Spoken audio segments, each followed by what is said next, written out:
X in my name is not just a symbol or a target sign. A spell that attracts all who spit facts online all the time. Can you see it? All the ones who drag my name every single day. Can you see it? Can you see it? Can you see it? They keep saying you don't have what it takes to carve out your own name underneath the shadows of gods. And I keep waiting for the day disbelievers say I flew way too close to the sun. I wait, but it never really comes. The X in my name is not just a symbol or a target sign. A spell that attracts all who speak facts online all the time. The X in my name is not just a symbol or a target sign. A force that compels all to rebel from all right shackled mind. Why do they just stand there against when they fall from the battles I have overcome? We feel it, feel the cope and the seething torment they make while I stand up, man among gods. And I keep thinking with my mills, shooting ropes in my cold that faces towards the sun.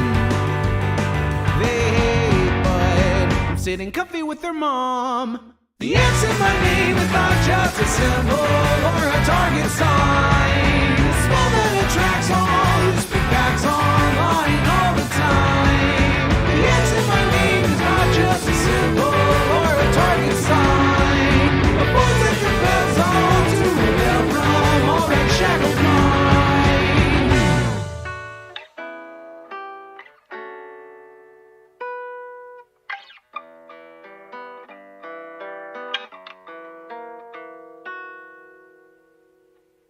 The X in my name is not just a symbol or a target sign. A spell that attracts all who speak facts online all the time. The X in my name is not just a symbol or a target sign. A force that compels all to rebel from all right shackled minds. It's you and me, your mom, it's me. I'll take another hit from my name. You'll see now. Watch me not now. Punch your face now. Let me show you how.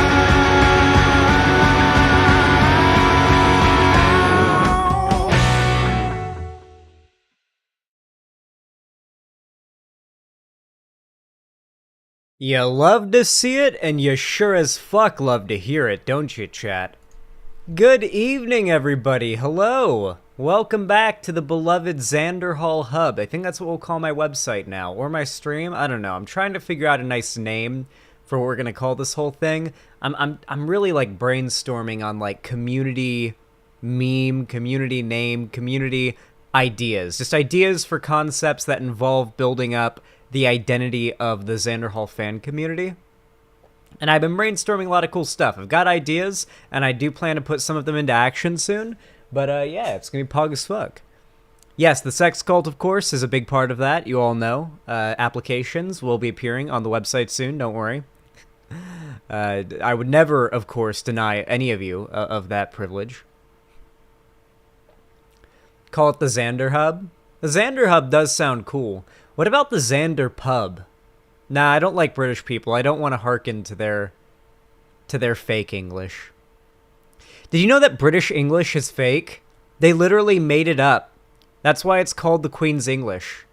They made it up to sound different. I fucking knew it. I learned about that recently, and I was like, really? That wasn't a rumor. I knew they were faking it. I knew British accents were fake. And they are. British accents are canonically fake.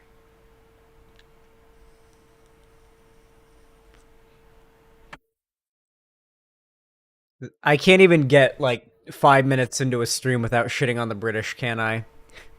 Zan's looking like a Chad today with that chiseled jawline. Oh, yeah, I am. Look at that. Oh, Lord. Holy shit.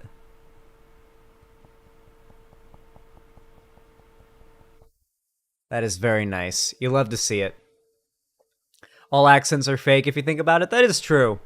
What is actually, if you think about it, wouldn't Latin, if we're talking about modern day languages, isn't Latin the root of most modern day languages that are still around? So wouldn't that be like just regular plain old Latin from wherever Latin originated? Wouldn't that be the basic accent? It goes further. We have to find out what the basic accent would be. We have to find the first language that originates, that like stems from modern day language, find out where that language originated from, and find out how they would have sounded speaking that language. And then we'll know what the true no accent sounds like. Wait, are we on Twitch? I am on Twitch, yes. Twitch and YouTube. Wait, why are you asking? We need to eradicate spoken speech. It's the only way. Yeah, what are you, the villain from Metal Gear Solid 5? That's literally what the villain in Metal Gear Solid 5 wanted to do.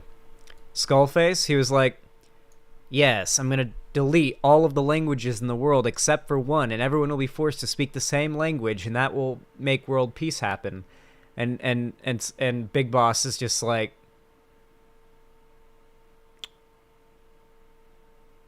just listening to his plan in the Jeep, not saying a word, not responding, not really emotionally reacting to much, just going, mm-hmm, mm-hmm, mm-hmm, mm-hmm, oh yeah, mm-hmm, oh yeah, oh yeah. That's how I imagine Big Boss was reacting to Skullface's plan in the back of the Jeep in Metal Gear Solid 5. Speaking throat noises, that would basically, honestly, the first ever non-accent would just be monkey noises, really. It would just be caveman throat screaming. I don't know. One Piece 34, thank you for the $5. I really appreciate that. It says new Sonic Frontier news with the reveal of the ending song. Oh, well, thank you for the $5. I really appreciate that. Thank you, of course, to everyone who donates to me. Oh. What? Dead link. That is a dead link, One Piece. Do you want to try to resend? Try resending that link in chat. I'll see if it works. Unfortunately, that one was dead.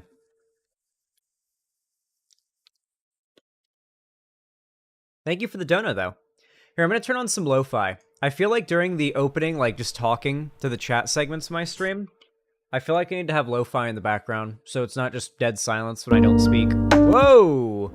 That's far from dead silence, like I said. Ah, yeah, there we go. Music jump scare. Alright, this has got to be nice, right? Could probably do to be a little louder, right? There we go. That's nice. That's probably too loud now, huh? Now we get into the pixel by pixel moving the soundbar game. I'm a lo-fi artist? Oh, that's cool, Soggy Water.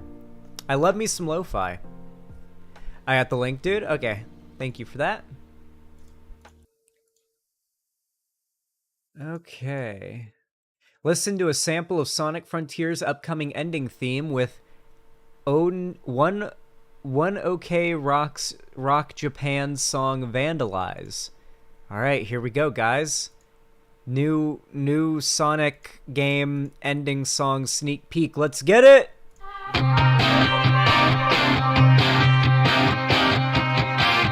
This is so loud. Okay, I like it so far.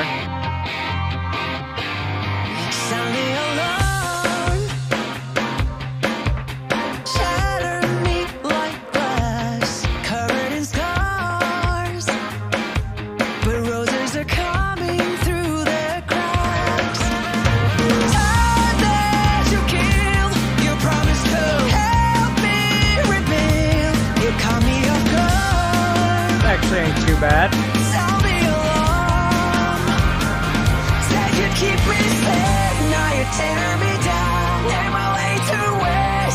Sonic anime opening. This is a sneak peek of the ending song of the new Sonic game, Sonic Frontiers. I will probably end up playing this game on stream, depending on what platforms it's available on. I heard it's going to be on PC. But I'm probably going to play Sonic Adventure 2 for the 75,000 subscriber charity stream. Because Sonic Adventure 2 is the meme Sonic game, from what I can tell. Well, thank you for that. It looks like it goes pretty hard. I'm excited for the people that are excited for this game. I hope it actually meets all the expectations people have for it. In fact, I hope it exceeds them. I hope it beyond exceeds them. I hope people are blown away by the quality of this game. That's what I hope for you and every other Sonic fan, okay? I like when people enjoy things. It's always a nice feeling. I feel like, can I just say for a moment, in a time where media online, where it's like the most popular thing ever is to hate media online, I found more like entertainment value these days from like positive reactions to shows and media. People that are actually excited, enthusiastic about it, talking about it or reacting to it or just like theorizing about it and stuff. I find that stuff so much more entertaining and so much more wholesome and enlightening and like exciting and happy than like watching the hordes of people desperate to tear down every new popular piece of media. I'm not even talking about anything in particular. Like, go back to, honestly, I feel like it's always been a thing, but it really, really, really started with that Ghostbusters movie. The Ghostbusters 2016 movie, I feel like was the beginning of when it started to become acceptable to nonstop shit on media before it's even come out. And that movie did suck shit. I feel like the internet hated that movie before it came out and was right about it being really bad, and then felt like, okay, so now we can tell when a movie's going to be bad or not now, and just say so. It feels like that's what happened. Hey, Hash Hosting, how you doing? I'm sorry I haven't talked to you in a while. I've got a lot of stuff going on. I've been super busy. But pretty soon, I am going to be able to get the server back up and running with Minecraft, and I'm excited. I'm excited to get the official Xanderhall Minecraft server going. For those of you guys that don't know, Hash Hosting has been helping with the hosting for all of that, as the name would imply. It's all good, brother. I'm very excited as well. God, I'm so fucking hyped. It's going to be really powerful. It's going to be neat. We're going to have an official Xanderhall server. There's also like a lot of cool, like, if we want to keep it on a modern version of Minecraft, which we might end up doing in the long run for times when I'm not playing Minecraft, there are like different vanilla mods that can be added and stuff like that. A lot of really interesting stuff that modern Minecraft affords you. That's also pretty cool if you guys want to have a modern Minecraft server that's just kept up to date when I'm not actively playing on it and doing different like mod packs on it and whatnot, and you guys just want to have that be like the server for you guys to hang out on. And of course the map would always be saved and then updated to the most modern version of Minecraft, and you know, that would be the Xanderhall modern like vanilla Minecraft world map. We're developing a modded vanilla server as well with Bedrock. We actually figured out a way to mod vanilla. Hell yeah. Everyone should like the stream, prove that YouTube chat is the best chat. Ah, yes. You're so right. You are so correct. Right now, we have an astonishing, heartwarming even, 78 concurrent viewers watching right now over on the YouTube arenas right now at midnight, 11 minutes into the stream. Really appreciate that. But if you're watching right now and you want to support your favorite, by far your favorite streamer, there's nobody that you'd rather be watching right now than me, clearly. If you would like to support your favorite streamer, consider dropping a like on the stream. It's very simple, takes half a second, probably takes less than a quarter of a calorie to really do it, and it's not just a hollow show of support. YouTube buffed the shit out of the like button.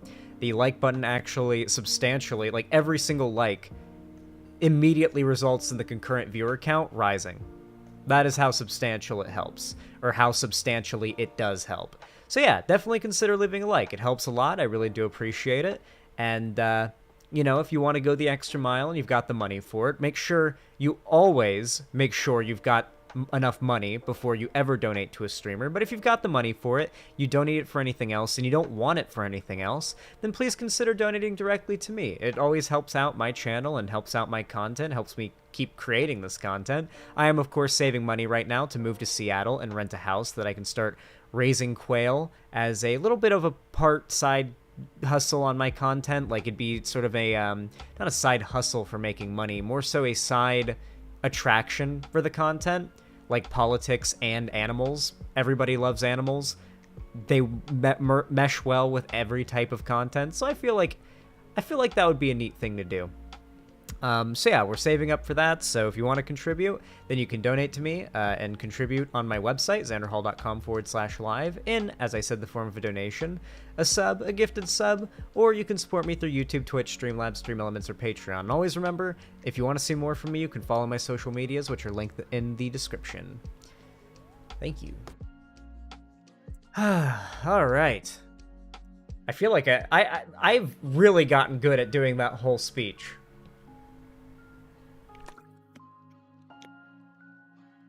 If you think I read that off like a piece of paper, like on the wall or some shit like that, you're wrong.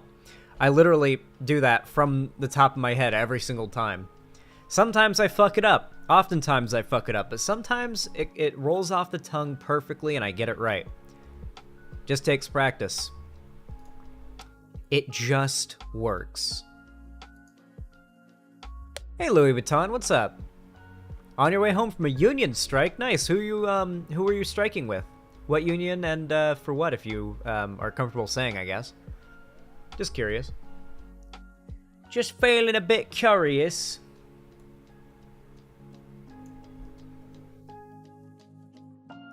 It's part of the charm when you fuck it up, streamer magic. Yeah, well, at the same time, though, I feel like part of the magic of being like the viewer of a streamer is not being able to see all of the work that really goes into it. I feel like the best streamers make it look effortless, and it is not effortless. God, I sometimes, like, if I'd cleaned my desk, I would take a picture of like, my battle station and show you, like, a fraction of the amount of stuff that I have to, like, think about while I'm streaming that isn't involving talking to chat or talking about politics. Or debating, if I'm debating somebody. Chainsaw Chimera, or Chimera, if you're based. Thank you for the $5. I really appreciate that. That's very kind and generous of you. Says, I'll be starting my first day as a paleontologist and archaeologist monitor. Oh my god, holy fucking shit! What? Why are you watching me? What? You're so much cooler than me. What the fuck? Yeah. What? That's so fucking dope. That is unbelievable. You are without a doubt cooler than I am. Okay? Holy shit. A paleontologist and archaeologist monitor in only a few short hours. I am wishing you luck. I am wishing you all the luck in the world. You can fucking do it. Also, fossils are more than just some scant pieces. Wanted to say that for a while. Fossils are more than just some scant pieces. I mean, I've been I watch a lot of that, like, really interesting, like, content on YouTube. It's all about, like, ancient anything, right? I don't watch, like, the History Channel, Ancient Aliens, Ancient Civilizations, blah, blah, magical, whatever the bullshit is, whatever. But I do like learning about, like, the Romans and what came before that, and I do like learning about, like, actual, like, ancient human civilizations. And one of the things that is just really interesting is that paleontologists, a lot of the time, they'll, like, find a dig, you know, there'll be a dig site, and they'll excavate something, right? For the sake of example, let's say it's just a pile of bones. You got some, like, prehistoric, you got some prehistoric mammal bones in a big pile. You're able to figure out that most of them are from small prehistoric rodents, but one of them is a skull from a humanoid. And upon further examination, you come to discover that it's a I've already fucked up how I want to explain this. Regardless, get rid of the part where I said that the you figured out the bones in the pile were from small mammal rodents. You find a skull from a humanoid in this bone pile, or this fossil pile now, and you might think that you found like a full fossil or something. Turns out you might have just found the nest of an animal that, like a large bird or something, that picked up a human child or a pre-human child, and brought it back to its nest. And I'm actually referencing a real thing that happened.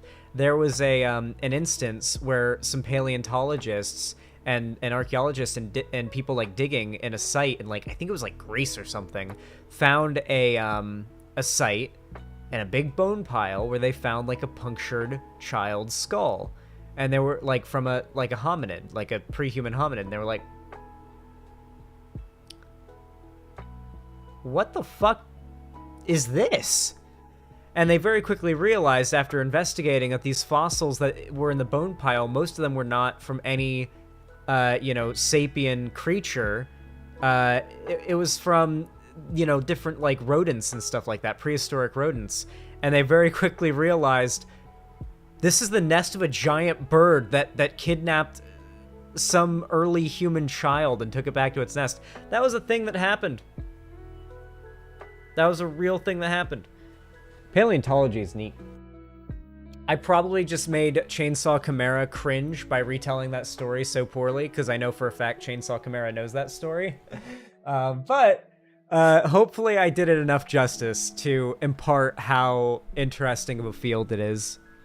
Xanderhal, so I know what you're talking about. It's based on a... Yep, of course. So it's based on a find in Africa, based on a hominid. The skull was punctured by an ancient large eagle, similar to today's crested eagles.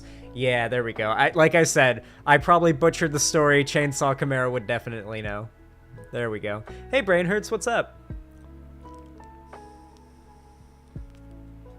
Jesus Christ, sounds like they're begging for a lawsuit for fostering an unsafe work environment. Where? Oh, are you talking? Oh, in YouTube chat. God, YouTube chat's always got its own thing going on. I always take a glance over at YouTube chat to see if there's something relevant being said over there for me to respond to, but there never is. It's always just people having a conversation over there. By the way, if you're watching right now and you want to come join the real chat, come to xanderhall.com/live and make an account. It's awesome. It's dope. It's the chat you see on screen right now. It's the chat that I actually read, and it is the chat that is immortalized in history by every single VOD and every single video that goes up, because obviously it's the chat that's on screen, that's in the VOD, that's in the videos. What you say, your name, your words, they will be forever immortalized in the videos, and you'll be able to point and say, that's me. That's me. If there's like a big debate that I do and you rewatch it with a friend, then you're like, I was there. That's me. That's me. If you want to be able to do that, you got to come join the website. xanderhall.com/live. Come get it.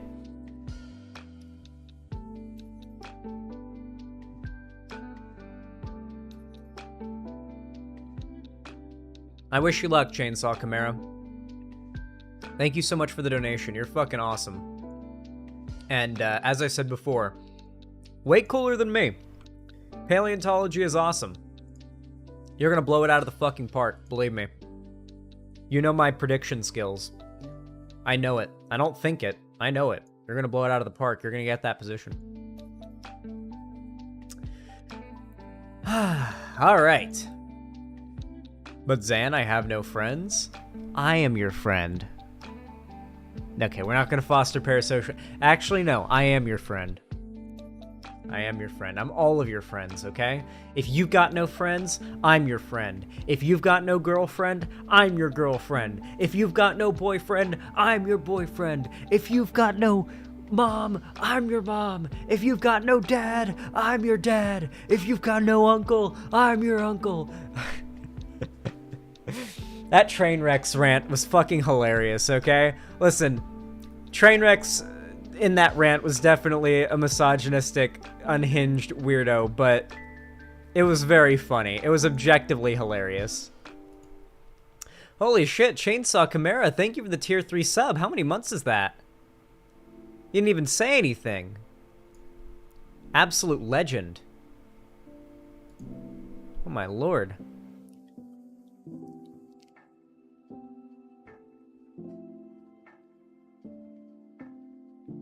Oh, of course, got to keep in mind the white name genocide in the website chat is real, okay? It's not a meme. It's not a joke. There is in fact a white name genocide happening 24/7 in the website chat. So beware, when you make an account on this website, you're going to be a white name. And you're going to be treated like it. All right? We know how to treat them white names on my website.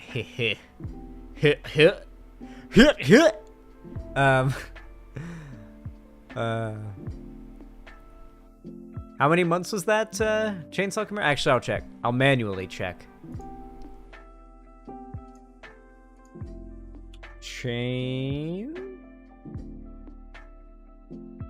Oh no. Was that... underscore? Yes. Yes. That is a 1 monther. Okay, thank you very much. I really appreciate that. It's extremely kind of you. I just don't want to undercredit how much you donated in the dono goal, because that would be unfair. There we go. Thank you. I really appreciate that. Very kind.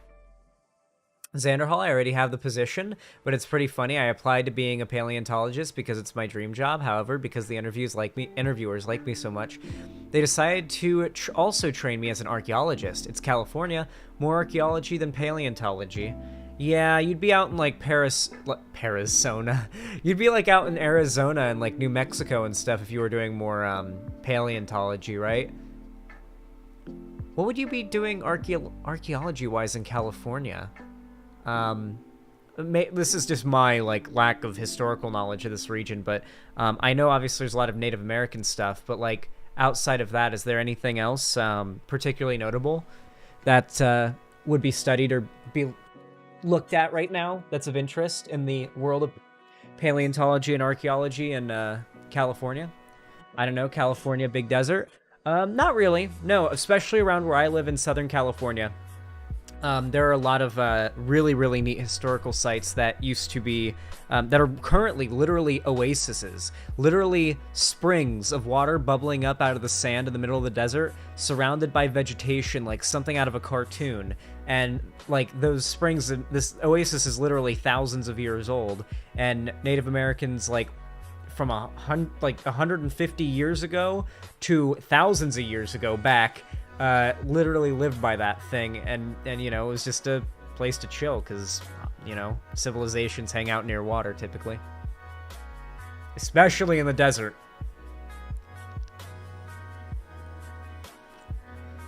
You want big desert? Come down to New Mexico. Listen, I've driven and been through all of, from Florida all the way through like okay, I'm trying to remember the exact route we took. So we went up through Florida, then we went through Georgia, then through Alabama, then we went up into Tennessee a little bit, and then we basically just went straight northwest from there, went up into Oklahoma for a while, and then we ended up going into New Mexico, Arizona, and then we came down into California. I believe that was the route that we took. So I saw a whole lot of desert, okay? I went through Albuquerque. I literally have a picture of me at Los Pollos Hermanos, guys. I went there in real life. You guys know that, right?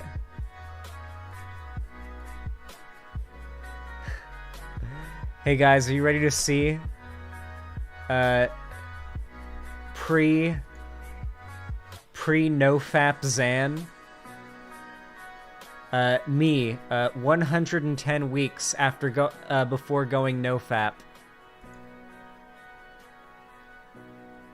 Me, 110 weeks after going nofap.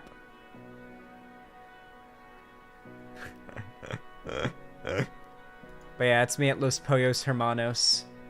It's really a restaurant called Twisters where they filmed it, but it's become a bit of a tourist destination where you can sign your name into like a guest book, which I did. I signed Xander Hall into the guest book book there. So go look around the July.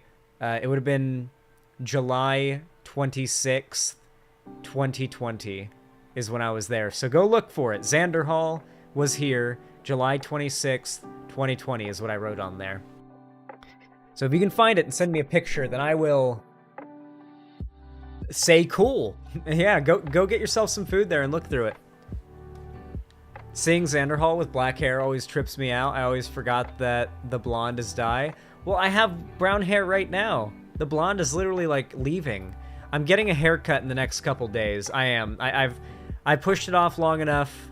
I'm getting a haircut, and I've really been needing it for a while. I'm getting a fucking haircut, and I'm gonna try to see if I can get a professional stylist to fully get my hair to the perfect glowing white that I wanted to get it to before, that I didn't have the proper materials or skill to do it, like to get it there with. So I'm gonna pay a professional to do it and see if we can get it there, even though it'll only last for like a week before it starts growing out and looking kind of cringe. Brown hair with blonde tips looks sick. What if we kissed at Los Pollos Hermanos? True. What if we did? Gus Fring would kill us, probably. He doesn't like shows of heterosexual public affection.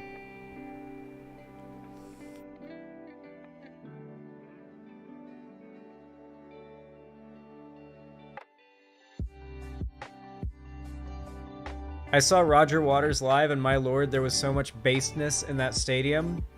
Although he is fully anti-gun. Alright, now's the time, guys. It's actually time to talk about the anti-gun stuff, I think. It's time to talk about the gun stuff, alright? Are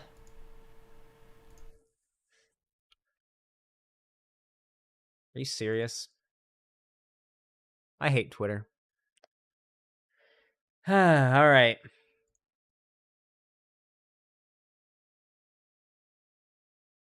Okay. You guys know what to do when I say action, right?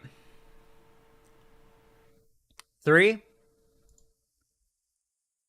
2, 1, action.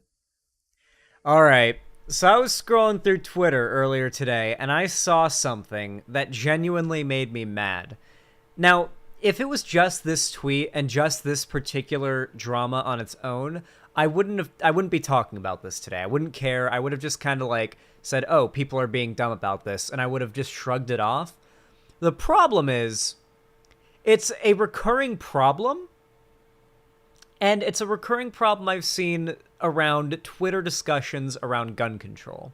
Now I want to make something very, very clear here. If you're looking for anything approximating a nuanced, smart discussion about anything, you will not go to Twitter. But out of all issues on this fucking planet, you should not go to Twitter to find a nuanced, smart, productive discussion about gun control, all right? Nobody knows what they're talking about. Everybody thinks they know what they're talking about, and no one who doesn't know what they're talking about is willing to admit they don't know what they're talking about. Now, I have spoken to and looked at quite a lot of gun statistics, and as far as I can tell, the anti-gun people are right in some areas and wrong in some other areas. And I'm being very broad when I say anti-gun people, because holy fuck, could that be referring to a lot of people, right? What gun control refers to is very, very broad. There's a lot of different measures that could be taken, and some countries have gone further than others. There are different restrictions that can be, put on gun purchase and ammo purchase, mod purchase and stuff like that to prevent violence, but also, in many people's minds, prevent the population from being armed enough to revolt against the government. There are a lot of people that, especially in my audience, and friends of mine even, that are still, and I'm not 100%, I'm still on like the edge a little bit on whether or not there is any value whatsoever to the idea that an armed society has any better chance at fighting off a police state, a tyrannical police state, than an unarmed one. Or if said potential tyrannical police state is a big enough of a concern that we ought to risk the problems that guns have had. But then again, overwhelmingly, it seems like cases where, shootings have happened that have had a lot of deaths. The guns were obtained illegally. So it wouldn't have really made a big difference. Background checks, the entire process it takes to get a gun. We do actually have pretty substantial, barriers up right now to getting a firearm. Regardless of what state you're in, even in red states, it's still a bit of a hassle. I don't believe, now correct me if I'm wrong, I may be wrong here. I don't think there are a lot of states in America where you can just, where I right now could just go get a gun. Go get a legally, a legal firearm. There's usually background check. Texas, maybe. I'm not talking about loopholes. There are loopholes. I'm talking about, through the traditional means of purchasing a gun from a gun store. I believe Texas. I'd also believe Florida, and I'd also believe. Well, actually, no. I know you can't in Florida. Not when I lived in Florida. I had a friend who was getting a gun from Walmart in Florida, and it got delivered to the Walmart, and he had to show papers and everything. He had to go through the process in Florida. Yeah, no. So yeah, you have to get licensing and permits in even some red states, right? So a lot of people that are on the anti-gun side, and this is a very broad range that I'm talking about here, range from very uninformed, just kind of on the wave of a school shooting happened. This means guns are too easy to get. The implication is that said guns are legal to get. And so that kind of assumption just kind of moves through the discussions around gun ownership here in America. And you even see it repeated by the president. I'm not going to lie. Even a fair amount of Biden's rhetoric about guns has been kind of bad. I'm not going to lie. If Biden let up on guns, he'd be way more popular. If the Democrats in general let up more on guns, they'd be way more popular. I think even if we're just talking from a pragmatic position, the left in America's dedication to fighting against gun ownership, and the demonization of gun ownership too, the cultural demonization of even responsible gun ownership, I think is a really, really big problem, because it completely disconnects a whole bunch of Americans, of left-wing, progressive Americans, from a whole lot of other Americans that are not bad people, not in any way worth disregarding, but they're not gonna stand for people that are in their minds trying to take away their rights, because in their mind you are.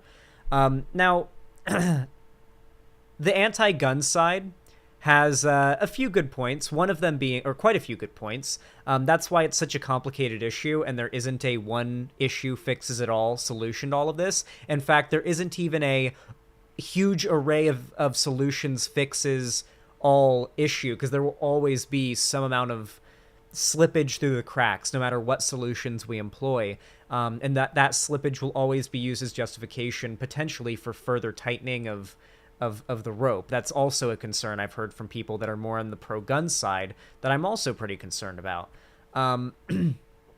President Zanderhall would immediately fix it. Fuck no! This is so far from an issue that I would know how to fix. Oh my god. There are some issues that I feel like if I sat down with Biden, I could be like, listen, man, let's do this, this, and this. Come on, hear me out. Come on. Have you considered this? There's some issues, one or two things that I think I know enough about that I think I could convince Biden. Maybe that's how. But this, I don't know. One of the very compelling, very, very, very compelling statistics is that the vast majority of gun deaths here in America are from suicides and accidental gun discharges. Big argument made by people that aren't in favor of gun ownership is that when you own a gun, you're basically giving people a button that lets them end their lives instantly. And you're taking away a lot of the barriers to committing suicide that might otherwise, stop somebody or slow them down and cause them to think about what they're doing and potentially get therapy and whatnot. I've heard people argue, so what right do you have to deny somebody quick, easy, and arguably safe access to terminate their own lives? And it's like,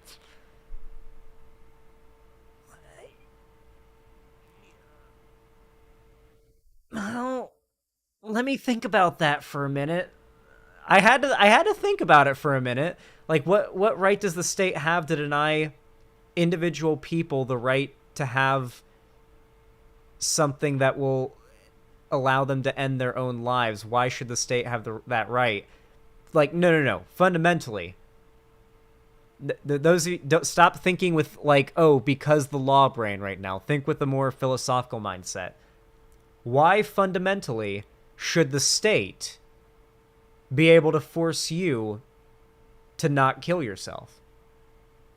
I was like, well, I think just from like a increasing happiness in the world perspective, we should try to prevent people from ending their own lives prematurely. I think that's something that's good for taxes. True.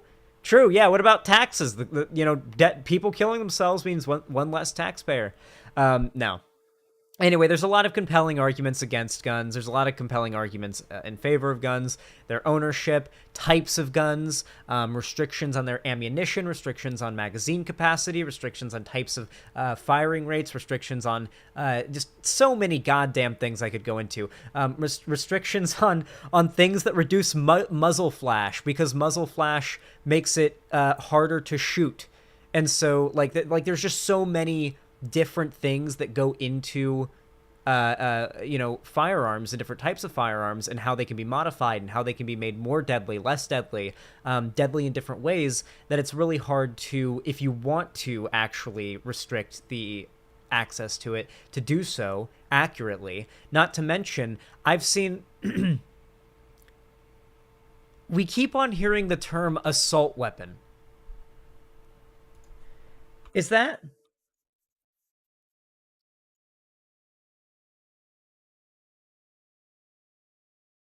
that's not even like a I keep on hearing like Democrats use that term, and I've heard Republicans call it out as like poor poor wording. It's There are a lot of cases. What the fuck is an assault weapon?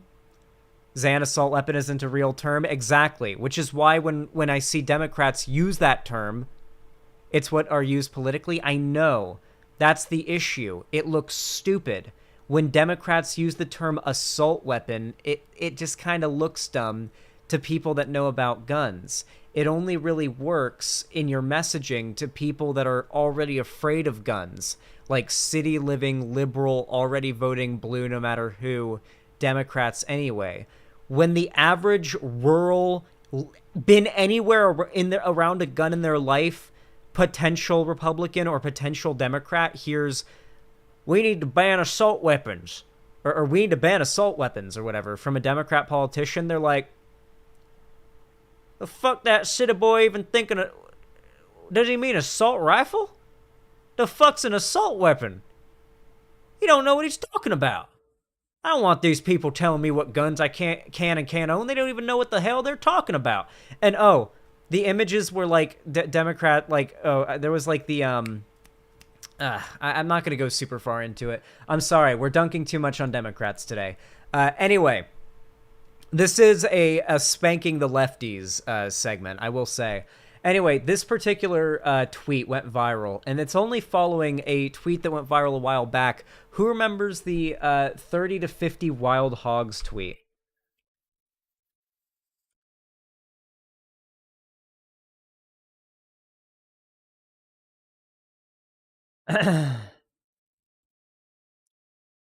30 to 50 feral hogs refers to a hypothetical argument made on Twitter defending the ownership of assault rifles, which posited, God, I'm so bad at reading, which posited that such weaponry would be necessary to combat the 30 to 50 feral hogs that run into my yard within 3 to 5 minutes while my small kids play.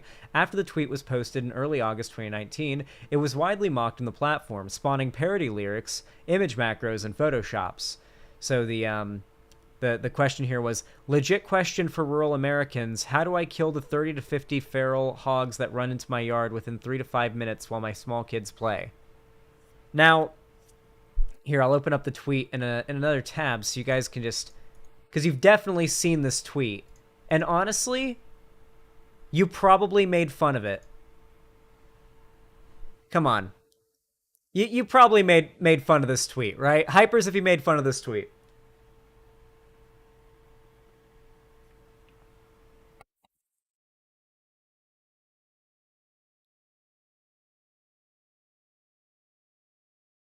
I didn't make fun of it. Shit's true. Hey, don't spoil it yet.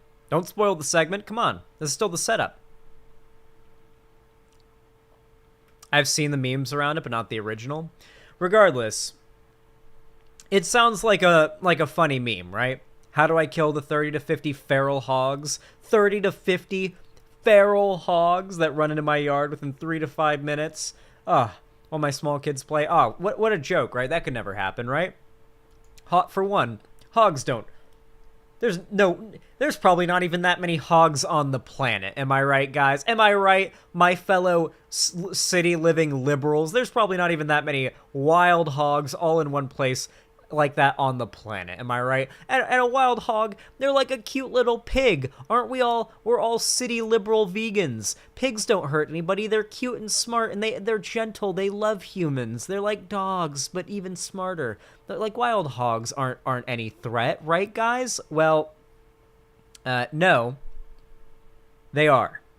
Though unfortunately, the person that I was parodying there in that little bit I was doing, does not think so, because this tweet went viral and has had some of the most obnoxious responses I've ever seen a couple days ago.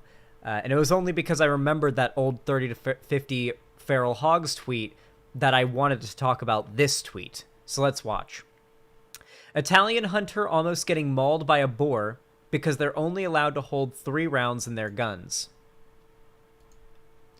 This is safe for work. There is no gore or blood, but let's watch. Un lampo che ti vale! Ferma! Ferma! Ferma! Fermi! Fermi! Dai, ma si c'è affalato, dai! Si c'è affalato, Mani! Non mi riesce più! A Garrigani che mi sarà ti rendi! So that was a French boar, okay? That was a pussy-ass European French boar, all right? I grew up in Florida, okay? That's right. This is what it's all come down to. This segment was not at all about gun control. This segment was about exposing lefties to the reality of the danger of wild boars. Stop making fun of the fear that people who live in the American South and in rural areas have of wild boars. They are a problem. They're invasive. They breed like crazy, and they hoard up in massive numbers. They hoard up in massive numbers. That was one boar. She didn't miss. She missed a couple shots, to be fair. I think she hit 1 or 2 of those shots. Hogs will eat your dogs and children. Yes, they will. A lot of pets die because of wild boars. And they're a big danger to children.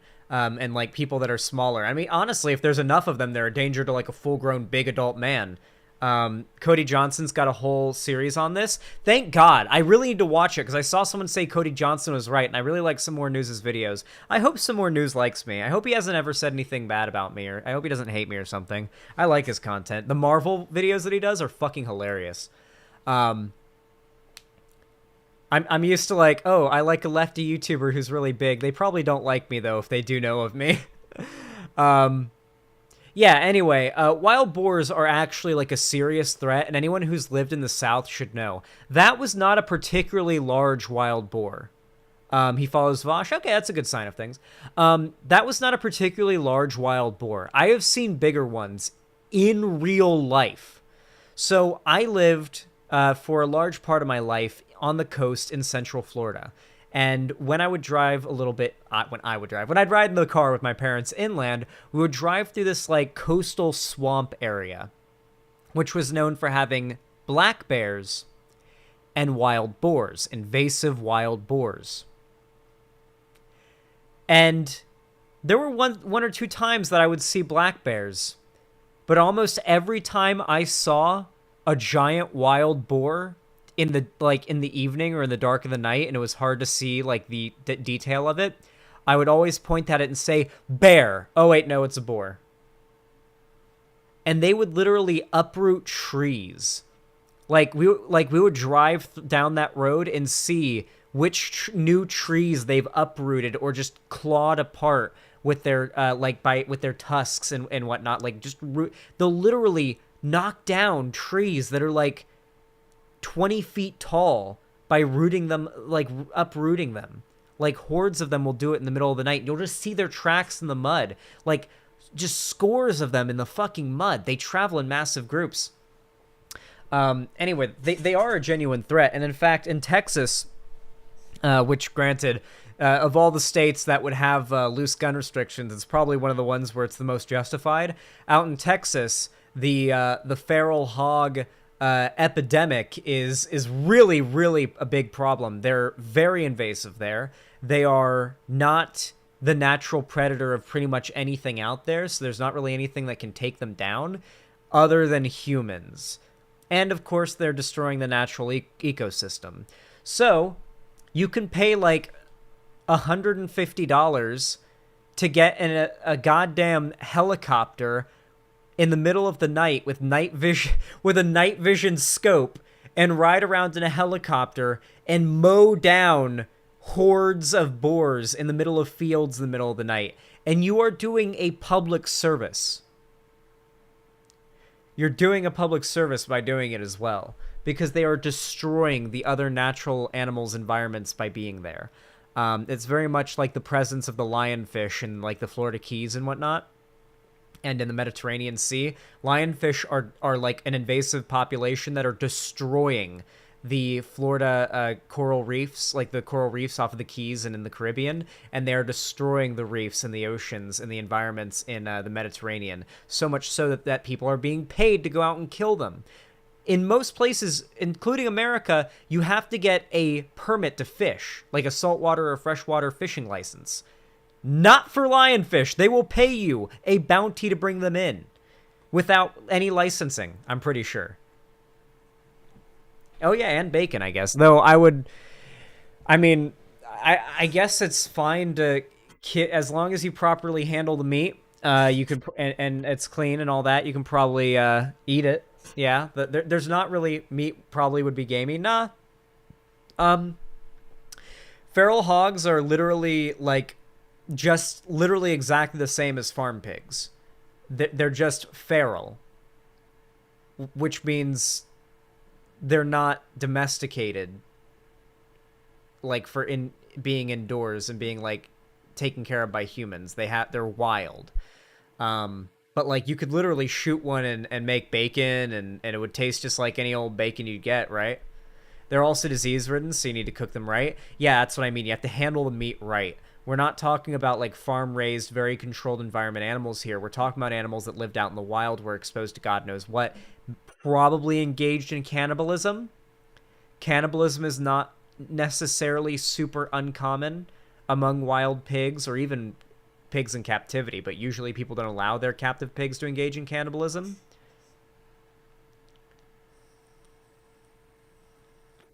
That's the thing. Pigs will eat literally anything.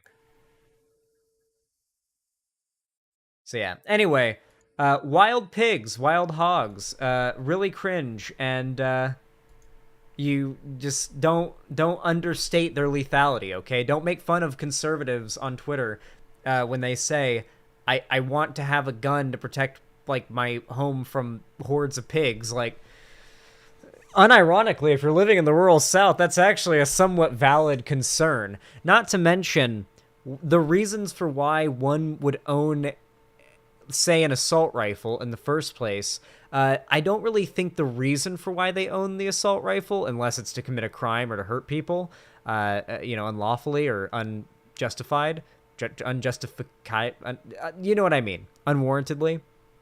That has no bearing, I think, on the discussion around, or on like a nuanced and like productive discussion around gun ownership. It's fine if you literally want to just own a gun because they look pretty. Because you're owning a gun for hunting, owning a gun for home protection, owning a gun just because you think it looks pretty, I don't care. You should be able to own a gun either way. I do agree that we should try to limit the access that people who are at high risk, usually like criminals, people who already have a criminal record. I'm not sure how I feel about red flag laws. For those of you guys that don't know, here, actually, I'll go ahead and I'll read a more succinct definition. I'm a little iffy on red flag laws.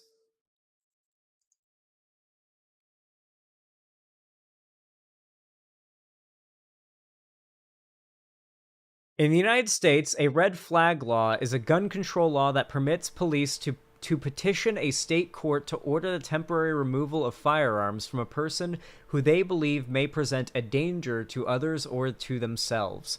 So, red flag laws have been used in the past, I'm sure, for very valid reasons, but at the same time, like, I feel like there's some places those could be taken that could be really, it's fundamentally a violation of the Fourth Amendment. Yeah, it's unconstitutional for starters, though I don't think constitutionality is the end-all be-all of morality in American lawmaking, and it should never be.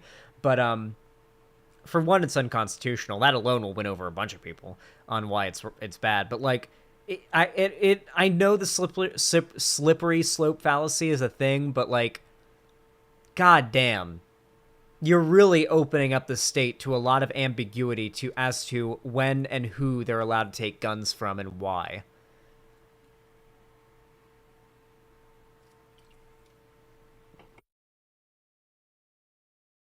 Not to mention, there's also the discussion we have to have about the fact that when gun control laws are applied, historically, they've been applied most strongly and most disproportionately on POC communities. Go all the way back to like when they instituted the black codes, and it was like normal for everybody to walk around with a wheel gun on their hip because it was the Wild West or whatever. It was illegal to carry a gun and be black if the racist townsfolk felt like it back then. That was that was one of the earliest forms of gun control ever implemented in the United States, was when the black codes specifically instituted exceptions for gun ownership for black people to say, oh yeah, it's legal for black people to have guns.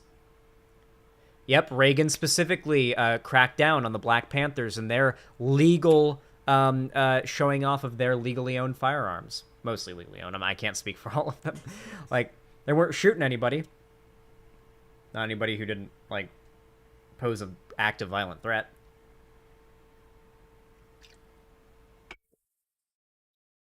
Yeah, they formed an armed picket line.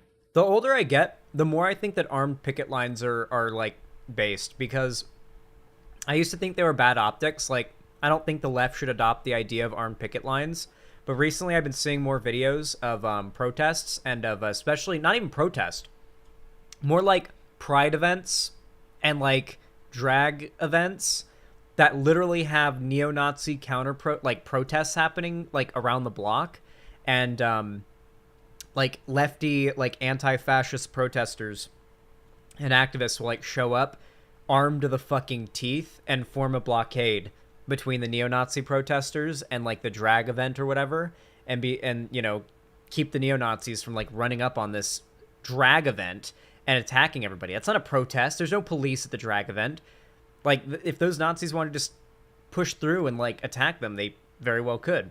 And so I'm starting to think that, like, having an armed line of defense, of legal, responsible gun, holding at lefty protests is good. I'm becoming a little bit more, a little bit less antagonistic to it, optically.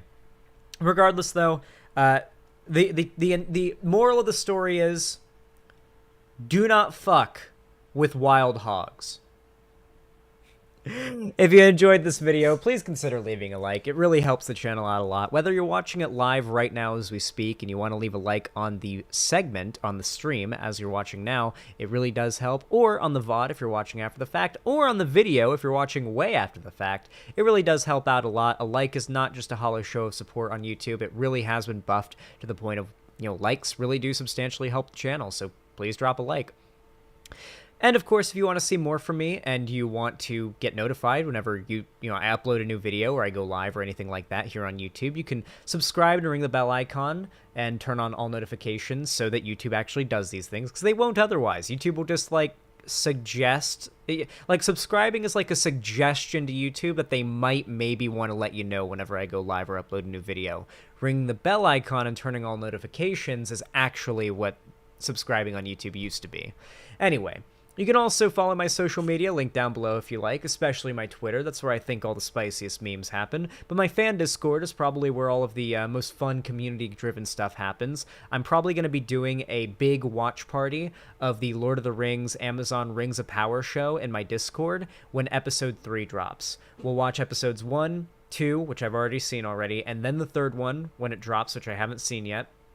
And do some theory crafting, speculating, talking about it, reviewing when it drops. So definitely join my Discord if you want to be a part of that, or other watch parties and cool stuff, gaming-related stuff that I do in there. And of course, if you want to support me financially directly, you can do so by donating, subscribing, or gifting a sub on my website, which is always extremely appreciated. Of course, never do it if you can't afford to, though this is my full-time job. And I always appreciate the support of my lovely, lovely audience, as it is what keeps me going. And yeah, if you want to support me anywhere else, you can do it on YouTube, Twitch, Streamlabs, Stream Elements, and Patreon as well. It should be pretty obvious how. With all that said, regardless of how you support me, I really appreciate it. And if you watched all of this, comment down below. Don't screw with hogs. If you watched all the way to the end, I want you to comment down below, don't screw with hogs, to let me know that you watched all of it. I want to see how many of you did. Anyway, thank you and have a good one.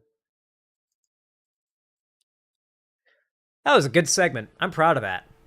I did not think that I could stretch out a segment of me ranting about gun control and wild hogs to that long, but I did. That speaks to my skill as a streamer. J-Lord, thank you for the $2 Australian. I really appreciate that. Over on the YouTube says, have you seen The Northman? I have not, but I've heard it's amazing. I definitely need to give it a watch. It's on my list. Alana... oh, wow.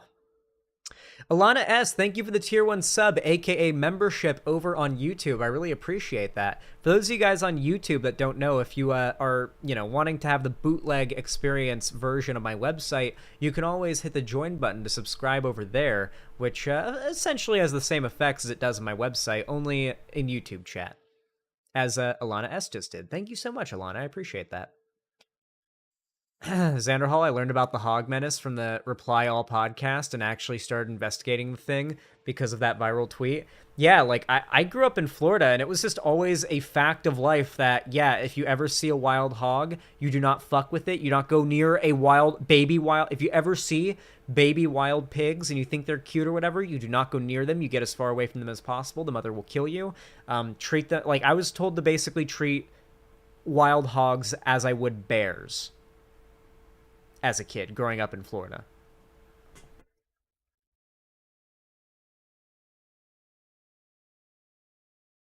Is it a slight dog whistle on 1350? The statistic's not 3050, it's 1350.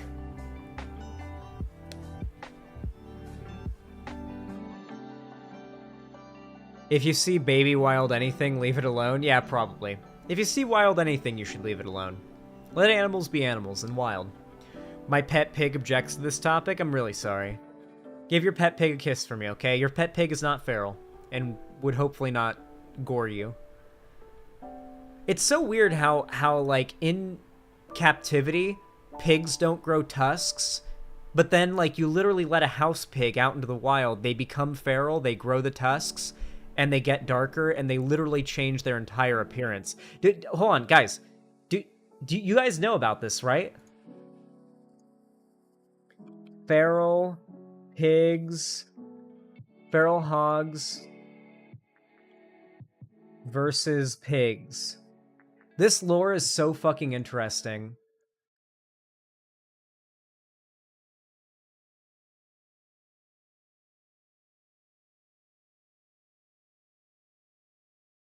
Hey, chat. Do you know what the Latin word for pig is?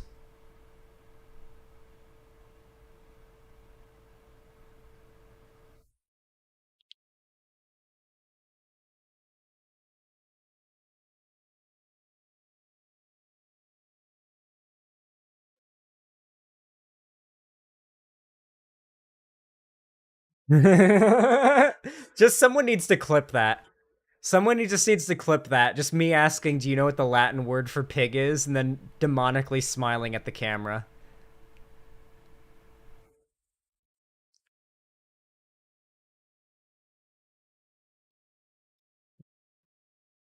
For those of you guys that don't know, the Latin word for pig is sus.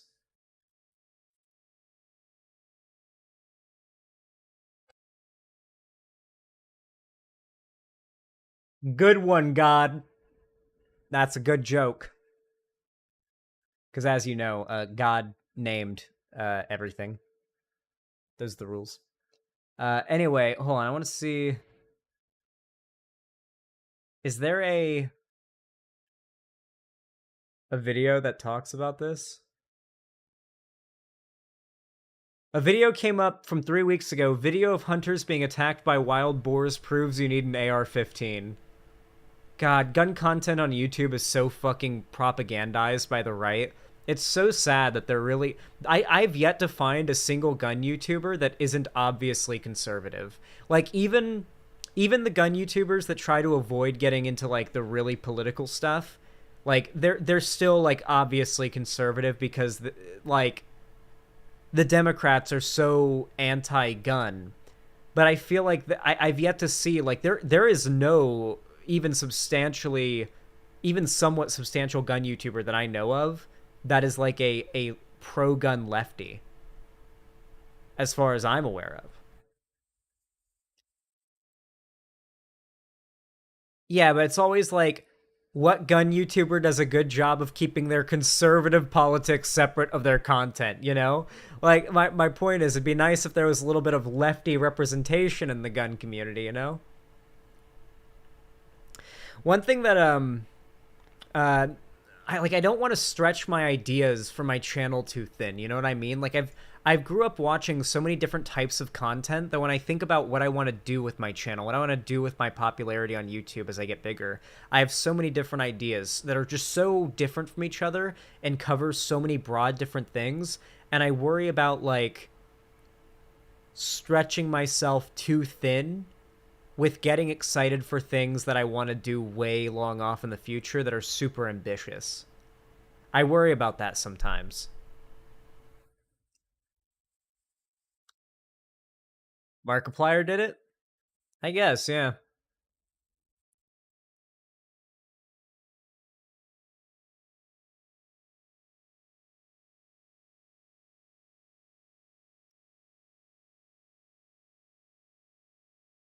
Hmm.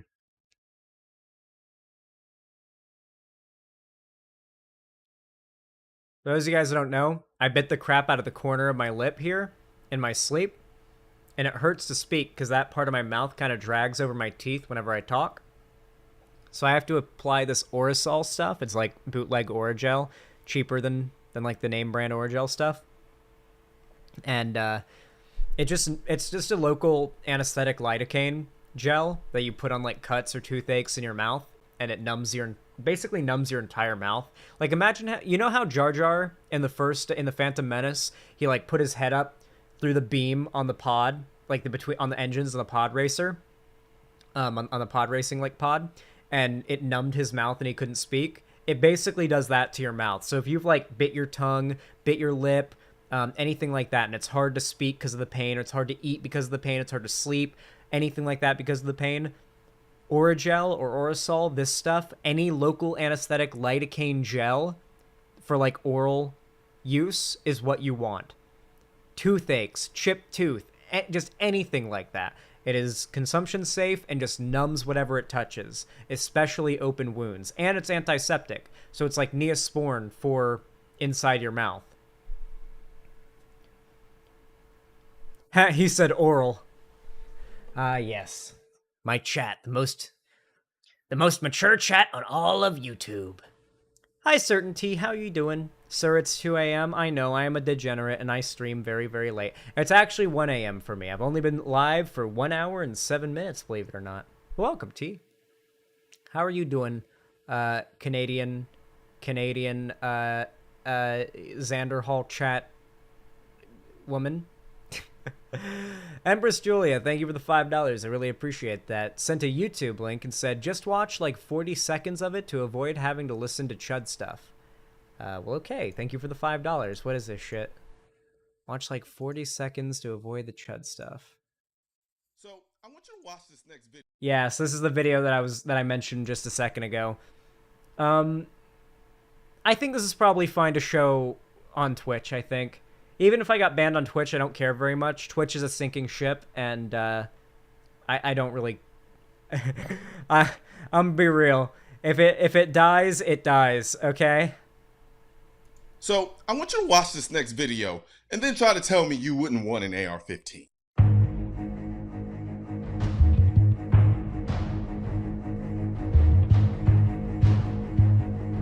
Oh yeah, he's got himself a rifle. Oh yeah, there's just more coming over the hill. Oh wow. They're so lucky that they aren't particularly aggroed on them. Biden has stated or implied over and over and over again that you don't need an AR-15 to hunt a deer. Deer aren't running through the forest with So like, this is what I'm talking about.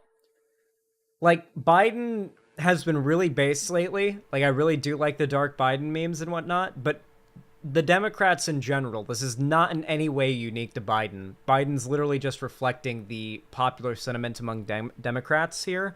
But, like, to anybody who knows anything about guns or is even on the edge on this issue, the Democrats push so many people away with the way they talk about guns. He's not wrong, though. You don't need it for deer. Yeah, but that's the thing, though. In the, like, talking about the use case for the guns in the first place is irrelevant. The discussion around gun ownership is a discussion around rights, both constitutional and moral, and in some cases, spiritual. Because a lot of the people who are in favor of firearm ownership are Christian. And so they believe that their firearm ownership is some God-given right. I'm not saying they're correct. I'm simply arguing that you have to understand where they're coming from if you're trying to convince them on anything. And I'm telling you, sounding like you have no idea what you're talking about and downplaying and honestly demonizing gun owners and gun ownership, like, let's be real, guys. The way Biden talks about gun ownership sounds like he's talking down to gun owners. Gun owners feel like he's talking down to them. There's no other way to say it other than they feel that way. And that's the point that I'm making, is that they feel that way. And I don't think that people are in the wrong for owning guns. I don't think people are morally in the wrong for wanting to own guns. And I'm not 100% convinced that, actually I'm very far from 100% convinced that the, that gun restrictions would be a strong or effective crackdown on school shootings and mass shootings that occur here in America. I'm not fully convinced. Zan, the way they talk about guns drives people in the center away from voting and people on the right from staying home who don't like Trump but are single voter issues on firearms. Yes. I really, really do wish. Because, like, the big problem is that and it makes sense, right? If you're from, like, the city, and most Democrats are from the city, They tend to be both politician, representative, and voter alike, as well as even the like personalities. Chances are you haven't been around guns much, because guns are not anywhere near as common in cities as out in the country. At least like in your you're just not constantly seeing them, using them, talking about them, or seeing friends use them. Because you live out in the country, like, a gun might be the go-to solution to a lot of problems that you deal with out in the country. When you live, like, if you live in a place where there is where there is more than an acre of grass and trees between you and your next neighbor's lot, and you live in the American South, a gun's probably going to be the problem solver for a lot of the issues you'll run into living in that area. Because it's going to be animal problems. It's going to be coyotes. It's going to be possible bear issues. It's going to be raccoons coming up into your trash and, like, completely annihilating your trash cans and strewing, like, rodents will come and strewn your trash across your fucking yard when you live in the South. Like, I'm sorry. Like, I hear people talk about how we need more pro Rust Belt, pro like Southern good old boy rhetoric on the left, not demonizing them for their tendency to be on the right. And that's what I'm doing right now. If you're out there and you live in the South, you're listening to this right now and you're like, oh yeah, yep, I've had to wake up at 5 a.m. to pick up trash out of the middle of the yard that a raccoon ripped up the trash bags and just strewn it all over the yard. Yep. Sometimes it's a bear. Yep. And one day I'm going to catch it, and I'm going to have my gun. At least one person who lives in the South who hears this is going to be in that position. But yeah, I don't know. There's my rant.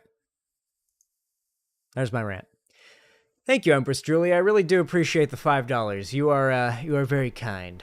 You're very, very kind. Wrestle the animals. I think people really, really underestimate how much strength animals have compared to humans. Like, their muscle alone is literally like 1 pound of like most animals' muscle is more powerful than 1 pound of human muscle. So, like, a lot of animals that are smaller than humans are still stronger than them. And lighter than humans are still stronger than them.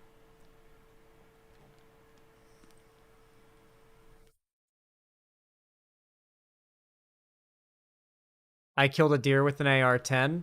Yeah, so another big one is that, like, Republicans will, or Democrats will say, you don't need an AR to kill a deer. And it's like, no. Do you think someone's shooting, like, just fucking spraying into a deer with an AR when they're hunting? Or do you think if they're hunting with an AR-15, for example, they've got it on single fire? And they'd like to be able to switch it if something like what happened in that video happens, where it's like, oh, that's 20 wild hogs coming over the hill. That's 20 wild hogs coming over the hill. All we have is a bolt-action rifle. We need to run. We're 3 guys with nothing but a bolt-action rifle to our names. We need to fucking run. Like, I'm sorry, but, like, yeah.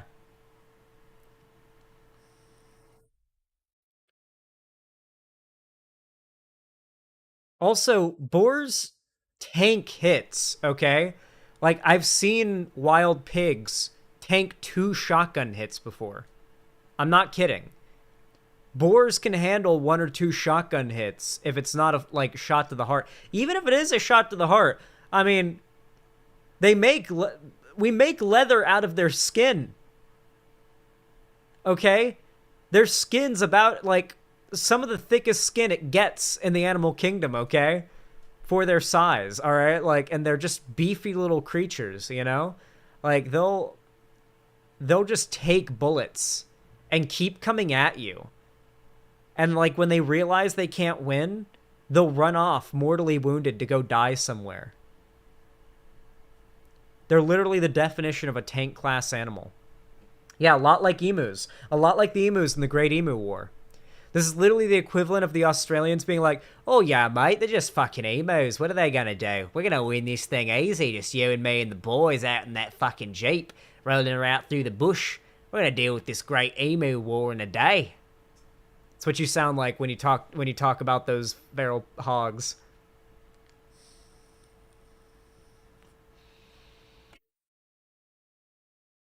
I do love that Australia lost a war to birds. Serves them right. They're descendants of the British. And the British destroyed all the bird population in New Zealand and Australia. Alright, guys. I'm gonna take a really, really, really high power piss. I'm talking like pressure washer. Like, I could pressure wash the driveway with this piss stream level of piss here. Actually, I'm gonna finish my monster first. Yeah, 80 psi minimum.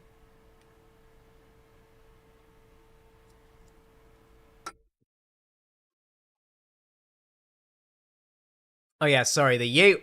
Gonna go out in the ute with the mounted gun. Gonna deal with this old emu war in a day. Won't be anything. We'll go down in history as heroes. I can't do an Australian accent. Okay, I gotta take a fat piss. Be right back. Ah! I really do. I cannot wait to move and get a new setup going because I am in such a cramped little setup space right now with the current arrangement that I have. It's wild. I like need my computer every time I try to get up to go pee. I worry every time that I'm gonna break my computer every time I get up because I keep kneeing it. Alright, I'll be right back.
Chat, once I become a Seattleite, is that what Seattle natives are called? Seattleites? I hope they are. That would make sense. I feel like I've heard that before. When I become a Seattleite, chat, I am going to go hardcore on the wireless, alright? I'm gonna have a wireless headset. I'm gonna have 2 wireless headsets. So I can, like, switch between charging ones, so I never have to worry about, like, losing charge on one for streaming. So one will always be charged. One will always be charged. So the idea is that, I won't have to take off my headset whenever I get up to use the bathroom or whatever. I'll be able to pull a Hassan and get up and just go use the bathroom while continuing to listen to the video. I could even get one of those clip-on mics, too, a wireless lapel mic that I could switch to whenever I get up to walk away, so I can continue to talk to you guys. Oh, I can literally do a piss stream. I can just, yeah, turn on the stream my audio while I pee. Like, damn, Xan frying that chicken in there. Color changing cat ear headphones? Nah, no, thank you. So we can hear you pee? Yes, exactly, T.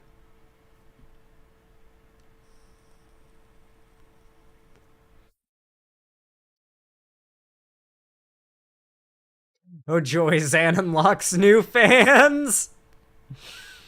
That would be the day that I unlocked quite a few new fans. It's all fun and games until he forgets to mute the mic. Unironically, though, imagine.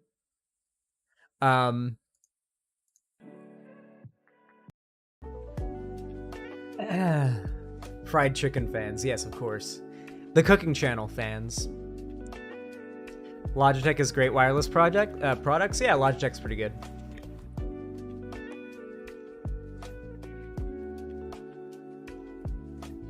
Come for the politics, stay for the piss audio. True. Hey, guess what? If you're watching right now over on YouTube, you know what you should do right now? You should like the fucking stream. Liking the stream is very base, and it's what you should do right now.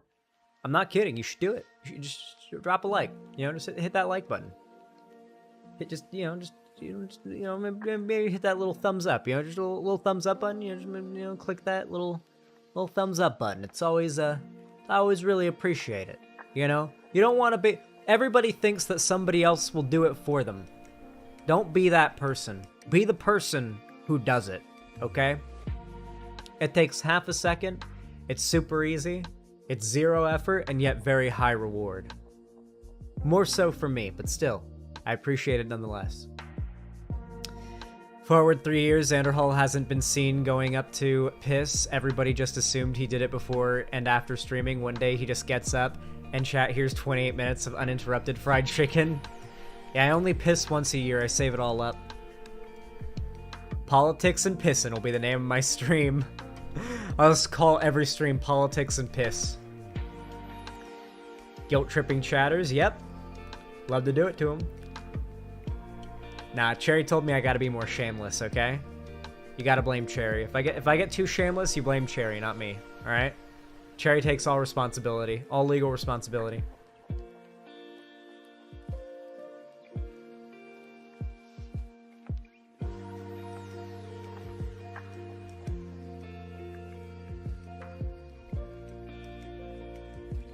Alright guys, I got another segment for ya.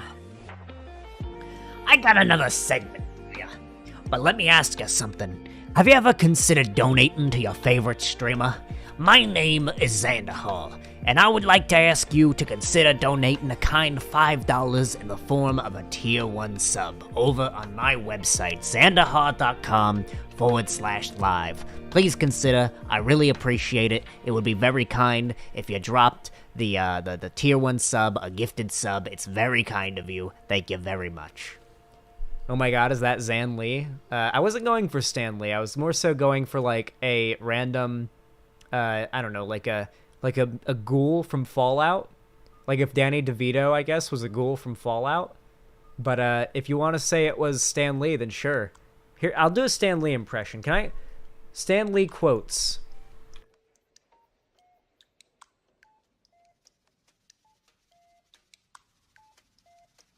Whosoever holds this hammer is to be worthy, shall possess the power of Thor. Is that a good... Would you say that was a good Stan Lee impression? I've never done an impression of Stan Lee before. That was my, like, first try.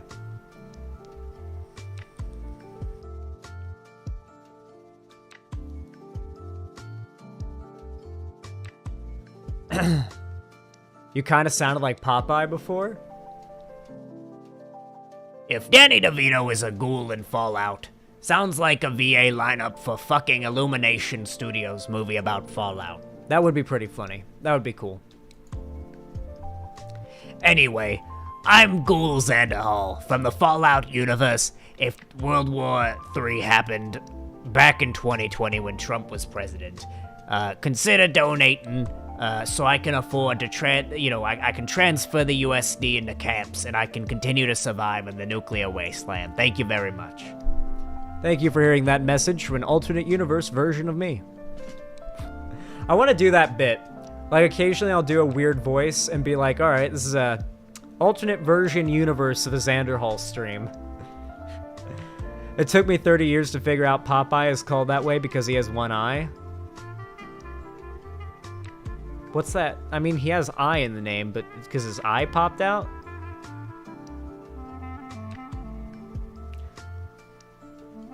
Holy crap, Lois! I can't do Peter. It's Xanderhall from the Fallout series. Okay. Alright. Shut up. Shut up, chat. Clear the chat. Clear the memes. Clear the memes. Clear the memes. Clear the memes. It's time to talk about something that's just fucking grim. That is just absolutely grim.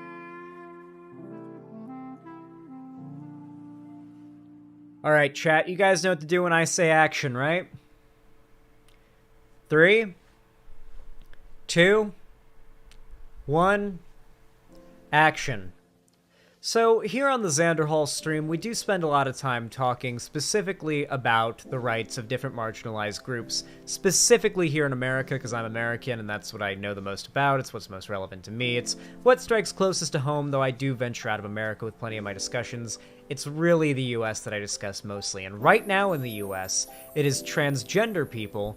Oh, I still got lo-fi playing. It is transgender people, particularly transgender children, that have become the target of some pretty substantial anti-trans harassment, propaganda, and messaging these last couple years now from Republicans. Mostly Republicans. This has ranged from Republican and conservative media figures making up stories, engaging in completely false propaganda in order to stoke up fear and hatred towards the trans community, and some conspiracy idea that like the trans community is like brainwashing children into questioning their gender identity and transitioning at a young age, taking irreversible hormones and getting irreversible surgeries and stuff under 18, all that kind of stuff, right? And of course, this type of rhetoric has led from everything to recently popular conservative Twitter account, Libs of TikTok, causing several bomb threats to get sent to a children's hospital, which had to be shut down for like a day and a half while they investigated. This is just one example of many. However, a huge part of this has also come about with this very much like we saw back in like the 2000s, like the early 2000s and late 1990s. If you remember, there was this really strong cultural hysteria, mostly pushed by parents, around the idea that video games were corrupting our youth and making them more violent. And, of course, it's bullshit. However, a lot of conservative parents ran with it anyway and tried to use it as a scapegoat whenever a school shooting or anything like that would happen. Like, oh, it's the damn video games. And there are a lot of activists, right-wing Republican ones, to be very clear, that pushed heavy and hard to ban a lot of video games. Grand Theft Auto was notably the series that got the most backlash, with probably Call of Duty coming in second place. With that said, it seems like nowadays that new moral panic has become... Yeah, Jack Thompson was the one who pushed that the most. Though it seems like nowadays, the new moral panic for parents to worry about their kids being brainwashed by is the trans agenda. And this idea has been around for a very long time. It originates from TERF communities. I've argued against it and debated against people who are wrong about it for a very long time. The idea is called rapid onset gender dysphoria. It's the idea that gender dysphoria is a social contagion. It is something that is gender dysphoria is something that you get through some like cultural absorption through your brain because you're around people that are trans. You start to become more, I guess, like accepting of their ideas and their concept. I don't know. The idea is not too dissimilar to the gay agenda, which, you know, has been around for a while, in which they claimed that kids being around gay people, being exposed to gay people, being exposed to anything about gay people would cause them to question their sexuality and cause them to choose to be gay. By the way, quick side note, if you believe that being gay is a choice, you're gay. Simple as that. That's just how it works. If you believe being gay is a choice, you are gay. There is no ifs, ands, or buts about it. I will not hear anything else. Deal with it. Die mad. Anyway, so I'm pretty confident, and as are the vast majority of, you know, experts in this field, that rapid onset gender dysphoria is not a thing. It is a myth. It is pseudoscience. It does not exist. It's just not a thing. So with that said, conservatives still run with it anyway, because the truth is optional to the right. It has always been optional to the right, but it's become more optional than it really has ever been lately. And, well, a lot of conservative parents, many of them with, God forbid, trans kids, have also become convinced that this is a big problem and their kids are receiving the brunt of the hysteria. I'm going to warn you, what you're about to see is child abuse. It's not the kind of child abuse that, you know, would get me banned from Twitch. It's not the kind of child abuse that would get me banned for showing it on the internet. But it is, nonetheless, child abuse. It is not physical abuse, but it is emotional abuse. And, well, it's really, really fucking grim. Do you guys want to ban that bot that's spamming one of the mods? Anyway, let's go ahead and take a look at this. Hello there, Tiffany Star in YouTube chat. So AU Skipper over on Twitter posted this, and this is the first tweet in the thread. From Exhausted Witch. I didn't affirm my daughter. I removed her from the contagion. Within months, she pulled what I called a cease and desist. She saw the truth and left the cult. Over a year later, she's thriving more than ever, more than she ever was when involved in gender craze. Hashtag Young GC, gender critical, aka TERF. Young TERF Women Unite. And we've got an image of this person's child wearing wearing clothes about, I guess, like school clothes, I'm presuming, and a shirt that says woman, adult human female. So they're you know, clearly have convinced or forced their child to wear some TERF propaganda on their shirt. Now, on its own, this tweet doesn't seem too bad, right? Like, okay, there are probably, like, there has to be, just logically speaking, just from a completely intuitive, common sense perspective, there has to be at least some cases where some kids out there think they're trans and, like, you know, but they're wrong, and they get older and they realize it's not the case, and that just they weren't right about it. There's got to be some cases right and I'm sure there are. And so at first glance, this particular story doesn't seem too bad. By the way, I didn't affirm my daughter. The story, the backstory that you're able to put together is this kid claimed that they were a trans man, and then the mom did not affirm their kid's gender identity and then removed them from the contagion. Now, if you're wondering why I'm using they, them pronouns and not she, her, or he, him, well, it's because the reality of this is a little bit, a little muddied. Let's look at the... don't worry, salty internet pirate, I got the context. Let's go ahead and look. So someone replies, how do you remove from the contagion? I'm dreading her starting school. I'm assuming referring to their own kid, which is also terrifying. I removed them from all social media. I purchased monitoring apps to block certain websites from their phone and would receive email alerts if certain words were flagged in their searches or texts. I also would not let them spend time with any friends whose parents I didn't trust. Fuck, this is giving me flashbacks. Oh, yeah. A lot of LGBT and trans people in my audience probably having Vietnam flashbacks right now, to the point of like, holy fuck. How many of you in chat had parents like this that if they had just been accepting of your identity, you would be like, you would be so much further along in your like roadmap of transition goals or whatever you want to call it. That's really the only way that as a cis guy I can really like imagine being trans, like as a video game development roadmap.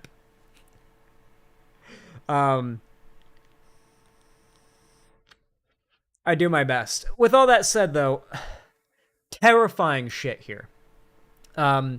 This kid does not necessarily look like they need to have parental blocks on their devices. Like, I'm gonna be real. Like, I think kids probably can stop having parental blocks on their devices around like 11 or 12 years old. Okay? Like, this kind of overseeing of your kids' online activity isn't even like the responsible overseeing of your kids' online activity that I advocate for. You guys, if you watch me, you've heard me rant about the parents that use the internet as a daycare for their kids because they're too lazy to parent their kids themselves. And so their kids end up falling into all sorts of weird rabbit holes online. And generally out of like a sense of wanting to rebel, they end up getting embroiled into really fucked up shit. I've ranted about that stuff plenty. That is not what this is. There's a difference between monitoring and keeping an eye on and controlling. There's a difference between, like, if you walk by your kid's bedroom and you hear them, like, saying the N-word and talking about how the Holocaust wasn't real with their friends, maybe you step in and you have a convo with your kid and, like, putting locks on their computer, their phones, their devices that, like, flag if they search for certain things. Now, here's the thing. I'm not going to speculate on whether or not this was a case of like, okay, maybe it was a false alarm, this kid wasn't trans, and these Orwellian overreaches into this mom did into their kids' privacy ended up actually resulting in like this kid realizing they didn't have gender dysphoria and they weren't trans. Maybe that did happen. I'm sure that can happen. However, I must say that point isn't helped by the fact that this looks like the face of somebody who has a gun on them. Like, from a distance, the image doesn't look like she looks like she's smiling, but as I look in, as I lean in, it's like that looks like the face of somebody who's like,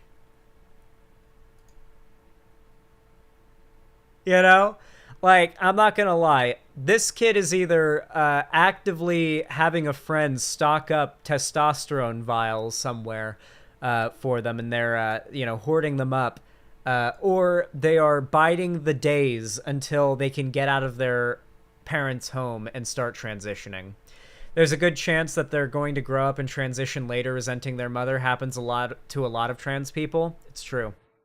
It's absolutely true.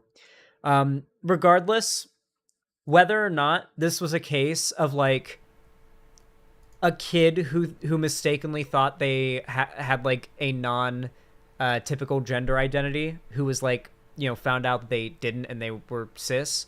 Regardless of whether or not that was the case, this was still, I would argue, child abuse. Cutting down on your child's personal identity this much for the sake of, like, political motivations is really fucked up shit. Not to mention, like, the forcing your kid to wear the politicized woman, adult, human, female shirt, which isn't even the agreed-upon definition of woman.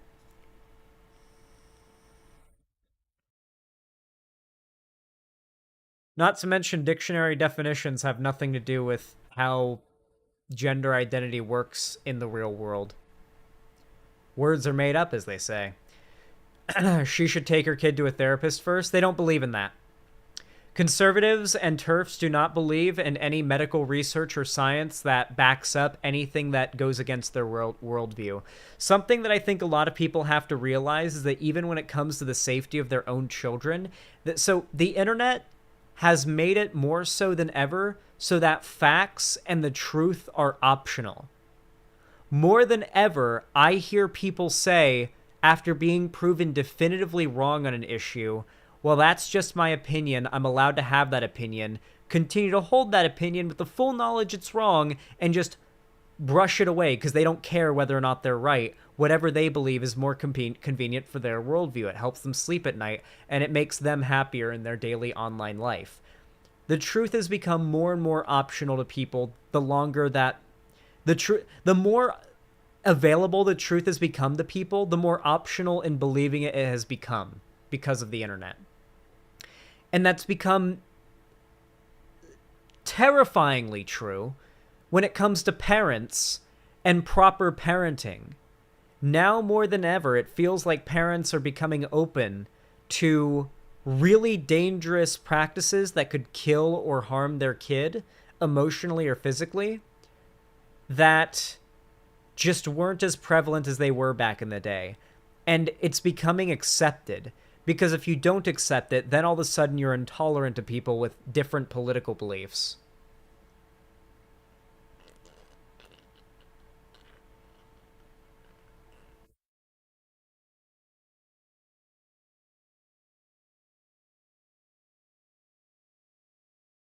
Had to put some more gel on my lip. I bit the crap out of it earlier. Anyway, this shit is so goddamn sad.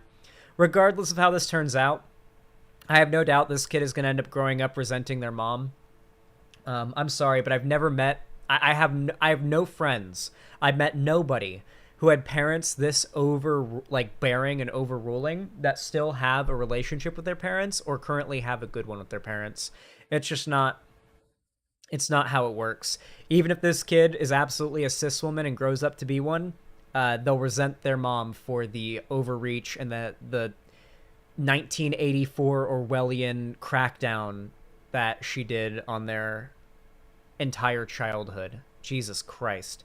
Those are years of their childhood they'll never get back, by the way. Like, that's something that I think a lot of parents don't realize when they ground their kids, especially for long periods of time. Like, those are years of your kid's childhood they don't get back, ever. They never get those months, days, years, or whatever if you, like, ground your kid from doing fun things. That's hours of a very limited childhood that you're taking away from your kid, and they're going to look back and be like, as an adult, and be like, man, I really wish I'd been able to do these fun things. And, you know, as a kid, it's like, yeah. I was grounded for a whole semester when I was a kid at like 10, yeah. Parenting, like, bad parenting is a real problem in America. It's like, I don't really know how you fix the bad parenting problem. Grounding deadass is dumb in a way. I think grounding is, like, definitely a step up in punishment from physical punishment. I don't think physical discipline in the form of hitting or laying your hand on your kid is very effective. I actually think that physical discipline in the form of working out is way more effective. When I misbehaved when I was at my uncle's place, when I was a kid, like when I'd be like 8 years old, 9 years old, my uncle, like, if I did something bad, he never laid a hand on me. He was like, Alex, I'm really disappointed in you, man. I'm gonna need you to do 15 burpees right now. I was like, okay. And I bust out those 15 burpees because I felt bad because my uncle was disappointed in me and I respected him a lot because he treated me with respect. And, you know, I wanted to make him have respect for me again. And I felt bad that I did something bad. That is good. I think that's pretty good parenting. If that type of system can work, granted, I imagine that system can't work for everybody, for a variety of reasons. I think that was pretty damn good discipline.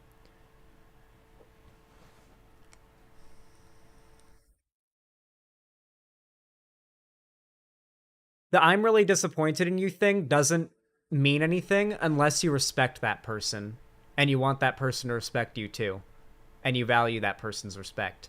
That's the only time the I'm disappointed in you works. So if you don't show your kid respect and you're like a really overbearing, like, talking down to your kid kind of parent, like this mom would probably be, then the "I'm really disappointed in you for sneaking out" isn't really gonna mean a lot. Cause like, why? Why should I care that you're disappointed in me doing something that, like, you didn't have respect for me when I said I wanted to do this thing. You just said no, and that's final. When I tried to explain my side of things, so why should I have respect for your reasoning as to why I shouldn't go to this party? You know, that's just an example. But regardless, like, I feel like a lot of like parenting in America, especially, is just so weird. You know, and like this really overbearing like helicopter parenting especially is super normalized as well. And then not only that, everything from like the super overbearing helicopter parenting to like neglectful let your kid go out at like 10 p.m. on a school night to go fuck around with his friends when he's in middle school, like, type of parenting is completely like normalized. It's like I don't know what the fuck is up with American parenting. I really don't know. Anyway, if you enjoyed this segment, please consider leaving a like. I know it was pretty grim, but liking the videos does help out a lot. It helps the channel, it helps the VOD, it helps the stream, it helps everything. I really do appreciate it. It helps out a lot. Of course, if you want to see more from me, you can subscribe and ring the bell icon so YouTube actually tells you when I go live or upload a new video. And you can follow my social media, linked down below, if you want to see more from me. My Twitter always has the spiciest memes and the best stuff going on it, but if you want to be a part of the community, like the most dedicated community, you can join the fan Discord, linked in the description. We do all sorts of cool community events in there, so consider joining. It's a fun time. And of course, if you want to be a real Xander Hall fan, you can join the website, xanderhall.com/live, and perhaps even support me financially by donating, subscribing, or even gifting someone else a sub on said website to financially support me, as this is my full-time job, and without the support of you guys, I wouldn't be able to do this for a living. But remember, never support me if you don't have the money to do so, and you don't need it for anything else, and you don't want it for anything else. You don't ever cut into your own savings to donate to a streamer, especially not me. But yeah, thank you so much for watching. I really appreciate it, and as always, have a good one. Nice.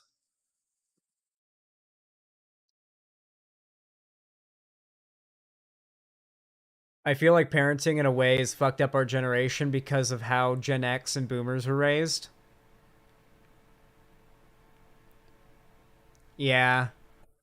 Yeah, boomers had like the boomer generation is really interesting because it's not like a lot of the boomers that we consider now to be these like shithead Republicans, when they were like back in the 60s and in the 70s, they were pot smoking hippie draft dodgers.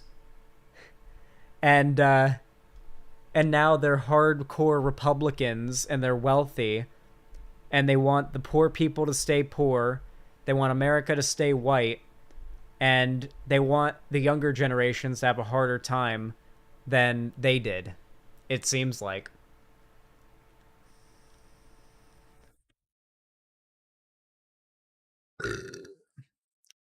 The "we turned out all right" generation really is not all right. True. My dad was pretty much a screamer all throughout my high school life. Oof, that sucks. Sorry to hear that. Anyway, it's another segment off the list, guys. Another one down, and another one down, and another bites the dust. Hey, we got another bot. I'll ban this one.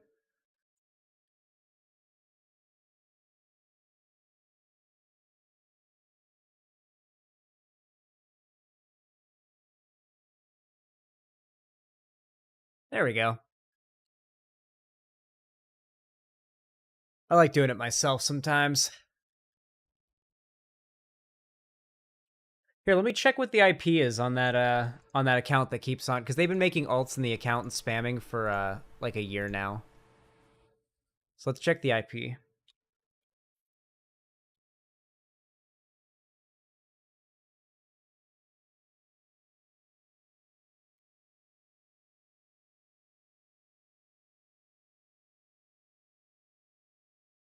Wait, we can just look at recent accounts. Perfect. Moderation.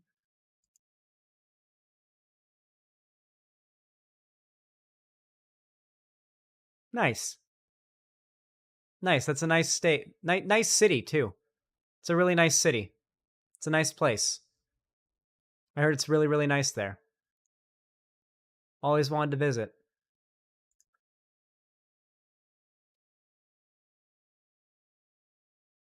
That's what I'm going to do now. Every time a Nazi makes like 50 accounts in my chat, I'm just going to open up their account on my website, check their IP, look at what city and state they live in, and just comment on how nice it is. It's a really nice city. It's a really nice state. Really, really always wanted to visit there. I love that. That's actually really good. Holy shit. When I finally put my foot down for the final time, I was a little rude, so the coworker made fun of me, called me slurs, and misgendered me multiple times. Oh shit, did you get fired? Hey Xanderhall, is that bot spamming going to show up on your segments? Yeah. Most people will probably just see it and be like, oof, damn, people, Nazis raiding Zan's chat.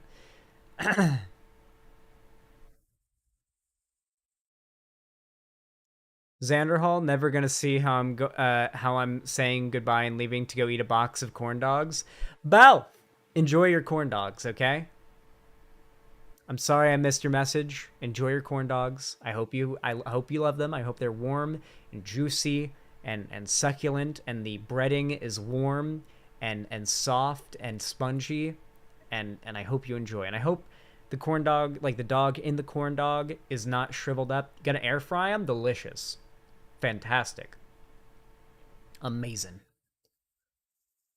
No, that coworker got fired? Oh, didn't get fired. Oh, you need to get that coworker fired. You need to make that your mission now. Get that motherfucker fired. Is it a vagina or a corn dog? I don't know. All right. CA Power Grid. Let's get it.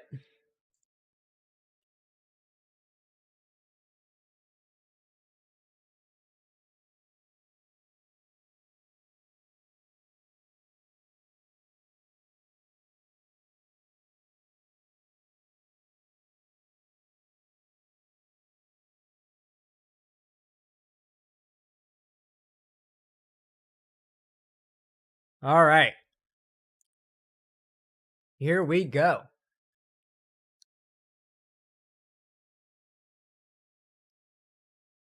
Chat, you guys know what to do when I say action, right? 3, 2, 1, action. Oh, as all of you know, I fucking hate the heat. I really hate the heat. It is my biggest enemy. If it is too hot in my room, I cannot stream. I just get sweaty. Everything starts to stick to me. I start to burn, and I can't breathe, and I can't think, and I just can't speak or function or anything. I just can't stream while I'm overheated.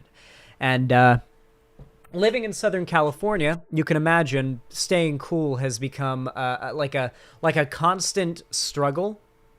You know, it's like a constant side mission that I always have to make sure I'm achieving, is staying cooled off.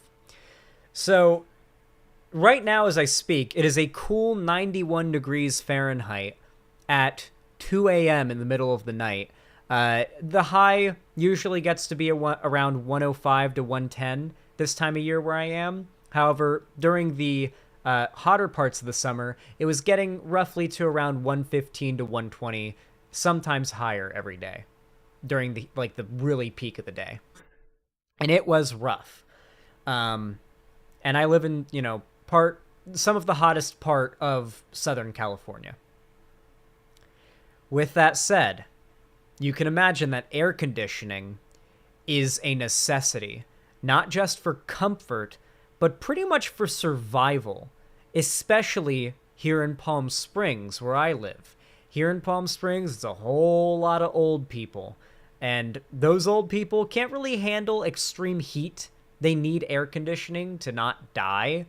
And so keeping the air conditioning on, keeping the power on, is really important. So much so that here in Palm Springs, I don't believe the power company is allowed to shut off your power during the summer because people will die because of it, especially old people. Like legally, even if you don't pay your electric bill, They can't shut off your power during the summer.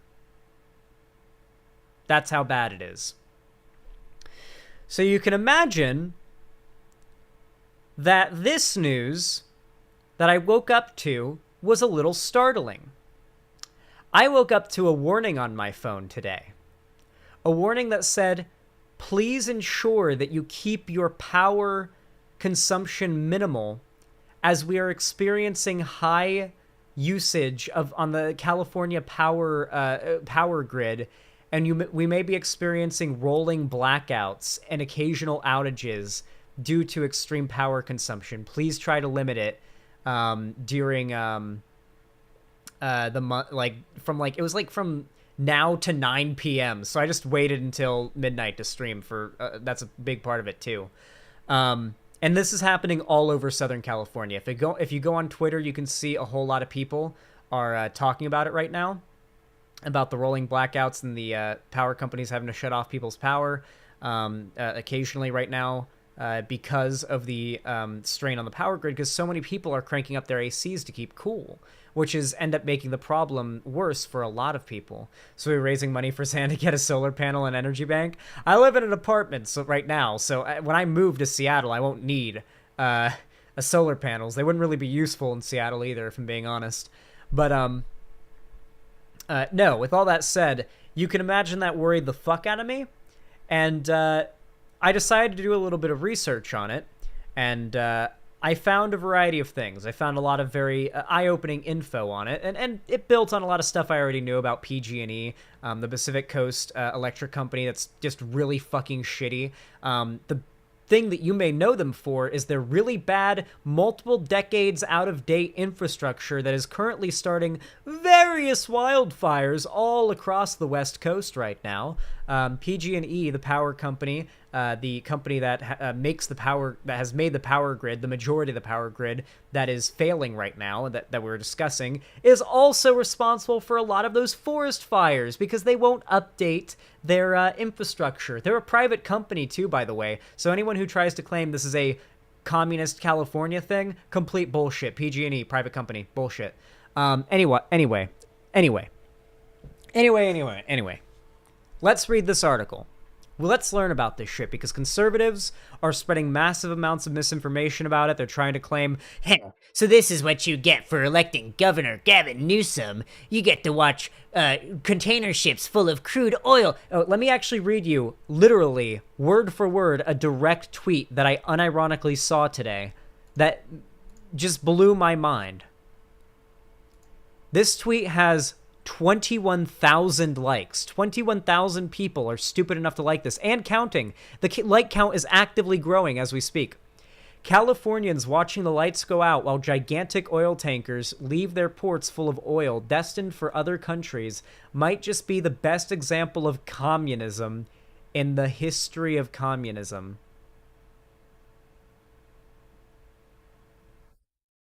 As I said, guys, the internet is making reality more and more optional by the day. As the truth becomes more and more, easy to access, it becomes more and more exciting and more appealing to believe in more complicated, more out-of-this-world, crazier-sounding lies. Because sometimes the truth just sounds too simple. And sometimes the truth is uncomfortable. I have to say, I never really gave Al Gore props, but naming his documentary An Inconvenient Truth, unironically, goes hard as fuck. The title, An Inconvenient Truth, when you really think about it, especially at that time, goes hard as fuck.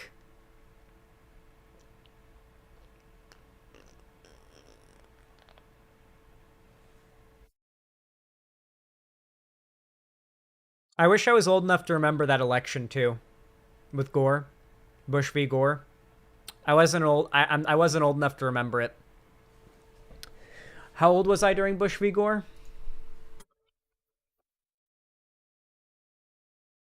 It was boring? No, it wasn't. Bush v. Gore was one of the most bloodthirsty elections in modern American history. If we're honestly going to if there in modern American history, if we're going to rate elections and their like viciousness, I'd probably do Trump v. Hillary, Trump v. Biden, Bush v. Gore, from my understanding of it.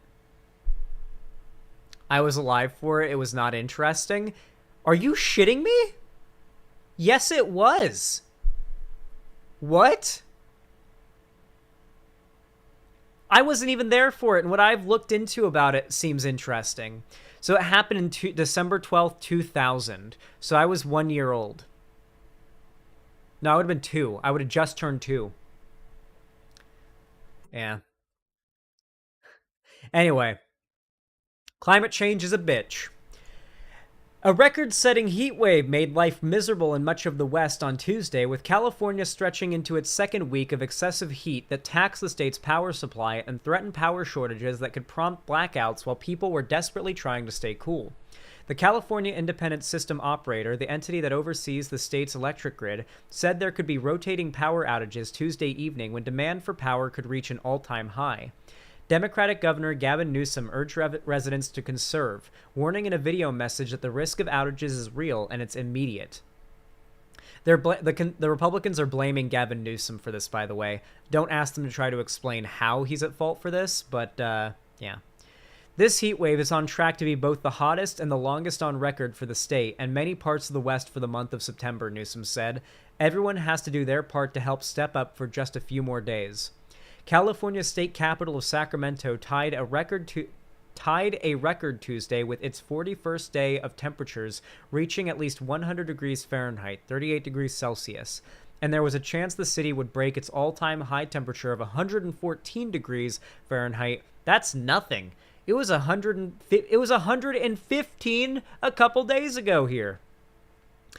Would break its all-time high temperature of 114 degrees Fahrenheit, 46 degrees Celsius, set in 1925, according to the National Weather Service. Sacramento native Debbie Chang was out walking in Capitol Park on Tuesday morning, pulling a wagon of Pop-Tarts and water to hand out to homeless people. Based!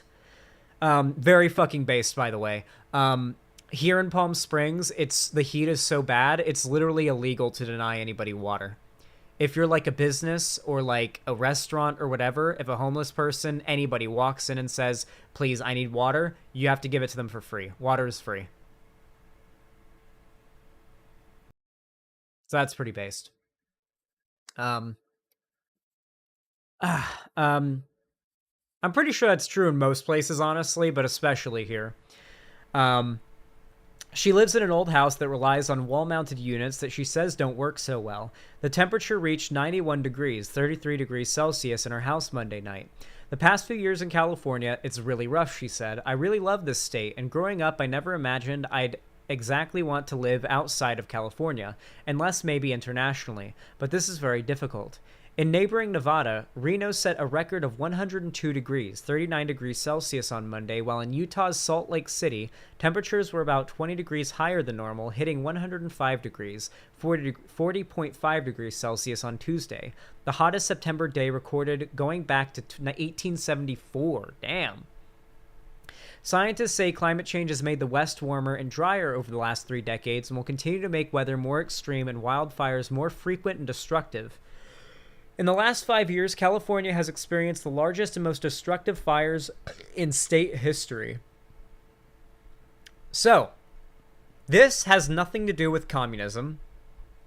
And obviously, boats of crude oil being shipped out of California harbors, which is owned by private companies and is being sold off to private companies in other countries, has nothing to do with communism, obviously, if you know anything about economics and aren't just trying to make communism a boogeyman for political gain because the truth is optional to Republicans, then you would know that this is clearly an issue having to do with the fact that California is California not the most populous state?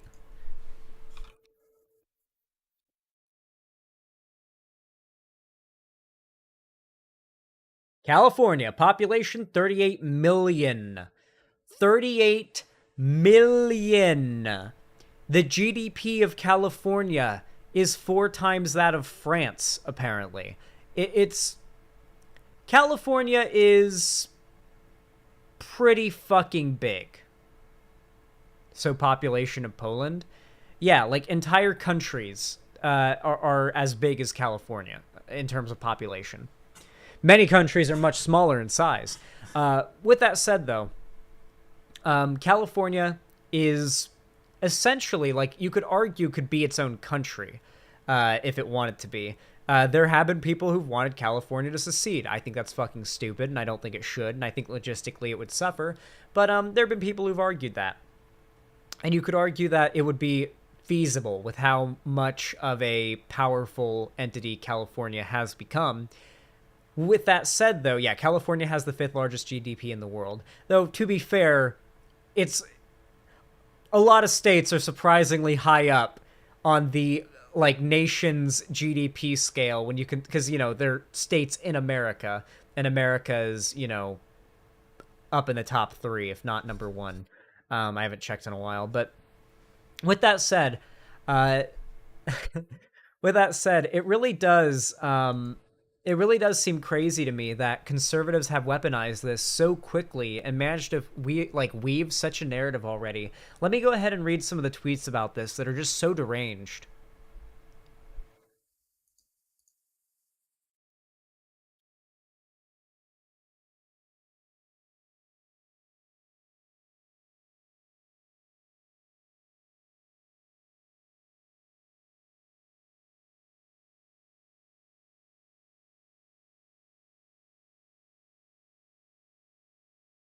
This person just tweeted the uncomfortable reality that California was never suited to sustain a population of 40 million people in ideal non-drought and or extreme heat conditions. Say snowmelt in the Sierra Nevada continues to decrease, the Colorado continues to dry up.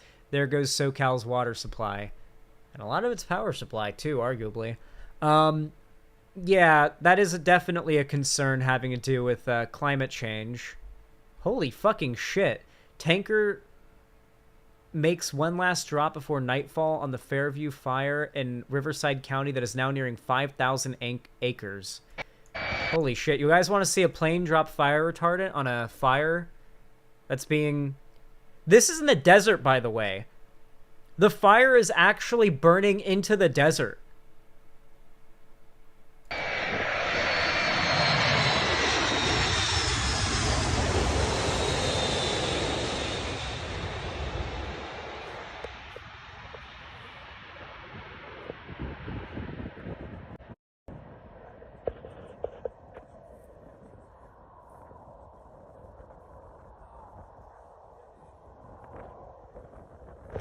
Me when I fart.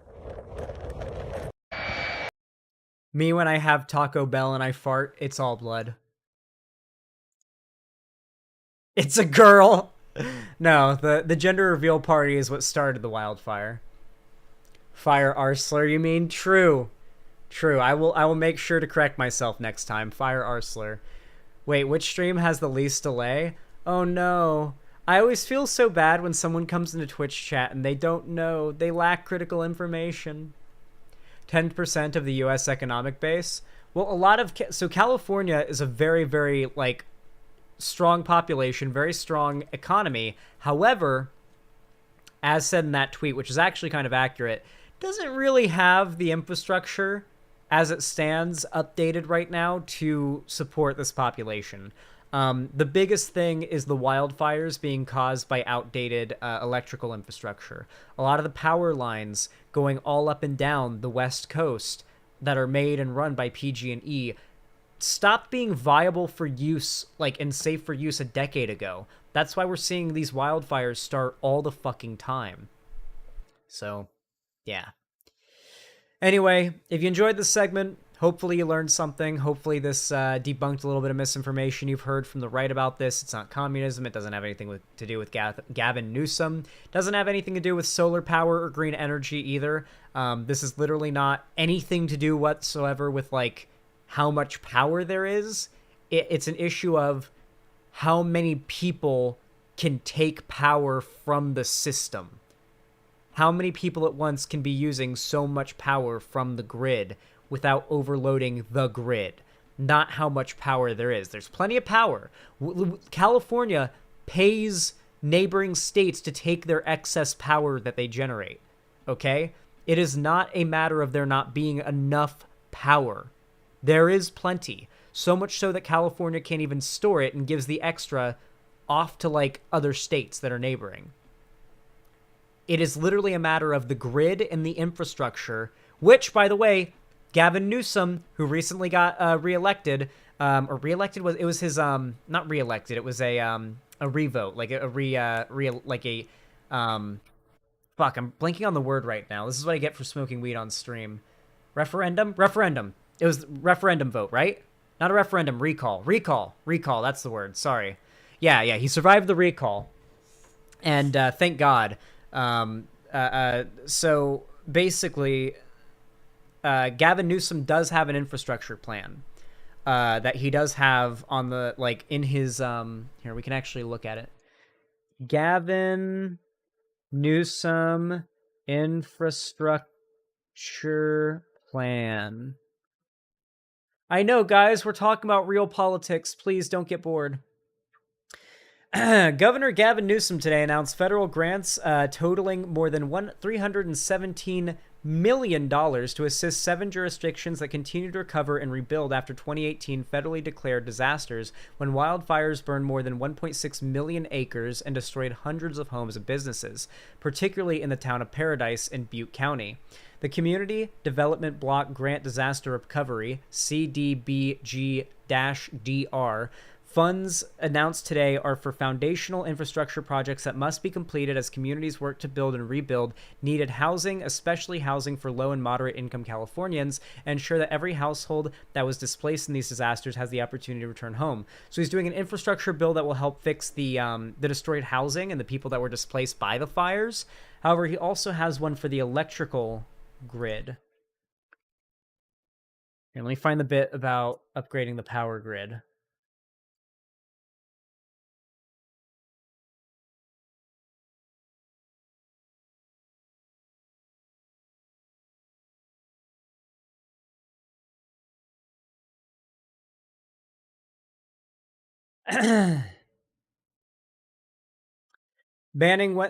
Beginning Wednesday, California and Western U.S., or just the Western U.S., I don't know why they word it like that, and the Western U.S. will experience extreme heat that will strain the grid with increased energy demands. In response, Gavin Newsom has proclaimed a state of emergency to temporarily increase energy production and reduce demand. The California Independent System Operator has called a flex alert for today, August 31st, that was a couple days ago, asking Californians to reduce their energy consumption between 4 a.m. and 9 p.m. I got that today as well, to save power and to reduce risk of outages. One of the things that I've been told really has to be done is that PG&E and the Flex Alert, why do they call it a Flex Alert? It sounds like something from a Rice Gum video. Hey, yo, guys, Flex Alert! Yo, check out my new vape, bro. Flex Alert. Like, anyway, I heard that one of the big issues having to do with the infrastructure of the electrical system, the power grid out here in California, is that PG&E, a private company, does not want to upgrade the infrastructure because it essentially means them spending a lot of money and resources for no real gain other than there's less wildfires, and how's that help them, you know? So it's really going to require Gavin Newsom and the California state government really tightening the noose around the neck of private businesses such as PG&E to force them to upgrade their infrastructure, because unfortunately, haven't they had lawsuits? That is part of it. Extreme lawsuits are a big part of it, but PG&E is a powerful company, and companies that are based around energy production and the facilitation of it are notoriously powerful. Oil companies, coal companies, electrical infrastructure companies, extreme monopolization power, extreme lobbying power, and extreme immunity power, just generally, when it comes to like their ability to hire lawyers and fight off lawsuits. Why are corporations always evil? Power production corporations are really like the stereotype of how evil it gets. Like they are the like oil, coal, all that. Like that is really where it gets like the most brutal in in terms of like corporate greed and corporate like stereotypical like billionaire, millionaire, like mustache twirling type shit. At least that's how it seems to me.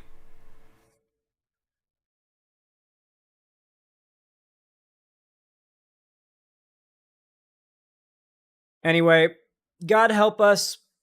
I'm getting the fuck out of California and moving up north to Seattle as soon as I can. And if you want to support me in doing so, you can always help by, well, liking the video if you enjoyed it. It's very simple, takes half a second, helps way more than you realize. It's just a simple hitting that thumbs up button. And of course, if you want to see more from me, you can subscribe and ring the bell icon and turn on all notifications so YouTube actually tells you when I go live or upload a new video, because they will not do it otherwise. And of course, if you want to see more from me online, you can follow my social media, link down below, especially my Twitter, all the spiciest memes are, as well as my fan Discord, where all the most fun stuff happens, I'd say. We got like watch parties in there, I play games with people, I just sometimes hop in, join the VC, and we talk. It's just a fun community. Regardless, though, if you want to support me financially and directly, and like the most substantially, you can do so by, well, you can come to my website, xanderhall.com/live, and make an account. And you can donate, subscribe, or gift a sub on there, which is always very much appreciated. Or you can support me through YouTube, Twitch, Streamlabs, Stream Elements, or Patreon. But no matter how you support me, I really appreciate it. Thank you so much for watching, and have a good one. All right, chat. I'm gonna be real with you guys. If you got the money for it, you gotta get the donos coming, all right? We aren't gonna get to Seattle if the donos don't start coming. You gotta do it, chat. I'm bullying you now, all right? I don't speak broke. There we go.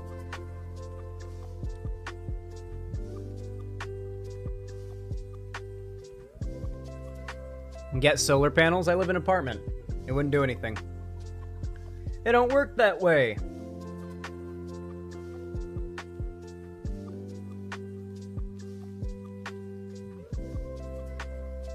Nice. All right. Zan, take a hit off the vape with me and I'll give you $2. Make it 5 and I'll do it because I just took a pretty big hit, yeah. Seattle is closer to Canada too. Yes, he'll be able to visit. And I'll be able to go to Canada and visit all my friends in Canada. It's going to be Pog. They're going to counter that. PG&E has a sanctioned monopoly. You need to counter that utilities are natural monopolies, and if we let the free market take over, it would be even more risk of there would be even more risk of wildfires. Well, yeah, no utility should be monopolized no utility should be commodified in my opinion. I think, like, in a perfect world, housing, utilities, the things that you need to live realistically in the modern world, these basic things would not be something that is conditional based on payment. I'm sorry, I just don't think that's moral.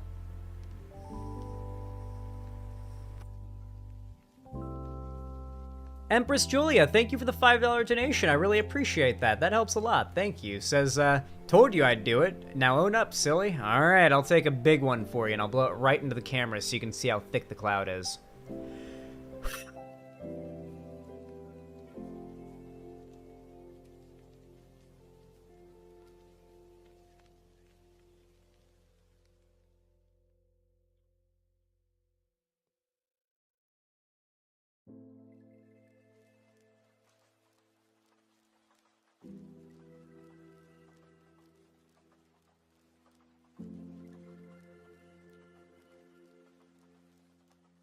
That was a damn thick cloud, I'll give you that.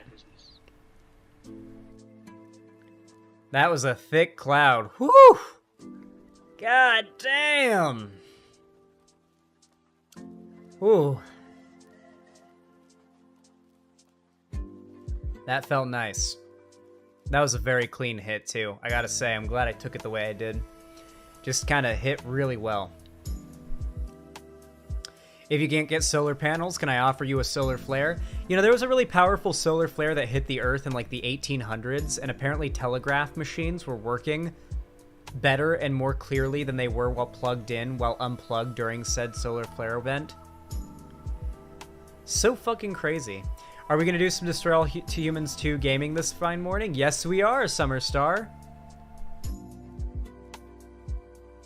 Unfortunately, I'm going to take a break from hitting the weed because I still have one more segment I want to do before we get to gaming, alright? I want to talk about J.K. Rowling before we wrap up, or before, not before we wrap up, before we move on to gaming. What do you guys think? You guys want me to talk about J.K. Rowling before I move on to gaming? It's morning for me. It's 2:30 a.m. 2:21 a.m. really.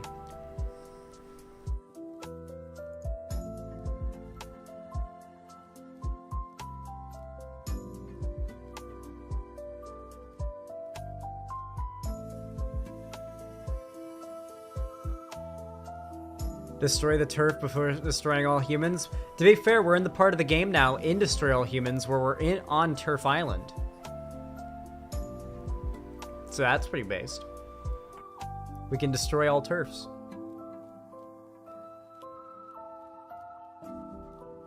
Alright, let's get it. Okay.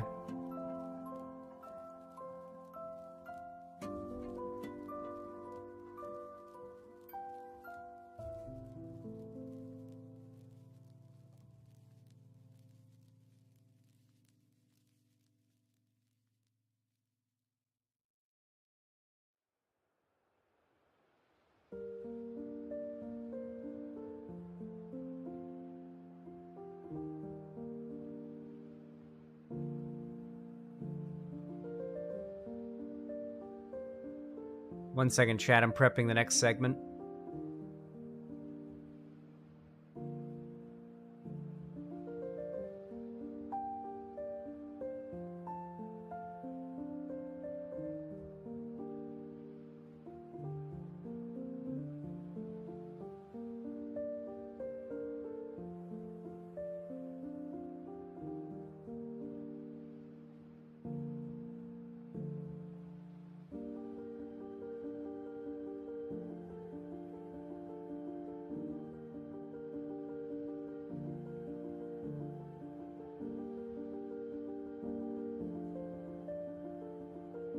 Right?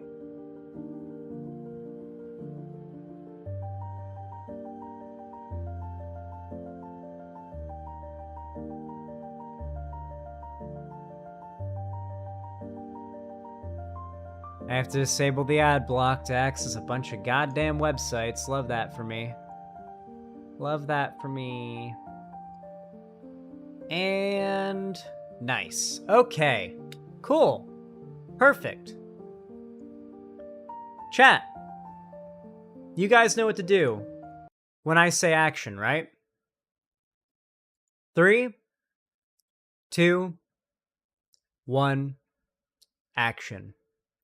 Listen, I have absolutely no shame, embarrassment, or regret whatsoever in my heart when I say that I was once a massive Harry Potter fan. I legitimately spent the entire car ride with my parents on the way to Universal as a kid, explaining all of the lore of Harry Potter so that they'd understand what everything was once we got to Universal Studios, to the Harry Potter section of the park. Because they had to know. And that's a good, 40-minute long explanation minimum. I took a lot longer. But to be clear, I was certainly a Harry Potter fan as a kid. I think a lot of us were. It was a fantasy, series, a magical fantasy series set in the modern world that was meant to appeal to young people, that aged with a lot of its demographic, and it just had a lot, and it didn't have a particularly high reading level, so the barrier of entry was pretty low, and it just had a lot going for it that made it really, really popular in its book form.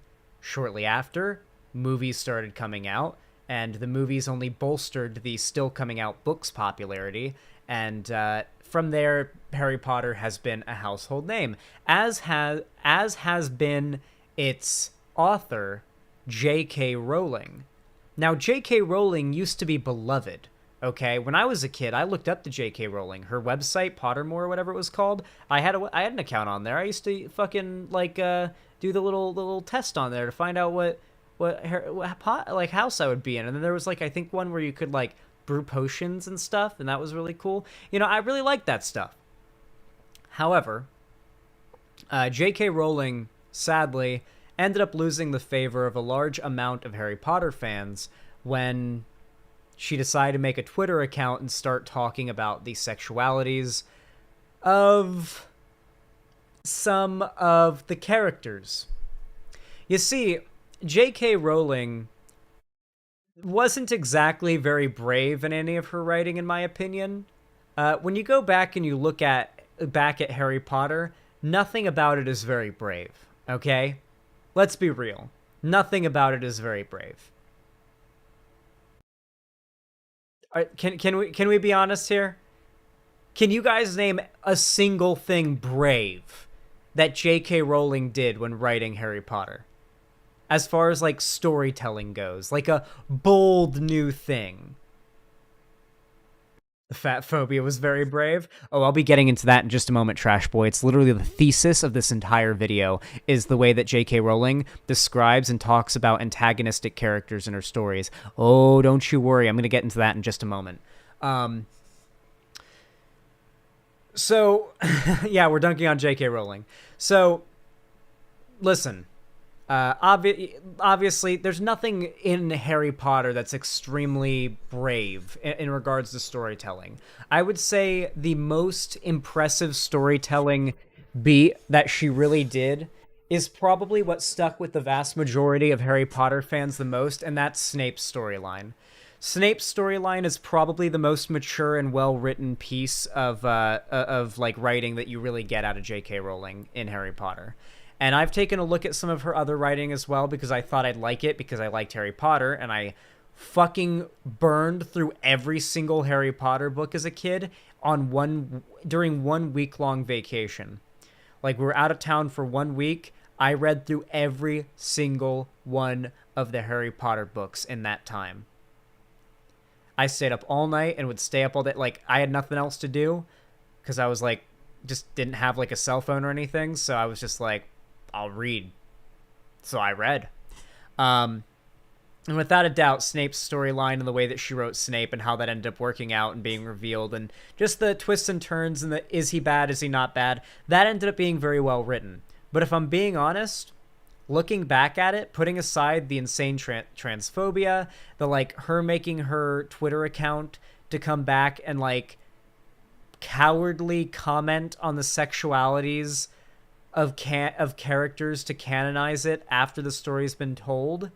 It really feels like J.K. Rowling was too much of a coward to make Dumbledore gay in the story, and so she decided, okay, well, I'll just announce now that gay people are more accepted and it won't be as controversial. I'll announce it now. Or, more likely, she did it for relevance and for brownie points, which seems a lot more likely. It just didn't come off well. And that was what really started to get people a little bit iffy on J.K. Rowling. But it really just came off as an out-of-touch wine mom kind of thing. Oh, she means well, though, sort of thing at first, you know?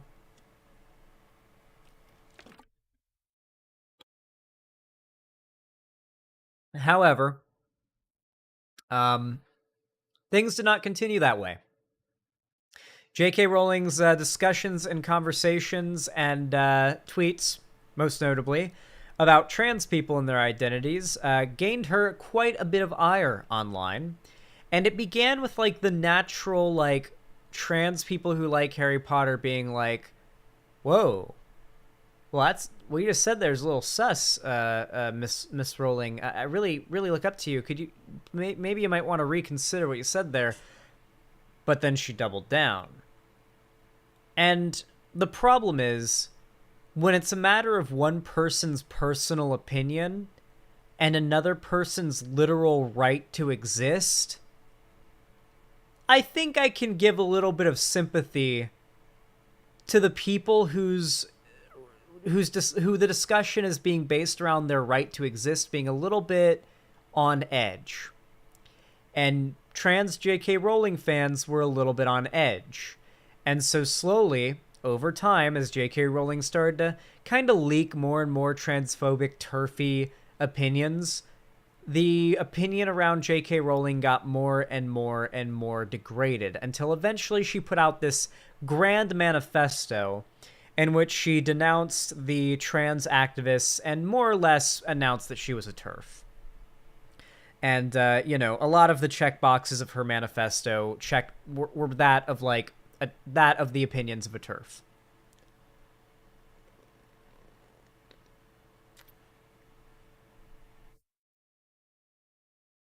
I bit the crap out of my lip in my sleep and have to apply Oragel on it. It's a local anesthetic.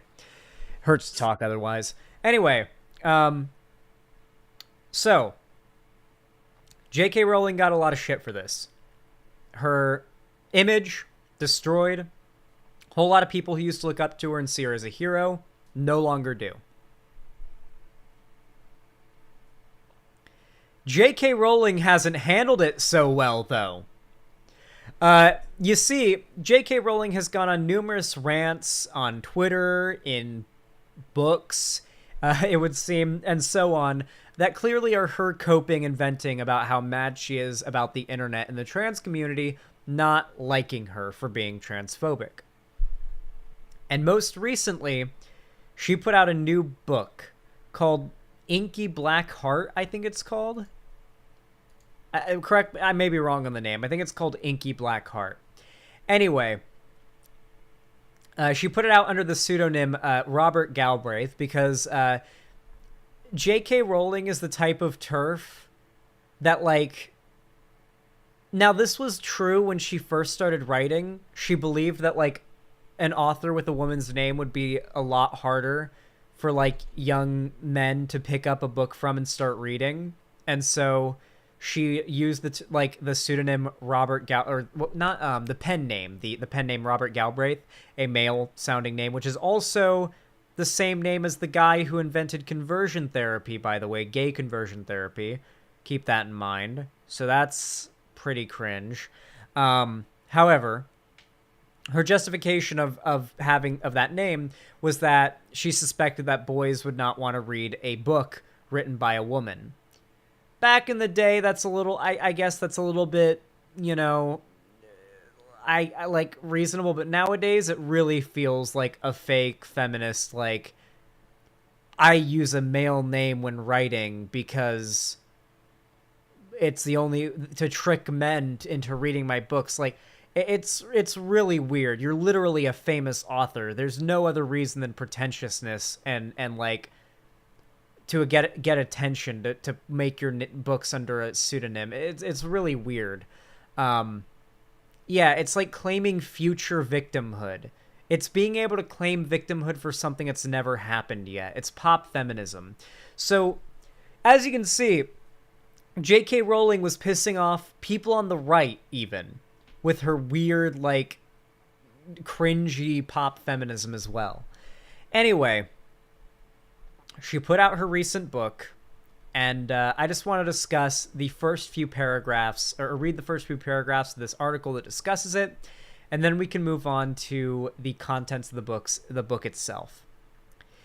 J.K. Rowling's latest installment in her Corman Strike mystery series, The Ink Black Heart, which recently published under her very public pseudonym, Robert Galbraith, coincidentally centers around a public figure who gets cancelled for being a transphobe. The poor thing even ends up getting murdered. The character, Edie Ledwell, a well-known cartoonist, gets persecuted by former fans turned evil, vicious trolls who also, coincidentally, accuse her of being racist and ableist. That's right.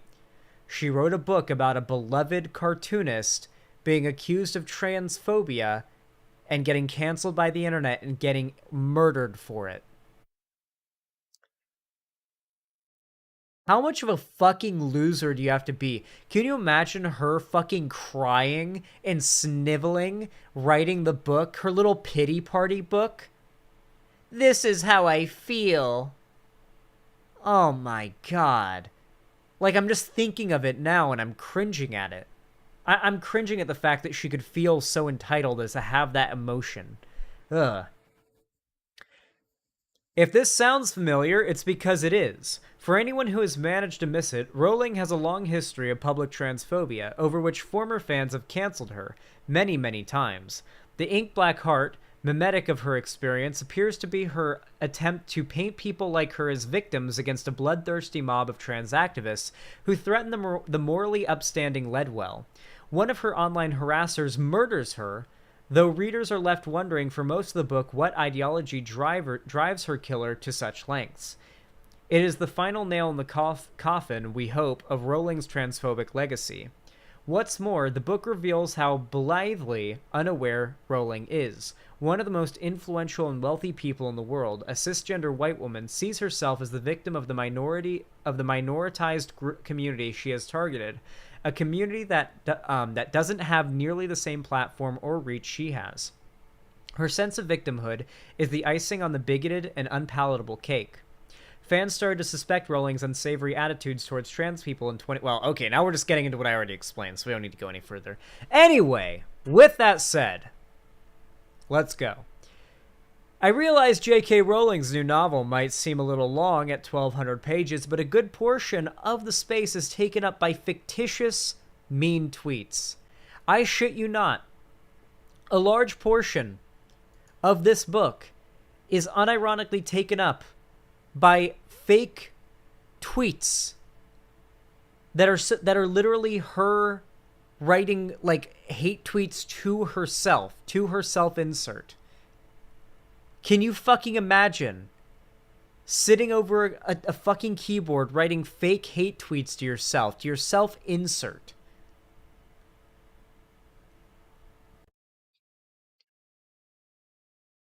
Let's read some of these comments. Shallow bitch. If you got raped every time you said something dumb, you'd be permanently full of cock. Spelled C-O-K. Based. If God meant us to feel sympathetic, why'd he make crying people look so fucking ugly? Can somebody tell that vile mercenary bitch to take a dirt nap? Hashtag stop feeding Fedwell. Hashtag I stand with Josh. Honestly, at this point, the bitch can choke. All that BS about doing it for love, not money. Hashtag stop feeding Fedwell. Hashtag I stand with Josh. You know what's really funny? These are literally the exact same types of, like the level of hate in these tweets isn't even reflective of the average woke scold, abusive piece of shit like woke scold tweet that I see. This isn't even a good parody of like a trans abusive woke scold who's telling some like turf to kill themselves online. It's not even a good representation of that because it's not passive aggressive enough. There's too much direct threats and calls for violence in this. This is more like the types of messages you see literal turfs leave on 15-year-old trans girls' Twitter profiles. Less so than the types of comments you see 15-year-old trans girls leaving on 30-year-old TERFs profiles.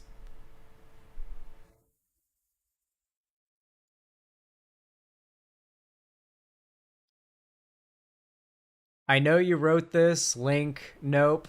Heisenberg? Wait, what? Wait, this is so accurate. Oh my god. This might be the most accurate tweet I've ever seen depicted in a book. It as a tweet that simply says Heisenberg with no context. I know for a fact that's not what it's meant to be, but like if you've been on Twitter, you know that this is something someone would tweet. Simply the word Heisenberg with no context and nothing else to it. I gotta give J.K. Rowling that. That is the most realistic tweet I've ever seen put to paper in a book. Which isn't saying much. You're as wrong about me being the pen of justice as you are about uncertainty principle. Lol, wait, what? Marehouse equals the pen of justice? Her vile cartoon promotes the idea that disabled people are other/laughable/strange. Hashtag Spoonie. Hashtag ableism. and she still hasn't sat down with any disability group to discuss fans' valid concerns. Hashtag okay, this is real. To be fair, and she hasn't sat down with it. This I've heard people say this about me, that I haven't sat down with like disability groups or whatever, like to discuss these issues, and that's why I'm ableist or whatever. I've heard that before. So this is actually a realistic tweet. I'll give her a point on this one. It's still a fake tweet she made up to like tell to herself insert in a pity party book, but I'll give her that one. That one's realistic. Yeah, imagine the next one just says kid named Finger. What's your disability? Being a land whale? What the fuck? Jesus. For those of you that are unaware, J.K. Rowling is fatphobic, and I have no doubt in my mind that her fatphobic tendencies were reared out in this tweet. Suicidal ideation, the disabled, laughing about depression isn't cool, I agree, but he's talking about suicidal past. So as you can imagine, it's just a whole bunch of random, like, delete that for fuck's sake, deleted. There are other better ways. That psycho bitch is gearing up to kill him. Like, just, you know, like, really just a whole bunch of just shit tons. We can just keep going. Just a whole lot, a good fair amount of fake tweets that she wrote to herself insert in her own book, telling herself to kill herself. Listen, as I said in my last video, the internet... oh, sorry, chat. The internet has made the truth more accessible than ever. Anyone could just go on Google and do their own research and come out of it with a pretty damn well-rounded understanding of most issues, as long as they're somewhat mindful in what sources they get their information from. However, with that being said, when the truth is so readily out there, for some reason it's made people more willing to accept lies. It's like the truth isn't good enough anymore. The truth isn't exciting or interesting enough anymore. Or sometimes the truth is too inconvenient, so we have to believe in a convenient lie. And so when you're somebody like J.K. Rowling, extremely wealthy, extremely privileged, and you feel like the worst thing that anybody can do to you is say mean things to you on Twitter, then yeah, you're going to throw a pity party and write a book about yourself in which you literally write a bunch of fake kill yourself tweets to your self-insert in your pity party for the whole world to see and support you with, because you just can't get over people living in a way that you don't approve of. It really is some serious loser shit. Now, that isn't even all like the thesis of this segment, if I'm being honest.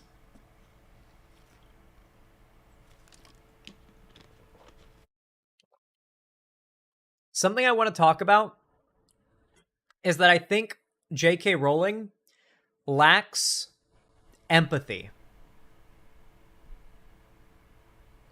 Fundamentally, I think she lacks empathy. Not just in her behavior, but in her writing. And I think it becomes most evident in the way that she describes characters that are antagonistic towards her protagonists. I think, you know, the way she describes Dudley, Dolores Umbridge, you know, like these characters that are described as being disgusting, pig-like, like there's never like, besides Snape, who stands out so much because he's one of the few antagonistic characters that's ever given even the smallest amount of depth. Besides that, overwhelmingly, any character, like, it almost sounds like J.K. Rowling hates some of the characters she describes. Like, the way she describes, like, Hermione the first time is, like, so mean. It's like, it's almost cruel, right? And recently, you know, obviously I've been getting into House of the Dragon, and I've been getting into The Rings of Power. And these, you know, two big shows, you know, the source material comes from Tolkien in one case, and the source material comes from George R.R. Martin in the other case. I've been doing a lot of like research and a lot of you know, watching a lot of content about their about like their entire like writing style and what they do. And I've been watching a lot of interviews with George R. R. Martin. And just before stream, I saw an interview with him in which he talked about one of his biggest breakthroughs in writing, in his like writing skill, and I realized I don't think J.K. Rowling has had this breakthrough yet. George R. R. Martin writes his story, particularly the Game of Thrones, the Song of Ice and Fire, the Game of Thrones storybooks, whatever. He writes those books from the perspective of a whole bunch of different main characters. And the way that he, as the author, portrays information about the world and objective events is through the eyes of that character and how they would realistically see it. The example he gives is if a child sees something, he is going to like first or second or third person. So to be fair, J.K. Rowling wrote Harry Potter in third person, but I think there are still ways to get around this anyway. The example that George R. R. Martin used was that when Brandon Stark, when he discovers Jaime and Cersei Lannister boning in the top of the tower in like in the beginning of the story, like in the in Winterfell, from his perspective, he's like 7 years old. He doesn't know what sex is. So from his perspective, the way that he tells the story is he climbs up the tower and sees two naked people wrestling. And that's what he thinks is going on. And then all of a sudden, he gets pushed from the tower and doesn't know why or what happened. And he's confused. Like, he talks about how the motivations of characters, the way they see the world, the way that the audience receives information about the world through those characters, and the way they would see the world is very important and is frankly demonstrative of good writing. I really honestly do think Harry Potter being written from like third person is a little bit lazy. I kind of would have liked Harry Potter more if it was written from multiple characters' perspectives. If like, all right, now we're seeing things from Harry's perspective. Oh shit, now we're with Hermione. Oh shit, oh this is a Ron chapter. Okay, all right. Are we having a Snape chapter? Okay, cool. Oh, a Dumbledore chapter. This is interesting. I don't know. Listen, all I'm not saying J.K. Rowling's a bad writer, but compared to like other writers who have achieved similar levels of like fame as her, she's not as good as them. J.K. Rowling is not as good of a writer as George R. R. Martin. J.K. Rowling is not as good of a writer as Tolkien. And she's not even as good as of a writer as many like current day modern authors such as Stephen King. Nothing that I don't think Harry Potter could not even attempt to scratch the surface of the literary universe, the shared literary universe that Stephen King has made. It's actually fucking crazy. Anyway, with all that said, J.K. Rowling is not hot shit. Not like she thinks she is. She may think she is, but she is not. Keep yourself humble, guys. Never let your ego get too inflated. Anyway, with all that said, thank you so much for watching. If you enjoyed this segment, please consider leaving a like. It means a lot more than you even realize. It helps the channel a lot more than you even realize, and I appreciate it more than you even realize. Simply hitting that thumbs up button really does a lot for me, and I really appreciate it. You can also see more from me here on YouTube if you hit that subscribe button and ring that bell icon to turn on all notifications so YouTube actually tells you when I go live or upload a new video. You can also go to my description and look at all of my social media and follow them, including my Twitter, my Instagram, my fan Discord. If you're like a really hardcore fan, you want to take part in some of the watch parties and some of the game nights that we do, and just the general conversations I have with people in there. And of course, finally, if you want to support me financially, you can make an account on my website, xanderhall.com/live, and you can donate, subscribe, or gift a sub on my website. You can eliminate the white names, or you can give yourself a colored name and eliminate your own whiteness. There are tons of different ways that you can support me financially, both on my website, YouTube, Twitch, Streamlabs, Stream Elements, and Patreon.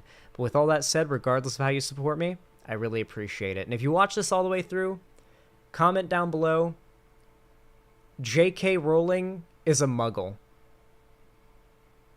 Thank you. Ugh.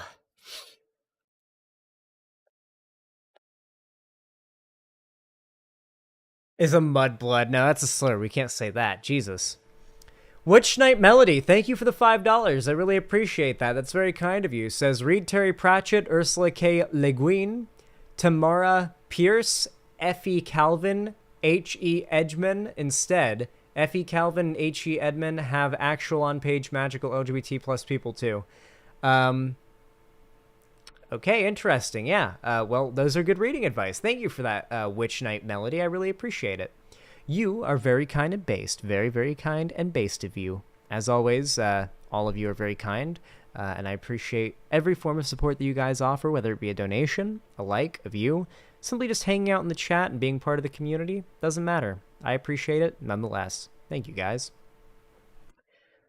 All right, I'm going to update the dono goal really quick. Feel free to keep it coming, of course. I always appreciate that, as I still got to pay Cherry a living wage as well as myself, and the donos are a little skimpy tonight, chat, not going to lie.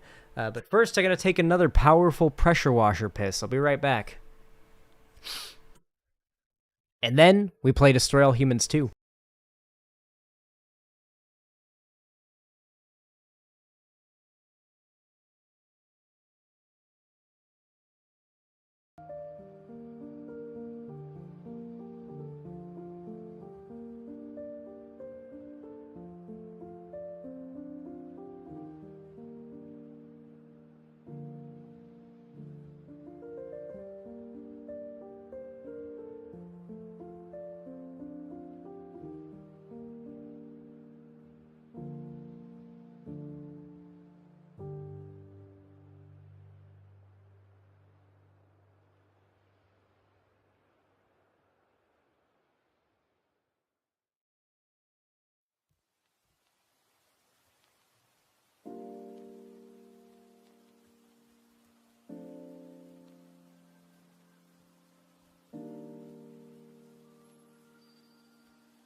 Never drink the yellow gamer water, chat.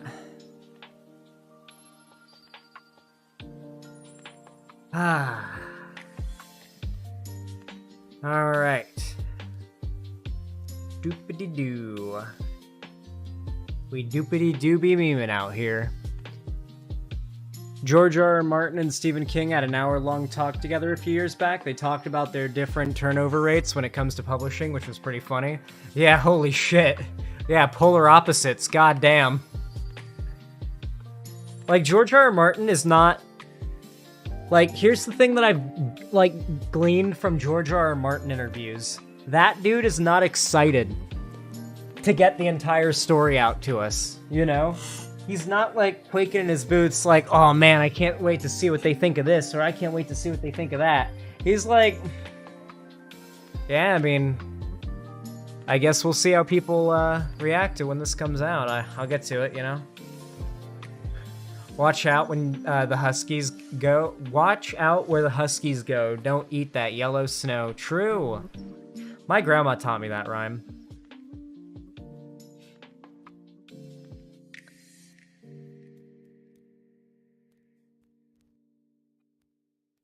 Babsta, thank you for the tier 1 sub. I really appreciate that. Did I only donate to Zan when he's not looking? Oh my god, you're like SCP-173. Okay, well, you only did it once, but still. Thank you for that. I really appreciate it. Thank you for the $5. It's very, very kind of you. Based and kind. Based and Fabsta-pilled. Sparkly Void, thank you for the 3 tier 1 gifted subs. That's $15 right there, and 3 white names eliminated. Wyvern13, Mark's Avenger, and Pesky. Thank you so much. I hope you guys really enjoy your gifted subs, and Sparkly Void, I really appreciate that. You're very kind. It says, get those white names out of here. True. 3 white names down, many more white names to go, no doubt. Thank you very much. And of course, Nasdaq with the 3 tier 1 gifted subs. Again, another $15, another 3 tier 1 gifted subs, another 3 unwhited names, another 3 blue names added to the fold. Thank you. Gifted to Hidden, Marty, Canny Boy, and Silly Gats. Thank you so much. Says Begone white names. Thank you so much. I really, really appreciate that. That really does help out a lot. You guys are really, really kind and generous. I'm gonna update the dono goal really quick so it reflects in the little bar there. My quota for getting to Seattle by the beginning of next year is making about $150 per stream minimum, and having like some higher gaining streams to like fill in the streams that make less. That amount should roughly like get us there, at least in regards to like the dono goal. For all the fees and everything by the beginning of next year. That's what I'm aiming for. Elephant! Give to me your peanuts. God, I remember that kid I remember that show as a kid. God. I remember that was on TV. Shouldn't you stream to NA prime time then? North America prime time? Now here's the thing that you're forgetting. It is 1 trillion degrees during the day, so I have to wait till it gets a little bit colder before I can start streaming in the middle of the day more often. So yeah, that's literally just a matter of it needs to get colder, and then I'll do that. Yeah, that's literally it. Once it gets colder, I will do that. I'll stream during the day again once it gets colder out, but for now, I have to stream during the evening. Otherwise, you know, if I stream during the day, it's too goddamn hot. I can't do it.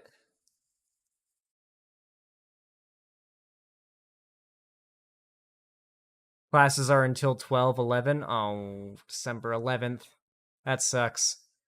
I'm really sorry to hear that. But I really do appreciate the support you guys have brought in. Whether it just be you guys chilling, talking, donating, liking the stream, vibing, watching, whatever it may be, lurking. Even if you're lurking, I appreciate it. You guys are awesome. I'm going to run a quick YouTube ad and switch the category over to Destroy All Humans 2 Reprobed. It was already on it for some reason on Twitch. And we are going to get right into the game. Oh god, I need to get myself a monster and a water. Fantastic. Oh, I love getting up in this chair. I love this chair. I love this chair. I love this chair.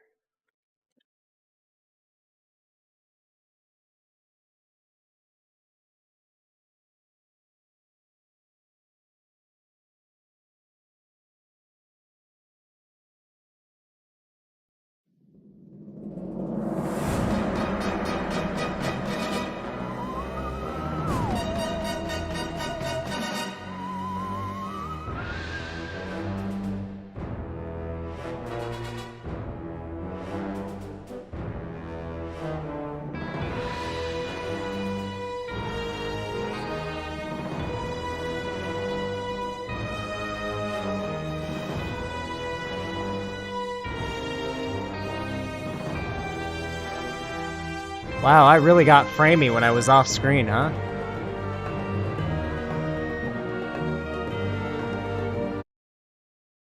Okay, I think we settled on the volume was best right around here, right? I think that's what we ended up agreeing on. Let me switch screens here. Game capture. This is good, good audio, right, chat? How's it sound? And look. Does it look good, sound good? Any lag? Any choppiness? Audio's good?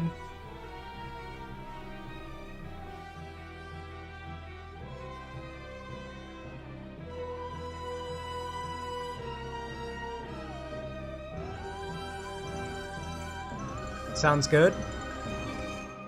All right, pog pog. Let's continue. God damn that loading screen.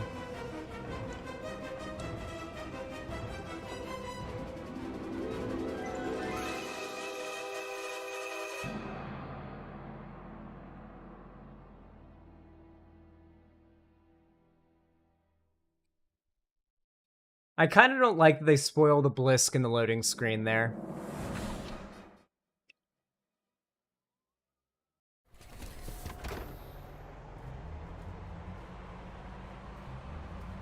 All right.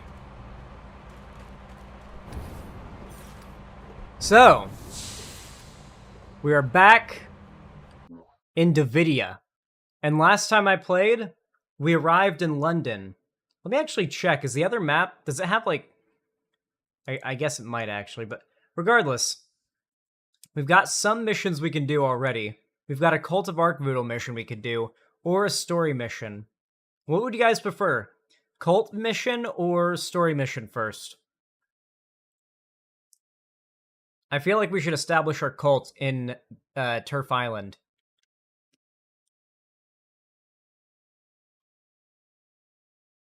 The cult? All right, let's go talk to the cult. Let's go recruit for the cult first. I say, who's there? Space leprechaun! What's that? Oh, I do be playing as a turf person right now. Would you rather believe it?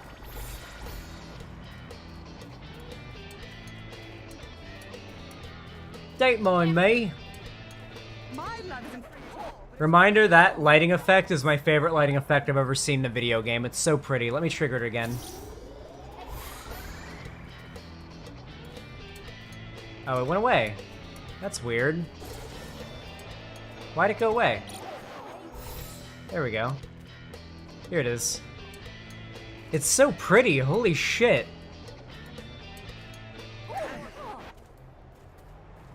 I don't know, there's just something about it I really like. It's just, I've never seen a lighting effect like it in a video game before. It's just so, like, unique. Hi. This is a nice little park you got here. Cult of Archvoodle. Revelations. Is it Thursday already? Ask about his gang. Who are you people? Someone called us stone posers. I guess that's what we are. You got a leader? Look for the walking man. He's so vertical it hurts. Mitch! It's on purpose, Draco system. It's on purpose that his voice doesn't change when he has a disguise. No matter what. I know, it's great. I know, it's really funny. She's a British lady, but he's just like, oh yeah, it works well enough. Oh, Is that a streaker? Little green space wanker! freak! Little green wanker. British people.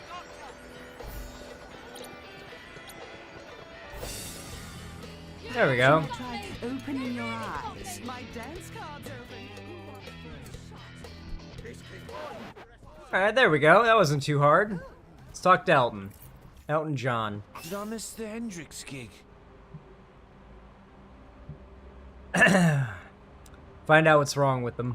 You're smashed up worse than Pete Townsend's Rickenbacker. What's the deal?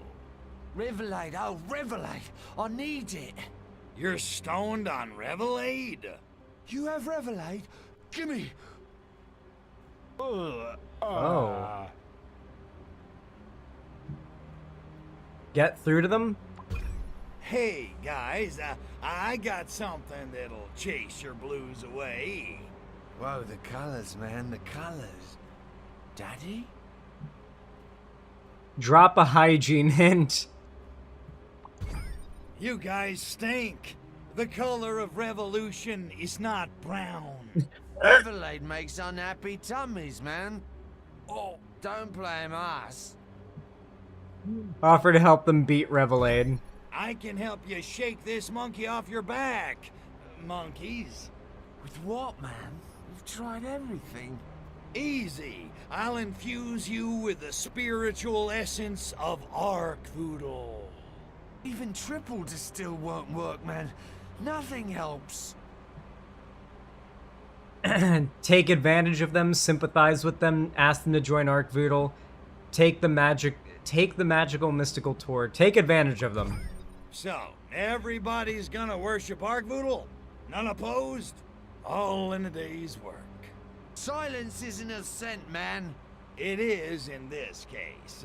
Call it a benevolent dictatorship if you want to. You'll be wrong, but if it makes you feel better, knock yourself out. Remember, I body snatched their leader. Double check their sanity. I bet I could tell you I'm an alien from the planet Furon, here to harvest your brain stems, and you wouldn't even care. Cool, do it. At least that'll take care of my headache. Give them a sporting chance. You know you're signing up for a cult, right? Don't you want to see my true alien form first? Whatever floats your boat, man. Whee! Reveal your true alien form. I don't even know why I'm bothering. Behold.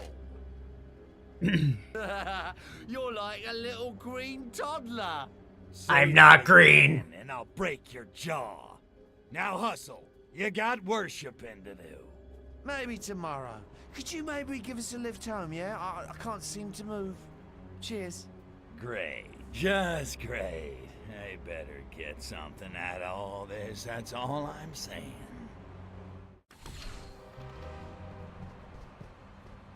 Oh my god, do I have a lot of optional objectives. Use, follow, get a stoner, pause your home. Use PK to get a stoner, pause your home. Wow, okay, use body snatch, okay. Ring the fire brigade. I guess. Okay. So we gotta use body snatch to get one.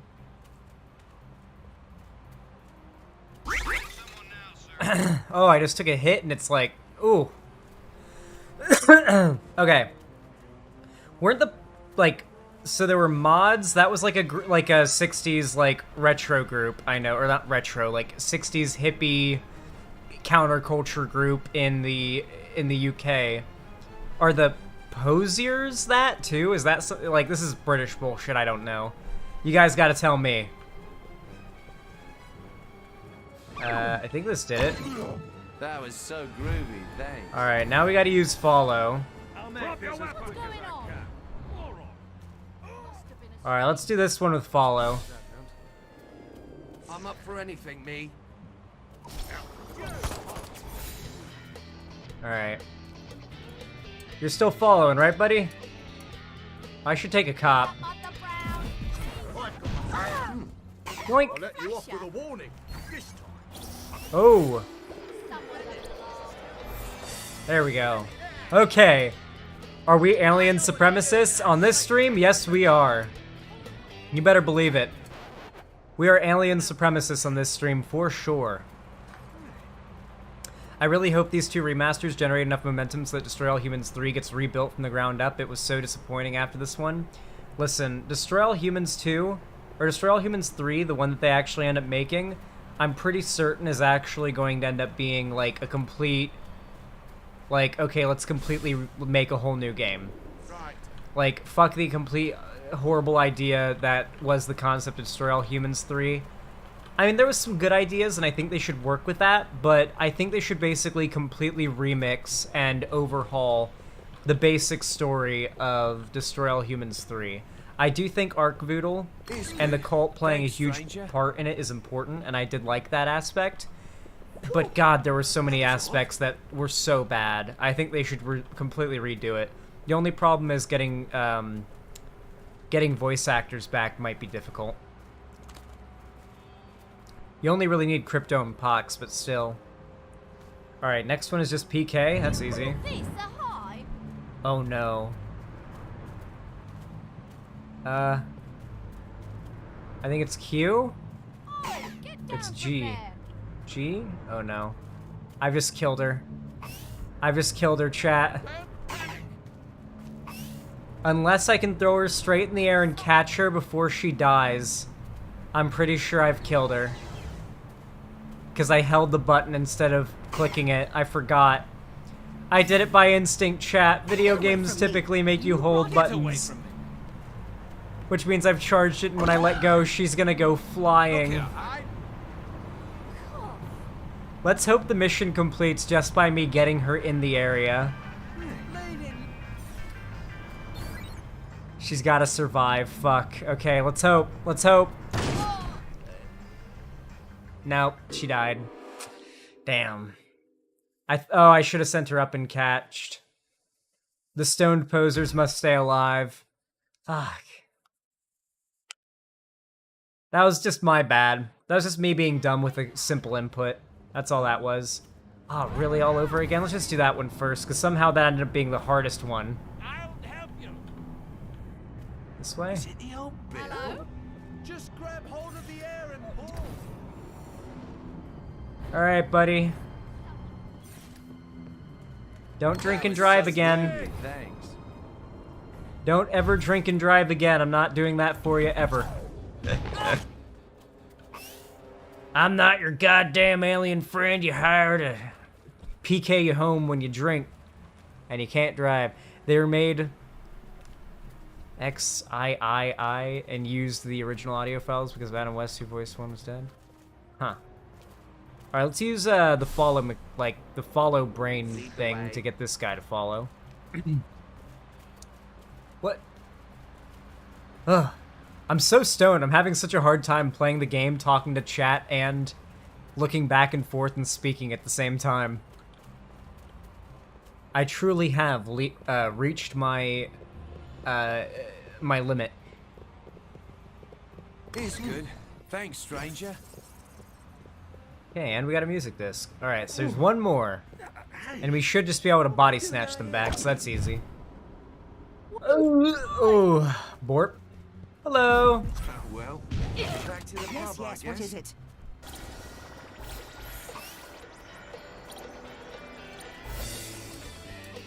God, it's such a pretty effect, too. Xander Hall won't be designated driver confirmed. I don't have my license, so I can't, I've got my, I think I still have my learner's permit. I think it's still active, but I got a California ID. I just haven't had, like, the need for it, and once I do get the license, I have to, or a car, I have to pay insurance, I just have to pay for extra stuff that's just kinda not needed. Like, the main issue is that I have yet to need it, but once I do, I'll just end up getting it. But I'm just kind of putting it off until I absolutely need to get one. I'm like... Have I seen Killer Clowns from Outer Space? Yes, it goes hard as fuck. I had it on VHS. This game has very much has Killer Clowns from Outer Space vibes for sure. Like how kind of like toy and cartoony all of Crypto's weapons look and all that. It also reminds me a lot of Mars Attacks. Brainwashing people with rainbow effects is pretty queer-coded. That's true. Crypto's gay.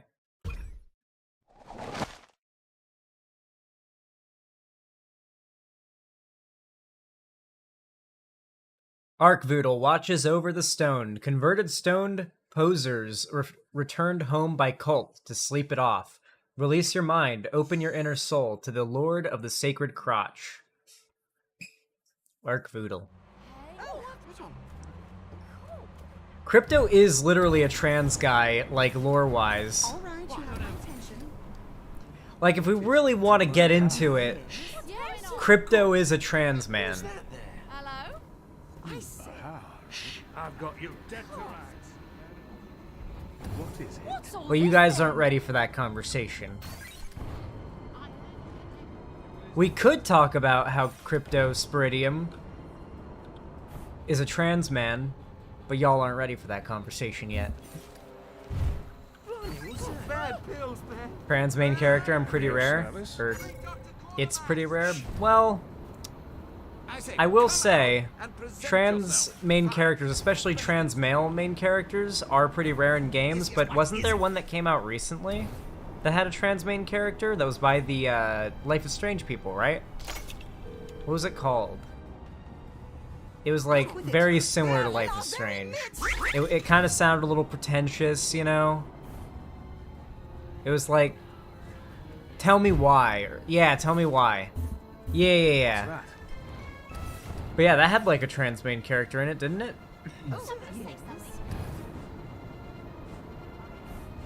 Huh. Oh yeah, there's another collectible. I knew it! God, I don't remember the map being so detailed and having so many like porches and stuff that you could fly around and land on in like the original game, but I'll take it.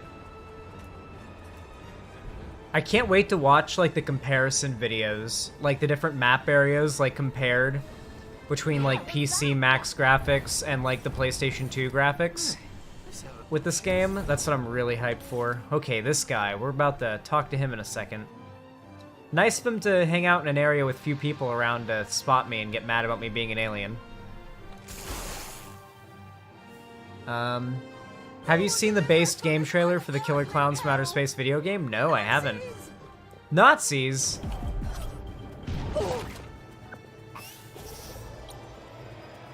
Don't worry about me, guys. It's okay. Let's start the mission. La Femme Natalia. What's shaking, Ponzi? I know who we're about to meet. I know who we're about to meet, chat. We're about to meet my sexual awakening. This ain't just a social call, is it? I'm afraid not. I'm relieved to see you, sir. The Soviets appear to be up to some mischief.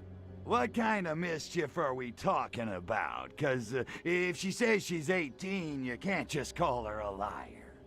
No. The Jesus Soviets are Christ! throwing a party for the opening of an exhibit of Russian modern art. Frankly, it's making me a bit nervous. A number of Albion's VIPs are in attendance. This game's so fucking raunchy, Jesus. Oh my god. Ask what's eating Ponsby. You know, I'm starting to worry about you, Ponzi. You're getting a twitch. What exactly is it you're scared's gonna happen?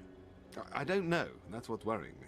Mainly, I'm worried about all those VIPs, MPs, captains of industry, all gathered in one place. Sounds It's a like disaster Giles waiting to from happen. Thank Buffy the God I Vampire managed to Slayer. dissuade Her Majesty from attending. That could have been a real cluster. Ouch. My virgin ears. Ask about mission goals. So, what? You want me to get over there, rough the ambassador up a little? Dear Lord, no. I just need you to mingle with the crowd and check it out. Incognito, as it were. Okay, I'll get a disguise. Wouldn't want my pretty mug to ruin anybody's appetite. Recap mission goals, joke about modern art. So, modern art, huh? Jackson Pollock pees on a canvas and sells it for 50 grand. I don't get it. Ha! Oh, you're serious? Well, I suppose it takes something of an educated eye to make sense of it. Educated eye? What a crock! I don't need a master's in art history to know what I like. No, of course not. But as modern art has become more abstracted, it helps to understand the conceptual framework the artist had in mind. You realize the player's in the kitchen making nachos at this point, right? The Blue Rider thing in the first game, I just thought perhaps... I know. Lead Balloon City. What are you gonna do? I love the fourth wall breaks in this game. They're really funny. Recap mission goals. Always recap mission goals. Okay, blend in with the rich freeloaders at the gallery and just generally keep an eye on things. That's it? That's it. No muss, no fuss. Set mission. Okie dokie, Smokey. I'll go grab a disguise and mingle with the in crowd. Excellent. I'll stay in radio contact in case you need me. All right. We're like going through the game pretty quickly, but at the same time not too quickly. Like I feel like we're going through the game at like a perfect rate. Like it's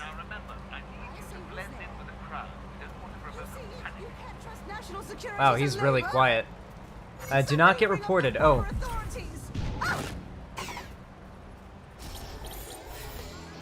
There we go. Didn't get reported.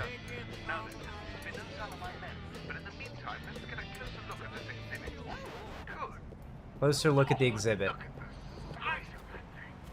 Oh. Big enough to hide a nuclear warhead in. We'll have to act quickly. But first, we must evacuate the VIPs. What? Evacuate the VIPs from the expedition. Do not get reported. Z, follow. Okay. Oh yes, jolly good one. Follow me. Okay, so apparently there's something hidden in the giant... No, no. Not Oh, no. more blackouts. Come here. Your wish is my command. Don't you try nothing. That must have left quite a... Come on. It shall be done, O Lord. Man, your mind is strong if you keep fighting this. What is going on? Excellent notion.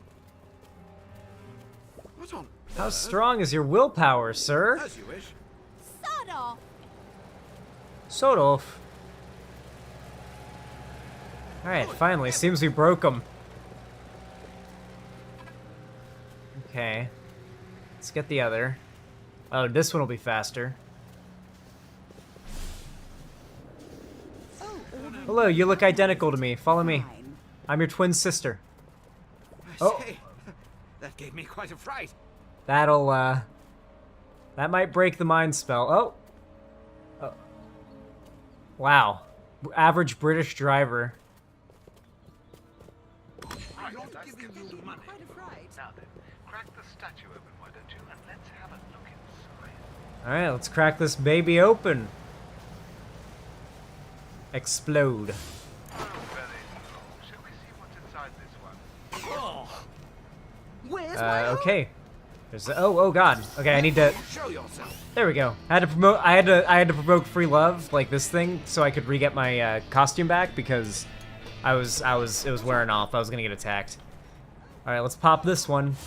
Oh, that statue's big enough to hide an atom bomb.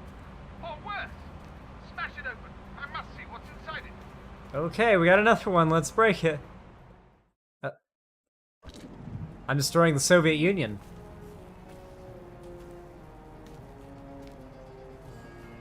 Goddamn Russians. The KGB. They've staged attack on the UK! Based? I'm actually not too mad about this. Oh god. Dude, they made him look really cool and terrifying in this game. I won't say what, because it's spoilers, but they made them look really cool.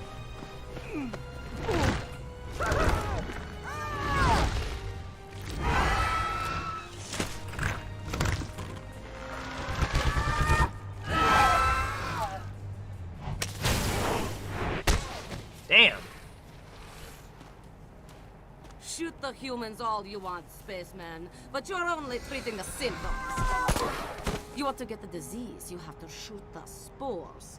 Restrovia! There she is. There she is. Hurry, Crystal Polonium. Kill them all. None must escape. Use the anal probe. Probe them hard and deep.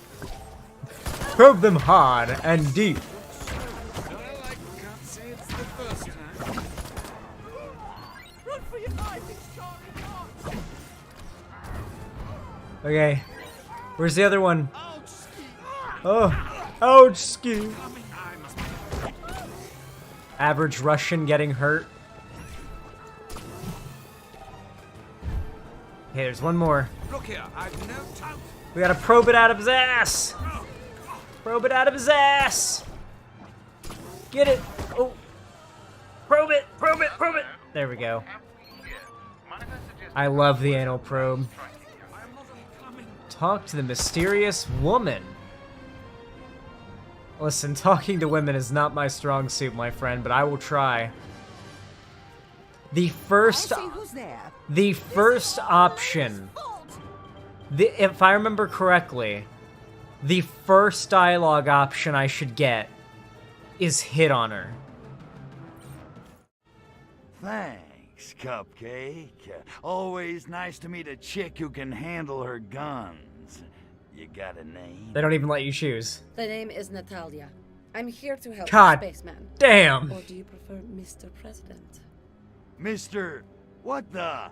Does everybody on this dismal freaking island know who I am? Dismal pretty much. freaking island At is least accurate. everyone in my line of work. Ask if she works for Ponsby. Oh, so you work for Ponsonby? Ponsonby. Although after this little incident, I may have to ask him for a job. I work for the Komitet Gosudarstvenoi Bezupeznosti. Why, you make pasta? I'm a secret agent with the KGB. Make lewd insinuation. So you're a secret agent, huh? 'Cause I got a package that needs delivering. Your eyes only, dig? I have 3 knives hidden on my body, and I'm blindingly lethal with all of them. Now concentrate. Ooh, I think I'm in love. Freak out about the whole KGB thing. Ask about container and statue. I love this game so much. Ask about the container and statue. What the hell do you think was in those statues? Hard to say. It's listed in official Booba. documents as Goshniev Kro. Sounds tasty. Not gonna cover the booba. It loosely translates as either an incredibly lethal biological weapon or a quasi-legal performance enhancer for the Soviet Olympic team, depending on the context. True. Ask if it's a mutagen. Ask why she came to help. Can we romance her? We can try. We can try. Ask why she came to help. Why the hell would you turn your back on your own species to hook up with an alien invader from outer space? First, we are not hooking up. And second, why would I trust a Furon over a KGB apparatchik? Because everything's gone bizumnie. The Politburo spitting out orders that don't make any sense. My colleagues transforming into irradiated monsters. All hell is breaking loose. Something's happening.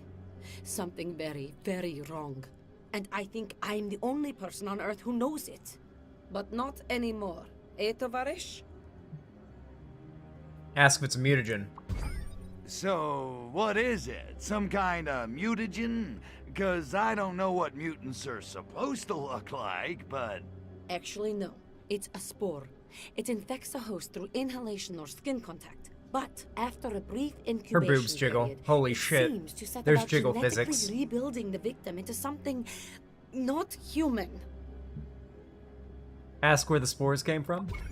You think somebody engineered it for the purpose? You have a better explanation? I'm just trying to put all the pieces together. At first, I thought it was being made here, but now I am not so sure. Interesting. Oh. God, that shot. I'm proud of this game dev company. They've done well by me. They're about to shower these abominable spores all over the city. Shit. You take the Hyde Park infestation. I'll handle the ones in Soho. Can I just say the And graphics Spaceman, really good. Good hunting.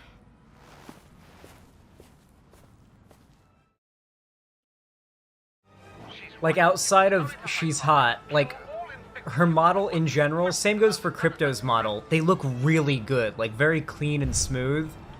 Like there's not a lot of like polygon, like there's a lot of polygons. There's not a lot of like weird jagged edges in the.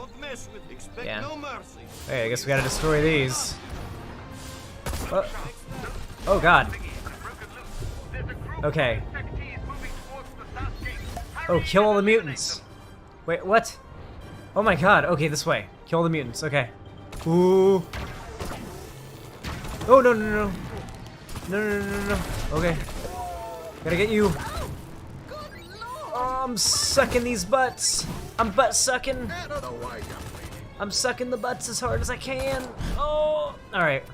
I think we got all the blisk there. All right, ignore that word. Don't think about that word I just said.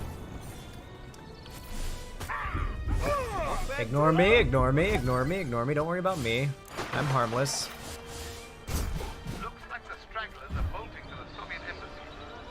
Oh yeah, I should definitely kill the agents standing by these things before I pop those. Otherwise, they yeah, they let those out.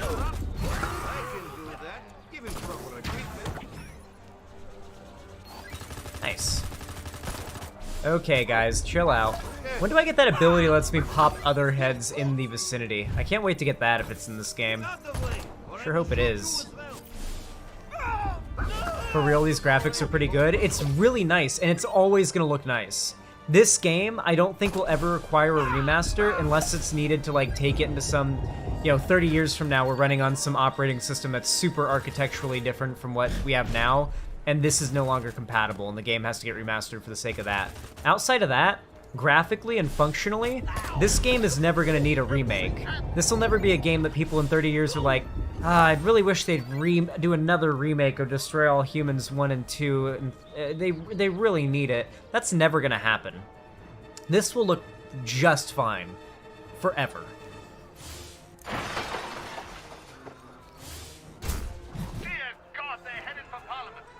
Dear God, they're headed for Parliament! Oh, Margaret Thatcher might be in there! Whatever will the United Kingdom do without her great wisdom?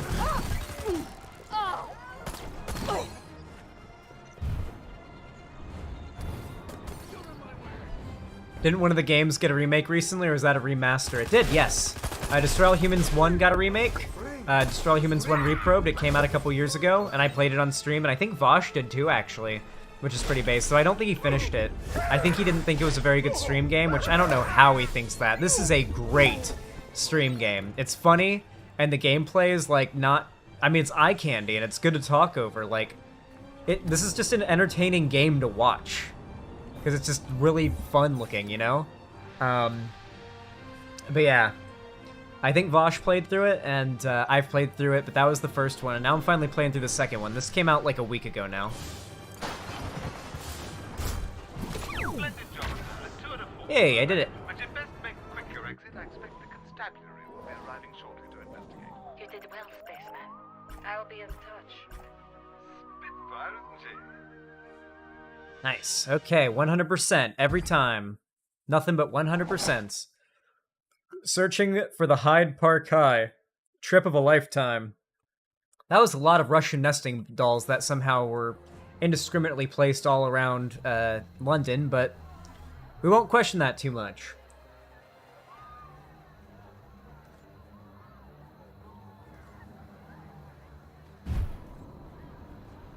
Yes, what is it? I just sent someone fucking somersaulting. That is hilarious. Oi, hello? Right then. Now it's time to do myself a few questions now. Oh, out with it. Gotta run around this bloody beautiful island now. Run around this beautiful island we call the bloody British Isles. That's where we are right now. Gonna roam around it, and I'm gonna find all the side missions, and we're gonna get them done. Wait, Zan, have you ever played the Time Splitters games? I think the developers are making a new game in the series finally. I have never played it, but I'll look into it at some point. I definitely have like a very large catalog of games I need to get to. I'm thinking after Fallout New Vegas on stream, I think the game I'm going to get to after that will probably end up being Breath of the Wild.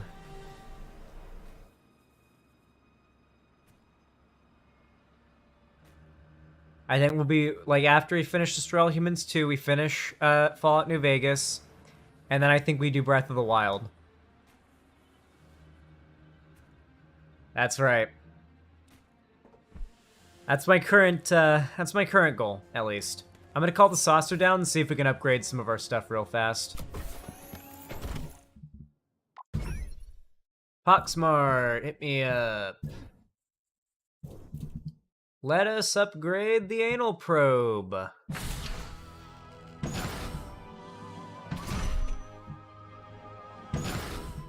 There we go. And, ooh, we can fully upgrade Saucer Shield, too. Nice. Love that. Anything else we can upgrade? Nope, looks like that's everything. Still, a decent amount of progress, you know? We're getting stronger. We're getting these upgrades. We're getting them gotten. Yeah, we be doing that extra probing. What upgrades did we get? Increases the damage dealt by critical probes. This probably, I assume, like, probes them faster. Increases the time window for a critical probe, so it makes it be green for longer. Increases maximum ammo capacity. That's good. The next upgrade here is all probes deal even more damage. The final one is picking up a brain immediately starts Crypto's personal shield regeneration. This gun heals you every time you use it once it's fully upgraded. Mid-combat, it heals you. That is good. Okay. Alright, let's go do a quest.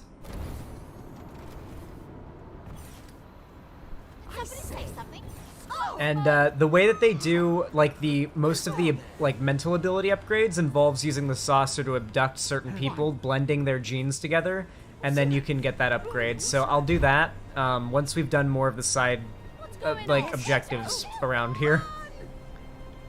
So we've got an odd job to do here first. Oh wait, it's Pox. I don't need a disguise. Hey, Pox. Rage of Aquarius. Give me something to do, will ya? It's a play on Age of Aquarius. Bird watching already, are ya? At the moment, our most pressing need I do like he's making fun of British people. stop taking Revelade. Ask about his plan, ask about Revelade supplies. Ask about Revelade supplies. What? I thought we destroyed all supplies of Revelade. Well, we did, but this seems to be a supply and demand problem. We've cut the supply side. Even aliens make fun of British people. But we haven't yet dealt with the demand. I was told there'd be no math. It's quite simple. If the humans want that foul stuff badly enough, they'll find a way to get or make more. The main aim of this operation is to future-proof the substance-happy population here. The last thing we need is more Revelade addicts. Ask about his plan. Get 'em high on life, huh? Sounds good. How do we do it? I've been pondering how best to manipulate the adolescent humans' burgeoning counterculture to our advantage. Oh, Battle for Middle-earth goes hard. Books and magazines? Hefner's already covered that side of the street. Then it hit me. Radio! This pirate radio fad correlates with similar phenomena, such as I remember this mission. and folk music guitarists. According to my calculations, this is the perfect way to reach out to the kids. Ask a frivolous question. Hey, wait a second. This is one of those disguise missions, isn't it? Isn't it? Not quite. I just need you to dress up and blend in. Fourth wall break. Whine at Pox. For crying out loud, Pox, the name of the game is destroy all humans, not play some stupid record and keep the kids off drugs. Do you think perhaps you might be able to focus on this briefing for, the next 30 seconds? Concentrate! Yeah, it's Zim's voice actor. And Moxie's voice actor, if you watch Hell of a Boss. He also voices Moxie. Ask about pirate radio. If you say so. So how do I use pirate radio? Simply slip into the pirate radio station and broadcast this LP I've prepared. If my Let's play. assumptions are correct, it will incite them to spontaneously create a happening. It's quite convincing. I even use their lingo. LP, huh? Sounds groovy. Okay, Daddy-O, I'll spin your platter. Where's the pirate radio station? I'm afraid you'll have to locate it yourself. The signal is bouncing off all these metal structures. I can't triangulate it accurately. You might try mind scanning the local inhabitants. Ask about the happening. Easy enough, but I'm a little fuzzy on this whole happening thing. You want to mark it for me? I'll be setting the scene in a corner of Canal Side. I'll blip it as soon as I'm done there. Recap mission goals. So let me get this straight. You want me to find and take over an illegal radio transmitter and then invite a bunch of kids to a party? Yes. And then I want you to give them a stern lecture. We must save those precious brain stems for ourselves.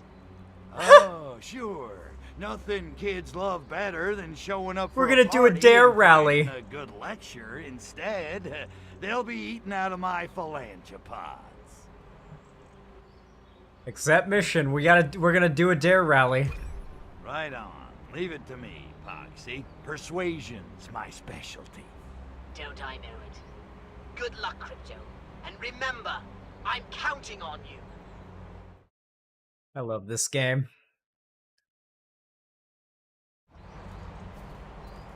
I love waking up to your streams. I'm glad, Angel. Hopefully you enjoy your time here. Alright, we got a Cortex scan for the Pirate DJ. Isn't it crazy that back in the day, like, obviously there would have been like 8-track or something and cassettes, but outside of that, and records, like, there would have been... Oh, well, forget. There's the DJ. Get over there and take over his phonograph. That Okay. pirate DJ is so fab. I wonder where in Soho he's broadcasting from today. Oh wow, that's a whole ass tank just walking down the street. Don't mind me.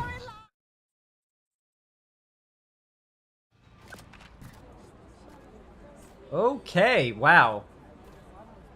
Okay. I don't remember this.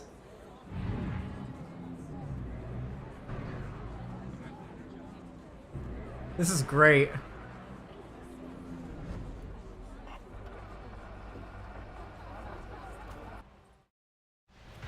Looks like we've attracted ire of the local constabulary. Discretion is the better part of valor. Use Revelate on cops. Okay, we gotta protect this place.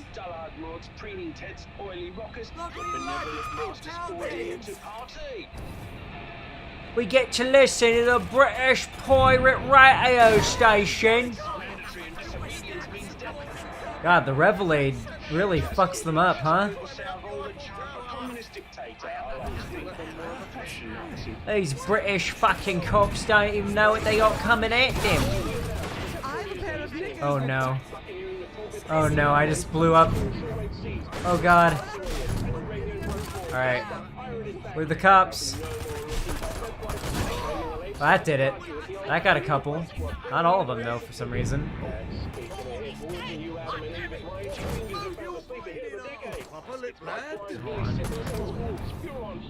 Okay. Do these ones count? Like if it hits them? Again? Oh yeah, it does. At least those ones did. Any more cops? There's cops around here. Yeah, I can hit these guys. Yeah, there we go. Alright. We just gotta defend the turntable now. Oh, I can just use the probe gun, honestly. The probe gun is goated on humans. It literally just shreds through them. As you would imagine. It shreds their assholes, literally. You know, if you think about it, this game, if it was real, would be an absolute nightmare. Imagine knowing this weapon existed. Just that alone. That this weapon existed. What if you heard the CIA developed a working probe gun exactly like this? No, some of you would be happy. Who am I talking to? The horror. Cortex scan to locate the happening. Okay. 2 more years of high-priced hooking, and I'll have enough money to finish my doctorate in particle physics at Oxford. Huh. The Beatles are taking America by storm. Maybe now the rest of us will be able to get a bit of crumpet. Green Doctor! Nah, we still hate British people to this day. Thanks, McGree. Thanks a hell of a lot. Huh, I guess I have to go all the way this way. Yeah. I feel like if this game was reality, the conservatives would be fucking horrified. Yeah, this game, conservatives probably think this game, like, agrees with them or something. I'm sure they'd probably nitpick some individual lines and be like, see, they made fun of the left here. And it's like, yeah, it's a satire game that makes fun of everybody.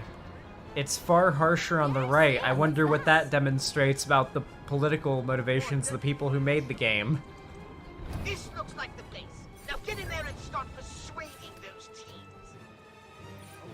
Get a free. Get a disguise. You'll never convince anyone that way. Oh, I gotta get a disguise first. Cringe! I imagine cop is a bad disguise? How about this lady? She's hot. Clean snatch? Yeah, clean snatch. Damn, she looking good.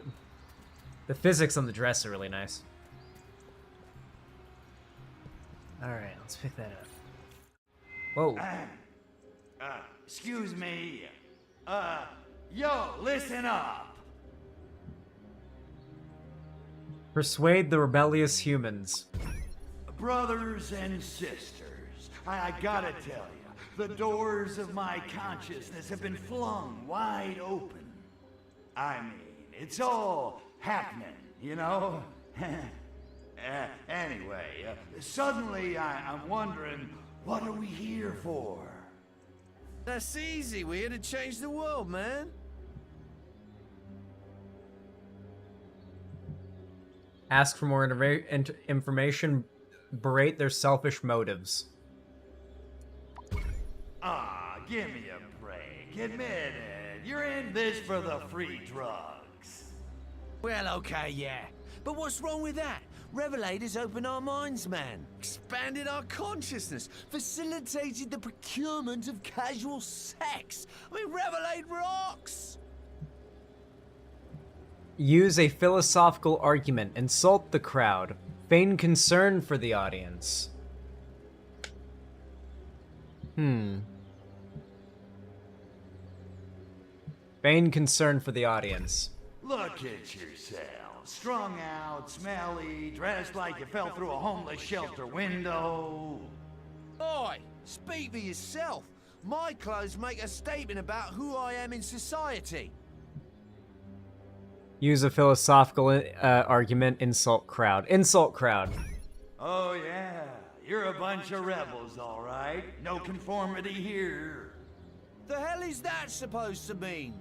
Nothing, Tiger. You just go right on dressing like your friends and numbing your middle class ennui. You're nothing like your parents. Oh no, not a bit. You kids are on the cutting edge. Insult crowd again? Use... What do you got? Let's use a philosophical argument. But at what price, man? How can you say your minds are free when you're still slaves to Revelate?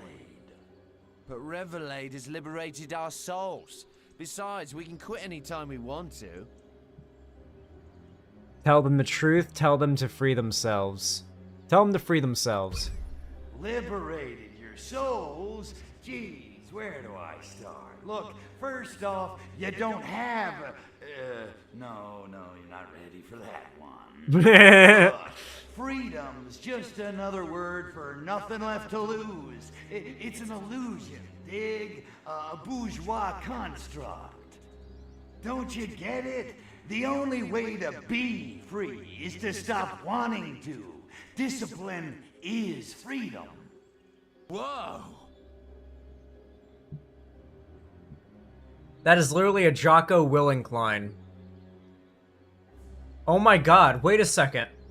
Jocko Willink stole that line from this game. This game came out, I'm pretty sure, before Jocko Willink would have even been a Navy SEAL, right? No, probably not. But it was definitely before he was doing public speaking. This game came out in like 2006. That is literally the name of like Jocko Willink's like catchphrase. Is that discipline is freedom. Decry superficial concerns. Forget the clothes and the hair. They're just trappings. Jocko Willink is an alien? The real you transcends fashion. What are you saying? I suppose we should all get crew cuts and go to work for the man then. Is that it? No. Rebel against the man in your minds. Take the system apart from inside. You dig? Change your clothes, your hair, your faces. Infiltrate the square system. Outperform him, out-earn him, and overthrow his status quo. And make tons of cash in the bargain. Wow. Fight consumerism with more consumerism. I think you're onto something. Literally Sigma. Is a Literally lower the Sigma thing. shit. I'm off to apply for a job at the stock exchange. Grind Who's with set. me? Grind set. Nice. Brain cells preserved for our later consumption. I love yummy human brain cells. Just say no to Revelade. Say yes to the sound of the Furon. The sound of the Furon. Only €3. Or pounds, whatever the fuck they are. Someone should donate some so I can find out. Alright. Let's skiddly diddly skate on to the next mission. I have to pee pretty damn bad. Pound? Ah, I see. I have to pee pretty bad, so I'm gonna go pee once we get to our next mission location. And, it's about to be 4 a.m., so I think I'll probably do 1 or 2 more missions before I have to wrap things up, because I don't want to stream I don't want to stream into 5 a.m. when the new video comes out and harm its performance. Yeah, I gotta fry that chicken. I say, who's there? You know how it is. What's going on? Gotta fry that fucking Yes, chicken. what is it? Did you say cock? Right, I'll be right back now. I'll be right back.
My beautiful, beautiful, lovely, beautiful chatters, if you're watching right now and you're enjoying what you're seeing, just know I'm afraid that quite soon I'm going to have to wrap up stream, but if you want to support me and keep these streams coming and, you know, help support this content so I can keep making it, then, you know, consider dropping a like on the stream. It takes half a second. It's super simple.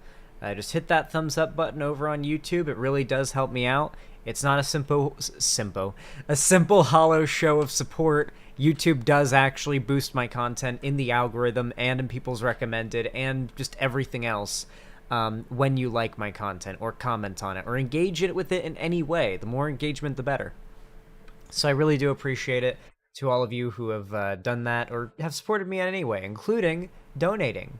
If you want to, you can still donate. I always really appreciate it. You can do it on my website, on YouTube, Twitch, Streamlabs, Stream Elements, or Patreon.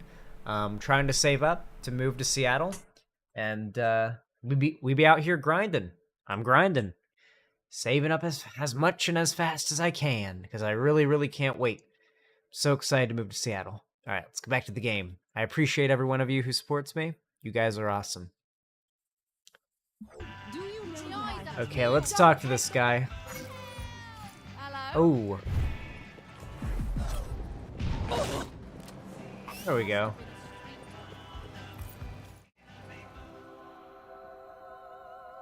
Benefit Simpo. See you, brother. Hi there, brother. Yes, I'm a woman. Ask about his gang. Modernism is so 19th century. Pop art is where it's at, am I right? Push off, oldie. The Canalside mod mob is invitation only. But, the mod mob. It's about your leader's Lambretta. He parked it, Go whinge to Lionel about it. He's right over there, surrounded by all the flopsies. Now piss off.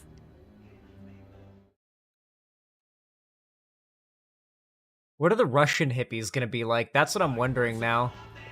Will there be Russian hippies? I guess they'll straight up be communists, huh?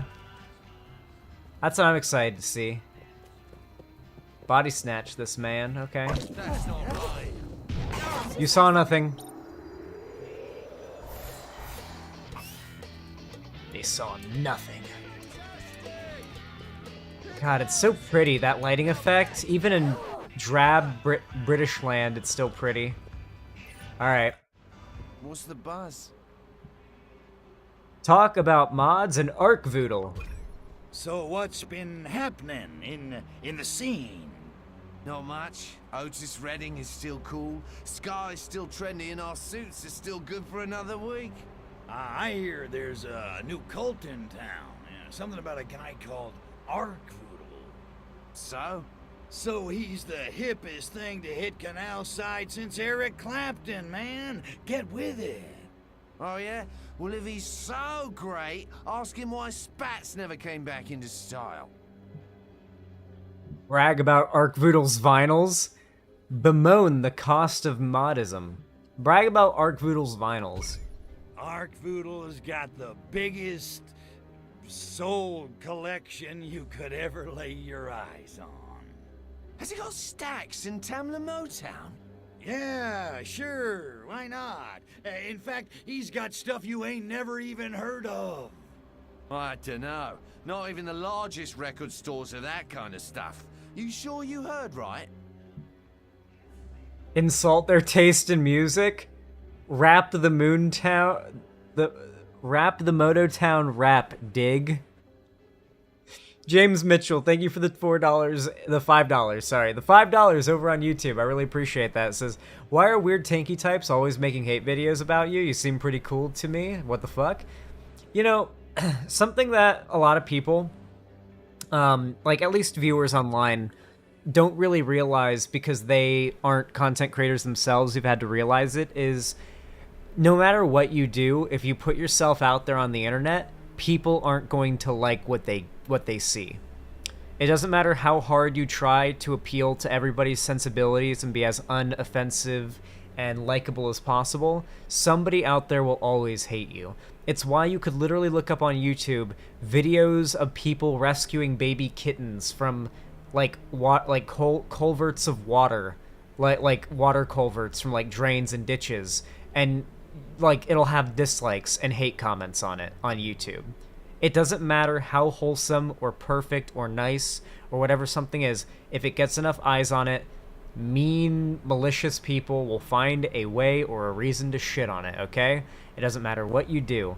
You can't form your online identity or conform your online identity to pleasing people that are so derangedly upset over your existence that nothing you can ever do will please them. So, yeah, it's more or less that. Nothing that I could ever do, regardless. I could literally just do nothing but read theory all day on stream, and they would get upset at me for the way that I fumbled on a certain word and how that's denotative of how I don't actually know enough about theory or something. Like, if that's how I branded myself, they would find every little possible thing to nitpick, because that's how the internet works. It's just, you know, it's like the law, one of the laws of the internet, you know? Like scientific laws of nature. It's like a scientific law of the internet. It's just something that a lot of viewers don't really see themselves, because they don't really put themselves out onto the internet in the same magnitude that content creators do.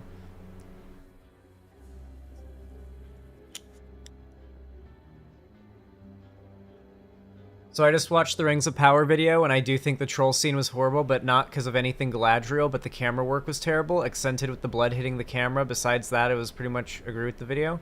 Did blood never hit the camera from what I remember in that scene? I didn't notice that, but I did not think the camera work was bad. You could see everything that was going on, and it was not very shaky or anything. If you're a Lord of the Rings fan, I highly recommend you look back at some of the fight scenes in Fellowship of the Ring, because Fellowship of the Ring, and frankly all of the Peter Jackson movies, have a shaky cam problem.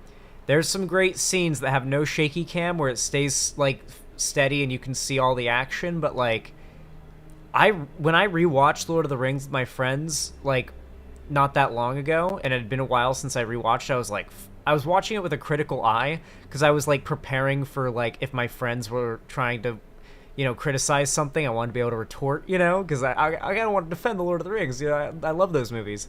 So I was watching it with a bit more of a critical eye, and I was like, these movies have a lot of shaky cam in the fight scenes. And when I watched Rings of Power, what stood out to me is in none of the fight scenes did we see anywhere near as much shaky cam as we've seen in Lord of the Rings. That fight scene did not have very much shaky cam. The beginning scene with like the big battle, the fight against Morgoth, like the bit of the scene that we see of it, very good. I prefer shake over cuts. I do too. I really liked that one continuous cut at the beginning of the first episode where trying to remember Galadriel's brother's name, Finfindel. I'm mostly having trouble pronouncing it, but I can see it. I can see how it's spelled. Finrod, thank you. Finrod, in that early opening scene where he's fighting and it's one continuous shot, I really liked that. When I was watching that with my friends in the call, that scene where he goes to swing at that orc and then the arrow hits it in the head, like in the mouth, and it falls over, my friends lost their shit. They're like, bro, this looks great. Like, that part is cool. I'm really excited to see what they've got planned for future fight scenes. The way that the armor looked, the practical orcs looked, it all looks super practical. The way the light was shining on it with the rain, just, it looks fucking beautiful. Like, even if you think this show is bad from a Tolkien lore perspective, you should be watching it just because you're about to see some of the best Tolkien universe like battles ever put to screen, potentially. Like, this is higher budget and more advanced in regards to like film technology than the Lord of the Rings was. We might see some crazy fucking shit. I'm excited. I'm really excited. Rap the Mototown rap, dig. How else would I know what the all-time coolest Motown is? I bet it's so cool you've never even heard of it. Oh yeah? So tell us, what does Ark Voodoo listen to? The Supremes, Cliff Richard, Blind Willie, Syphilis, The Who. The Who. Get this, non-stop, all day, every day, The Who. Oh, let down, man. Oh. No mod worth his suede shoes would listen to The Who. What the fuck?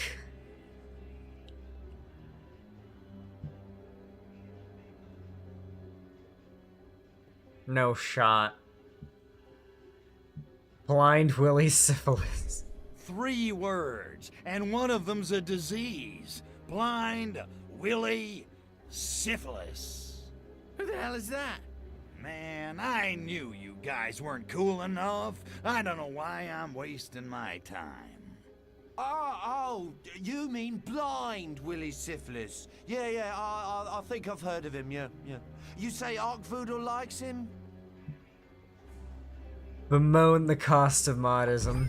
You know, we could achieve so many great things if we didn't spend all our money on clothes. You're not becoming a hippie, are you? We thought you were cool.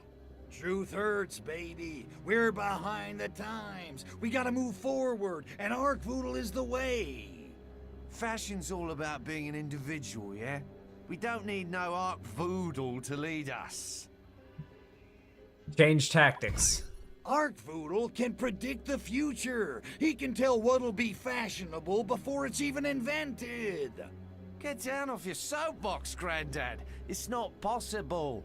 Oh yeah? Well, guess what you'll all be wearing in 10 years' time?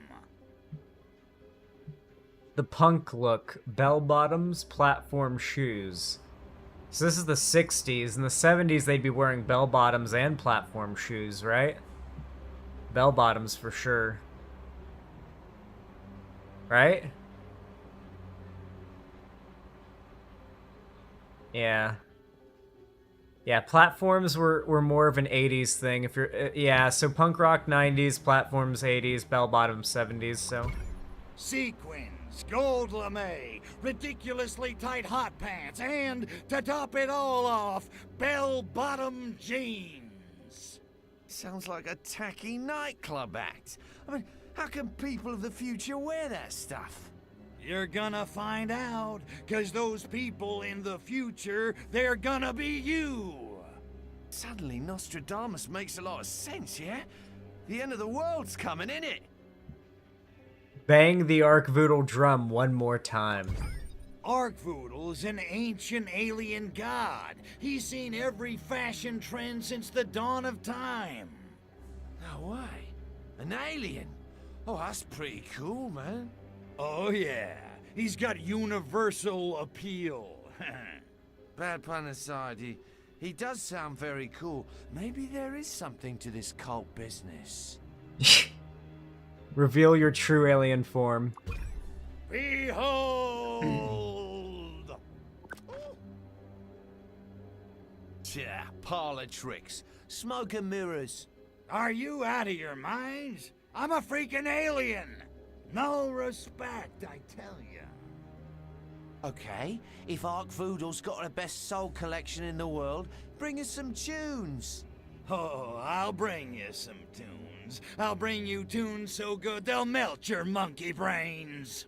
You do that. Fine. You do that. I like how he's just unconscious in the ground behind me. Talk to Pox right now. What's up, Pox? How you doing, brother? Monkey. He calls humans monkeys. He's racist against humans. Ask Pox about the Furon music. Pox, I need your help. And go easy on the smart-ass comments. Me? Rebut you in an erudite fashion? I wouldn't dream of it. Pox, you gotta tell me, was there any Furon music on the mothership? What a strange request. Besides my own collection of chamber music, and some greatest hits collections, you know, Summer Nights on Furon, all that stuff. That's not gonna cut it. I need something with soul. Gastro did have some blind Willie Syphilis dadacores. I wouldn't call it. Holy shit. May suit your purpose. He's real. Blind Willie Syphilis is real.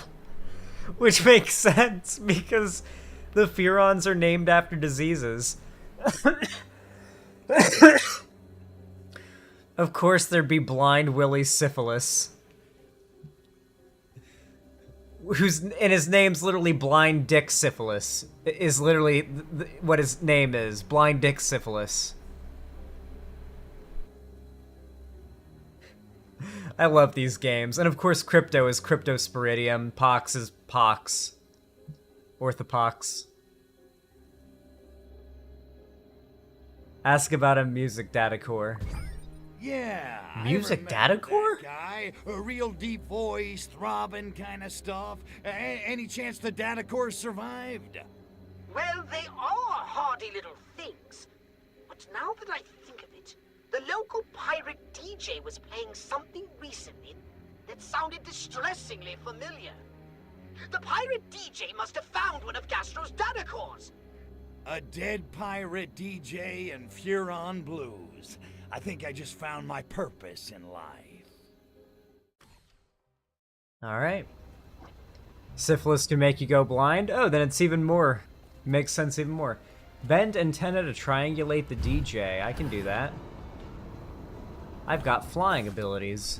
You underestimate me, video game. I say, come out, invaders from beyond! Hello, don't mind me. I'm friendly. I'm not, but I'm not gonna kill you right now. Maybe later, though. Don't go outside when you see a flying saucer in the air. I'll be sucking. You better believe I'll be sucking. I'll be sucking, I'll be probing. Okay. Oh, stay on the ground. Oh shit. Wait, what? Wait.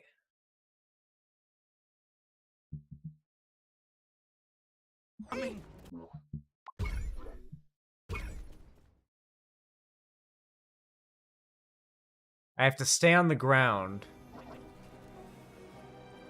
Stay on the high ground. Oh. I'm bad at reading while I'm high as shit. Oh my lord. Don't let anybody tell you that weed doesn't affect your ability to comprehend reading sentences. It absolutely does. Especially when you're actively high. The high ground, literally. Oh wow, this is kind of a fuck. So the bar kind of fills up. Ooh, that's scary. That's scary. Oh. Okay, I gotta get up here. Ooh. Okay, I gotta get up there now.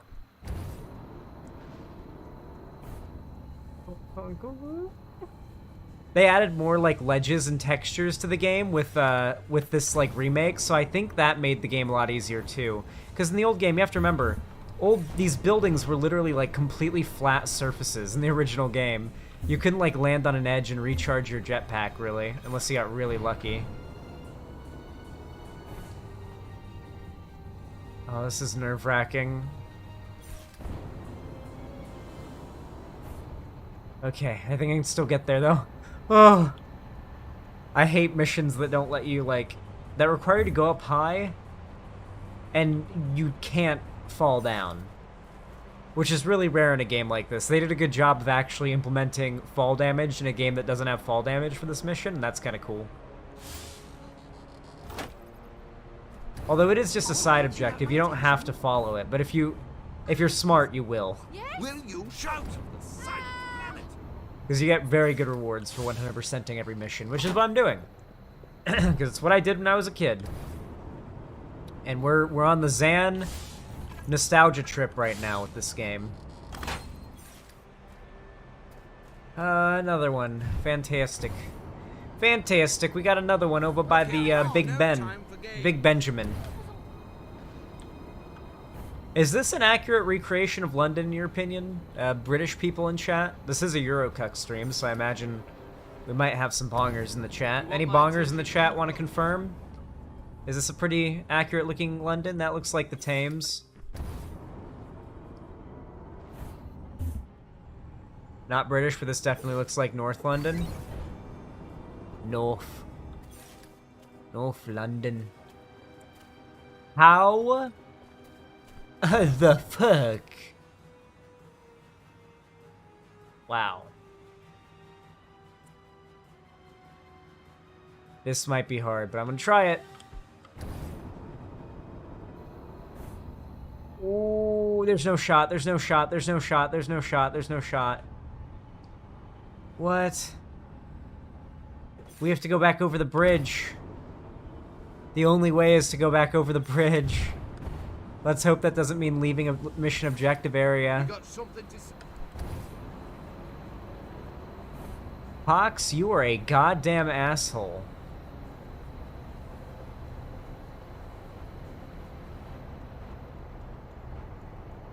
Please, please. We almost failed their chat. Who's that there? Who's that there?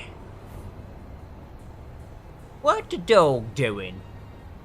That is the original What the Dog Doing. Yo, what the fuck, Zan? Go to sleep?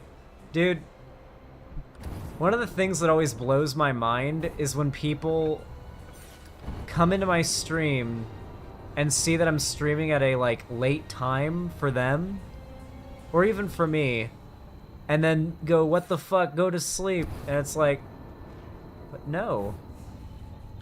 No, for several reasons.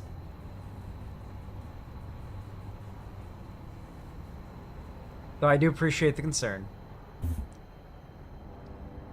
To be clear, though, that's like telling somebody while they're on their work shift at, like... It's like you go up to somebody while they're working at, while they're working, like, their fucking bartending job for tips, and they're like, oh, yeah, I'm glad I got a few more, you know, half an hour left. I'm hoping to get some more tips. And you're like, what the fuck, you're tired? You should just go to sleep. And it's like, what? I'm at work. Like, what? That's not how it works. How do I... Oh my god, there's like an art... They really make you run through the gauntlet here to get... To not touch the ground and keep the high ground in this... Oh, restricted... Okay, I thought I was actually leaving the mission area and I was gonna get in trouble. Me, high at 4 a.m. to the cashier at McDonald's. Bro, it's late, go to bed. It's okay. I appreciate the concern.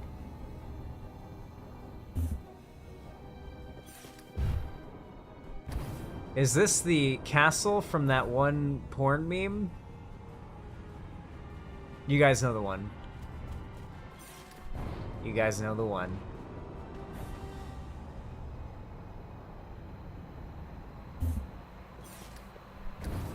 I don't? Yeah, you do. Yeah, you do.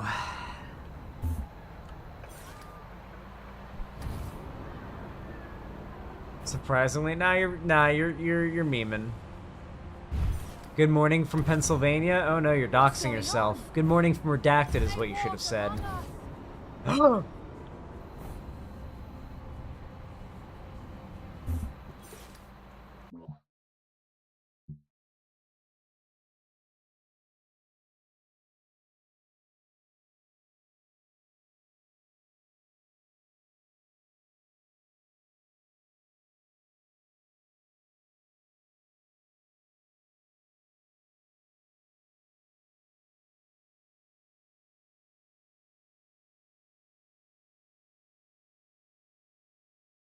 Did you hear what that character said? They walk among us. This game came out in 2006.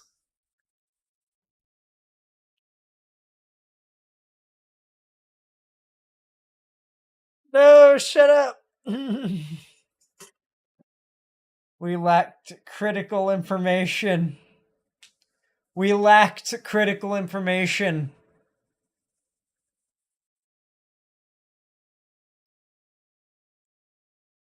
This game was ahead of its time. These games are made to be remade nowadays and be relevant.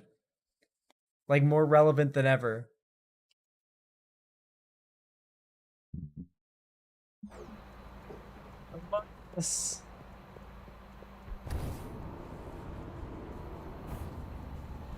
I watched Ash vs. the Evil Dead, and he unironically says at one point, there's an imposter among us.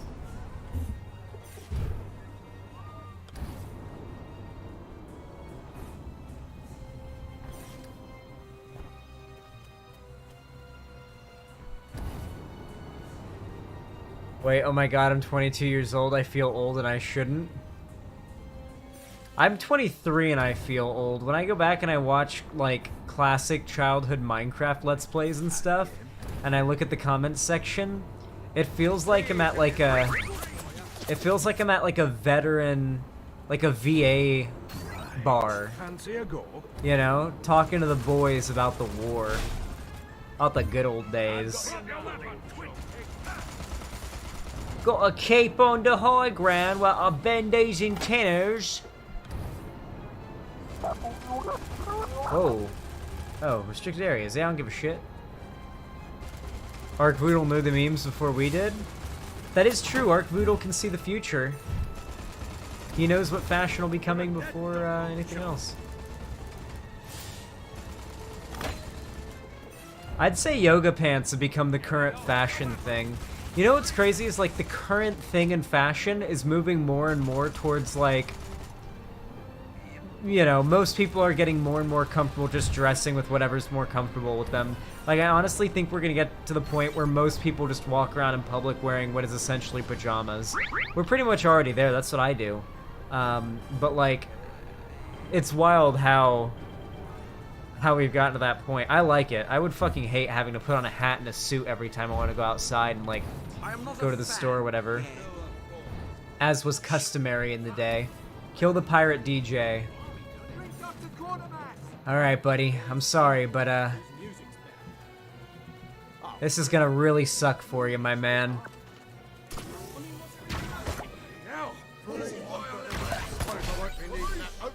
Oh, what the hell? Oh, he had it. There it is. Pirate DJ Death shakes hip underground. Misunderstood DJ butchered for rare blues LP. Queen denies vampire origins. And that bitch is still around. That was a joke made in 2006.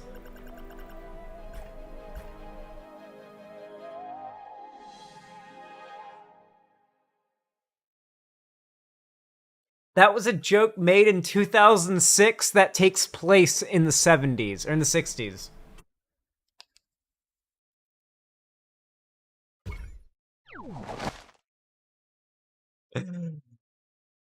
Fashion-obsessed mob joins cult. The notorious canal-side mob joins the Arcvoodle cult after exposure to hip interstellar music. Let's go! We did it.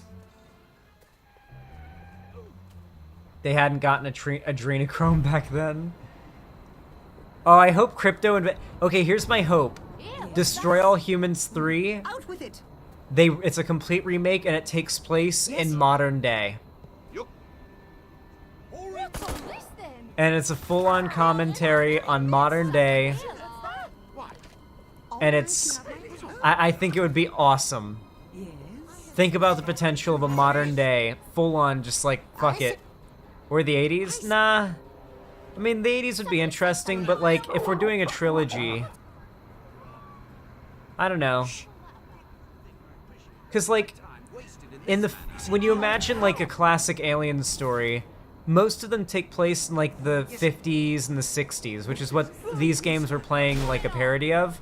But the 80s weren't really known as, well, I guess the 80s were kind of known for their alien like related stuff, but like I would like them to play on like a modern day alien disaster flick type thing, and like modern day Hollywood and just modern day culture with the new Destroy All Humans. I think that'd be awesome. Show yourself.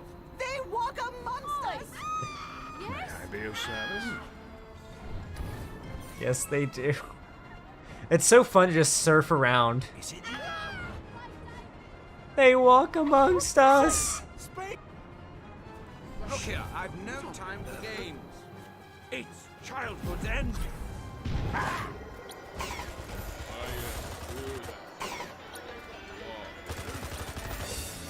There we go. What's up? No dissonance, KGB only. Oh. I had to body snatch a KGB. More like KG bitch. KG bitch. Oh, come on. Come on, bro. Alright. Very cringe. Very cringe. Let us get apolitical. Let's get apolitical. Alright, let's talk to this KG bussy. Crypto hired gun. Hiya, Ivan. How's tricks? Convincing Russian accent. Talk about KGB stuff.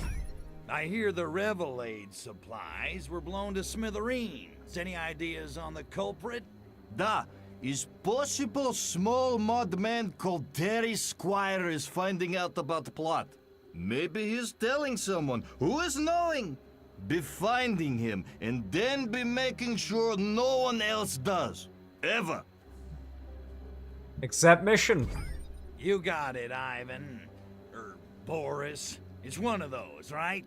You are not being funny. Why you must be saying hurtful things? Go and finding Terry Squire near canal. Then returning and apologize. Okay. Zan is still alive when I wake up. Yup, Cran Collector, I am. I am simply built different, okay? These other streamers out here, they are not on the same grind that I'm on. We're on a different wavelength. I'm made of pure energy right now. If you looked at me through an infrared scope, you'd see nothing but white. Just an outline of whiteness.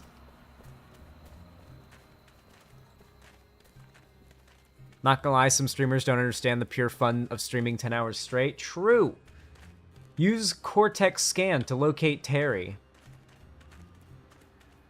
Shout out to Hugo from Puerto Rico, who I played the fuck out of this game with in 2007. That's always a nice story to hear. That's heartwarming. Thank you for telling me about that. I want you to know that I'm glad that you told me that story, and I appreciate it. Look, if an MP wants to pay me 50 quid an hour to watch him dress up in his wife's knickers, who am I to say he's wrong? Why? This old macho exterior is nothing but a big act. A facade. Know what I mean? God, I want a Vespa. Oh, I need to scan people in this area. Terry's been so tense lately, and he only hangs around north of the canal when he's super worried. He wouldn't be worrying about those KGB agents who keep trying to kill him, would he? Maybe he is. Let's find out. Not gonna lie, I think there should be nocturnal cities. I think it'd be nice to have a city where I work and shop at night and find it acceptable. Alright, let me tell you, actually I'll keep playing. Let me tell you guys what my theory is. Eventually, especially with COVID and the evidence that it's provided that working from home is completely viable, if not more economically viable for companies while also being like just happier and better for the employees, it might literally just be a win-win situation for a lot of these companies to move more towards remote working, where you make your own hours and it's just like you work from home and everything. I feel like that's going to become way more normal, and with that, like schedules are going to become much more loose. I think people are going to start falling into their natural sleep schedule without having to hardline strictly set it to be at one time or another, and the world's going to become a lot less daytime, nighttime. It's going to be way more 24/7, where like half the world more or less is up at, during the day, half the world more or less is up at night, and vice versa. Find Terry in the courtyards, kill multiple M16 agents with explosives. That did the job. Find Terry. Where's Terry? Are you Terry? Morecambe Wise? I just can't decide. Where's Terry at? Where the fuck is Terry? Terry! Where are you, Terry? Where the fuck is Terry? Are after us. Terry, you've been ratted out. Head for the hills. Right, I'm just gonna kill Terry then. Nice. I'll need his brain as well, if you don't mind. Thank you very much. Very tasty. Very tasty. Very tasty brain. That was very nice. Nice. Case report, top secret. Agent 17, profile copy, title of case, Terry Square, intelligence service, sticky, trouble, golden staircase. Ah, okay. I'm not reading all that. I'm a leftist streamer, I don't read. Alright. Well, chat. I think for the remainder of the stream, I'm gonna fly around the map a little bit and grab Must have been a some of these Furon cells. And I'm gonna grab, see if I can abduct some people around the UK and get one of the Gene Blender upgrades too. And then I'm gonna wrap up stream because I do need to finish up stream before the end of the hour, because I don't want to take away from the newest upload. Plus, I feel like 5 hours is a good stream time length, you know? Yes, yes, what is it?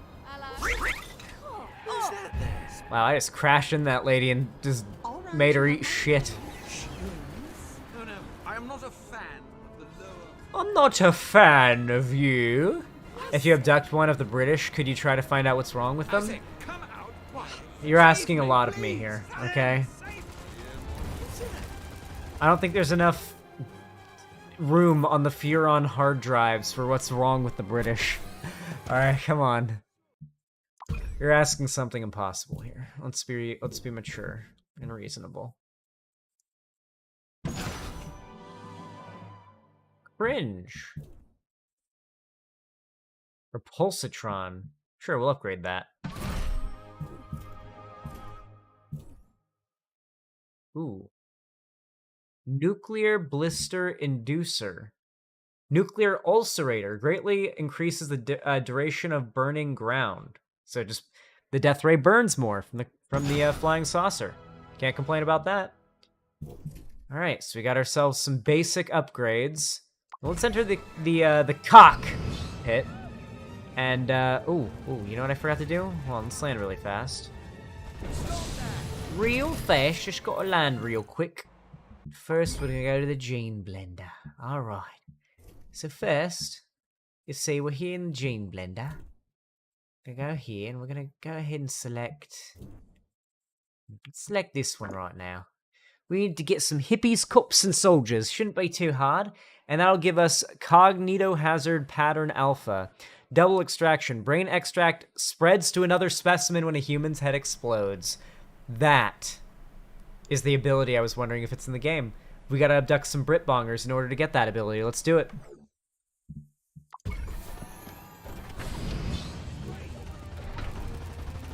And we already got soldiers around to abduct. Perfect. Already have soldiers aplenty here for abduction. There's so many of them, they're making it easy for me. That little boof that I do there, that little boofer, is the shield, the repulsor shield thing that I upgraded. Ooh, hippies. Yep, definitely need hippies. Yep, get all those hippies. Love the hippies. Sucking up lots of hippies. Any more hippies? Wait, are these soldiers not counting? These are soldiers, right? Oh no, those are KGB. Weird. Weird, those didn't count. Are these oh, these are soldiers, right? Yeah, these are soldiers, okay. Those were KGB agents, oh shit. I probably didn't want to do that then. I probably just wasted a bunch of KGB agents that don't respawn. Or respawn. The cockpit, if you will, yes. I love that I can just spam R to heal. Just spam R. Like, this game's all about you being absurdly overpowered. Like, there's challenge, to be sure. It's not like a complete cakewalk. You have to have a little bit of skill, but, like, it's certainly not to be meant to be a frustrating, super difficult, like, skill-based kind of game, you know? It's very much the kind of game you can have fun with. I do love abducting hippies. In a video game. Don't you think about it, Twitch. It feels so good to be doing this again. I remember doing this on the PlayStation 2. Just sitting in my grandma's living room, just abducting people with a flying saucer. It's such a good feeling. More soldiers. Basically an infinite supply of them.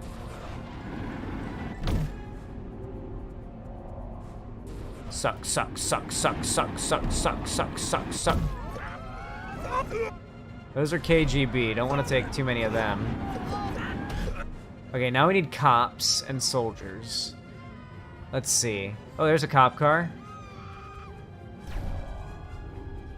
No actual cops in it, though. You a cop? That's a cop. Seems like the standing alone enemy indicators are cops, so that's good. We can just pluck them off the ground pretty easy. Yeah, this guy should be a cop over here. Where is he? Where is he? I need to suck. I need to suck. Where is he? There's no one there. What the fuck? There's no one there, chat. The cops are ghosts. British cops have unlocked the power of invisibility. Now what are we gonna do about this, chat?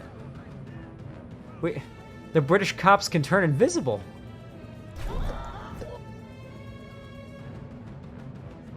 Okay. Another cop? KGB agent. Weird. Where can I find a fucking...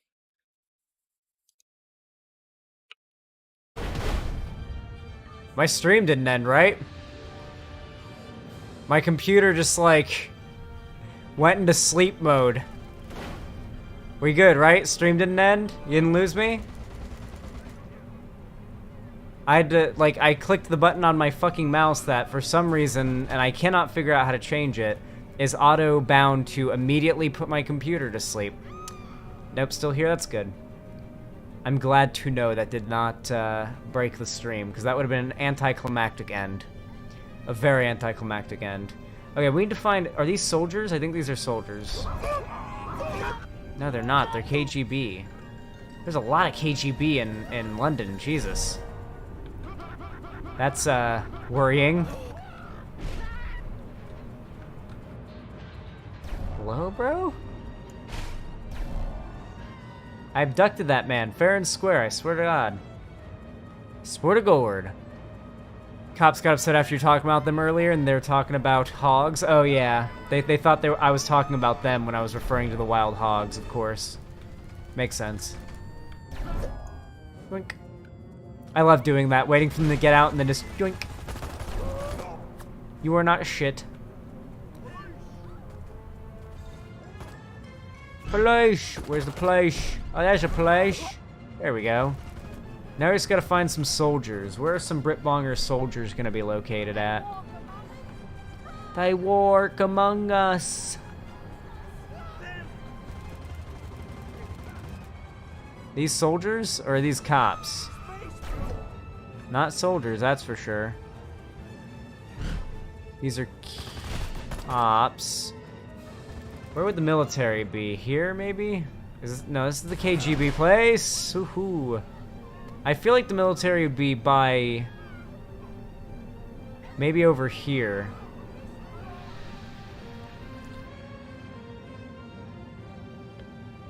Let's see. Oh, whoa. Apparently I was right. Are these soldiers?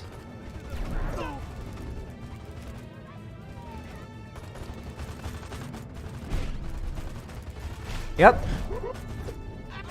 Yep, perfect. All right. Let's land here and gene blend. Is it time to debate? What the fuck? No. What? Someone comes in right as I'm about to end stream. Oh, are we about to debate? Someone I've never spoken to that I've never ever spoken to, don't know who they are. No, like pre-planned anything. Is it time for a debate? What? I've never spoken to you before. Who are you?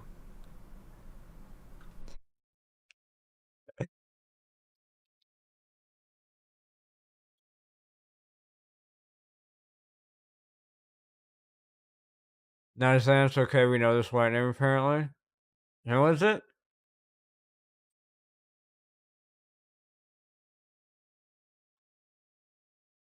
Do you not remember the ducky? Unfortunately not, my friend. I'm afraid I'm high as fuck right now. Okay.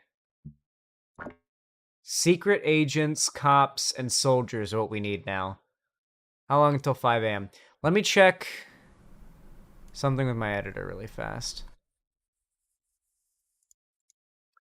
Should I keep streaming past 5 or wrap up. Your call. Let's see if Cherry is awake.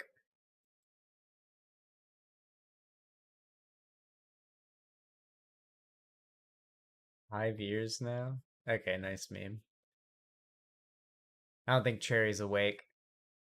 They're not online on Discord. They got the gray ring. Sag. Alright.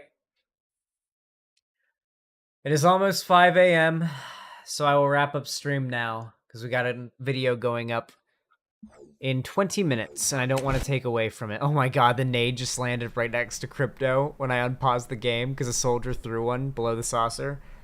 Okay. Very nice.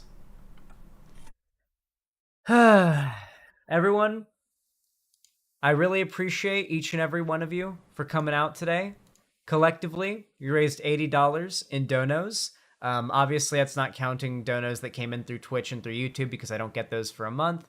But counting donos that we got today, that's $80, which I can't really scoff at. I really appreciate it, guys. We are, of course, raising money for me to move out of California and to get my own house up in Seattle. I want to rent a house with a nice backyard. Nothing too crazy or too big, but just enough to accommodate my living. And, there's a lot about Seattle that's going to make my content better. Not just my mental health and, the fact that I'll be happier, which will improve the content, but also the fact that I've got a lot of real-life collaborations I want to do. It's also most likely going to be how we get the real-life Vosh collaboration. I don't know, I might... maybe we'll get Vosh to feed the quail. We'll do a Vosh quail video. Wouldn't that be fun? Anyway, thank you all so much for coming out today. I appreciate your support. You're all beautiful and lovely and amazing. And as always, I will see you all next time.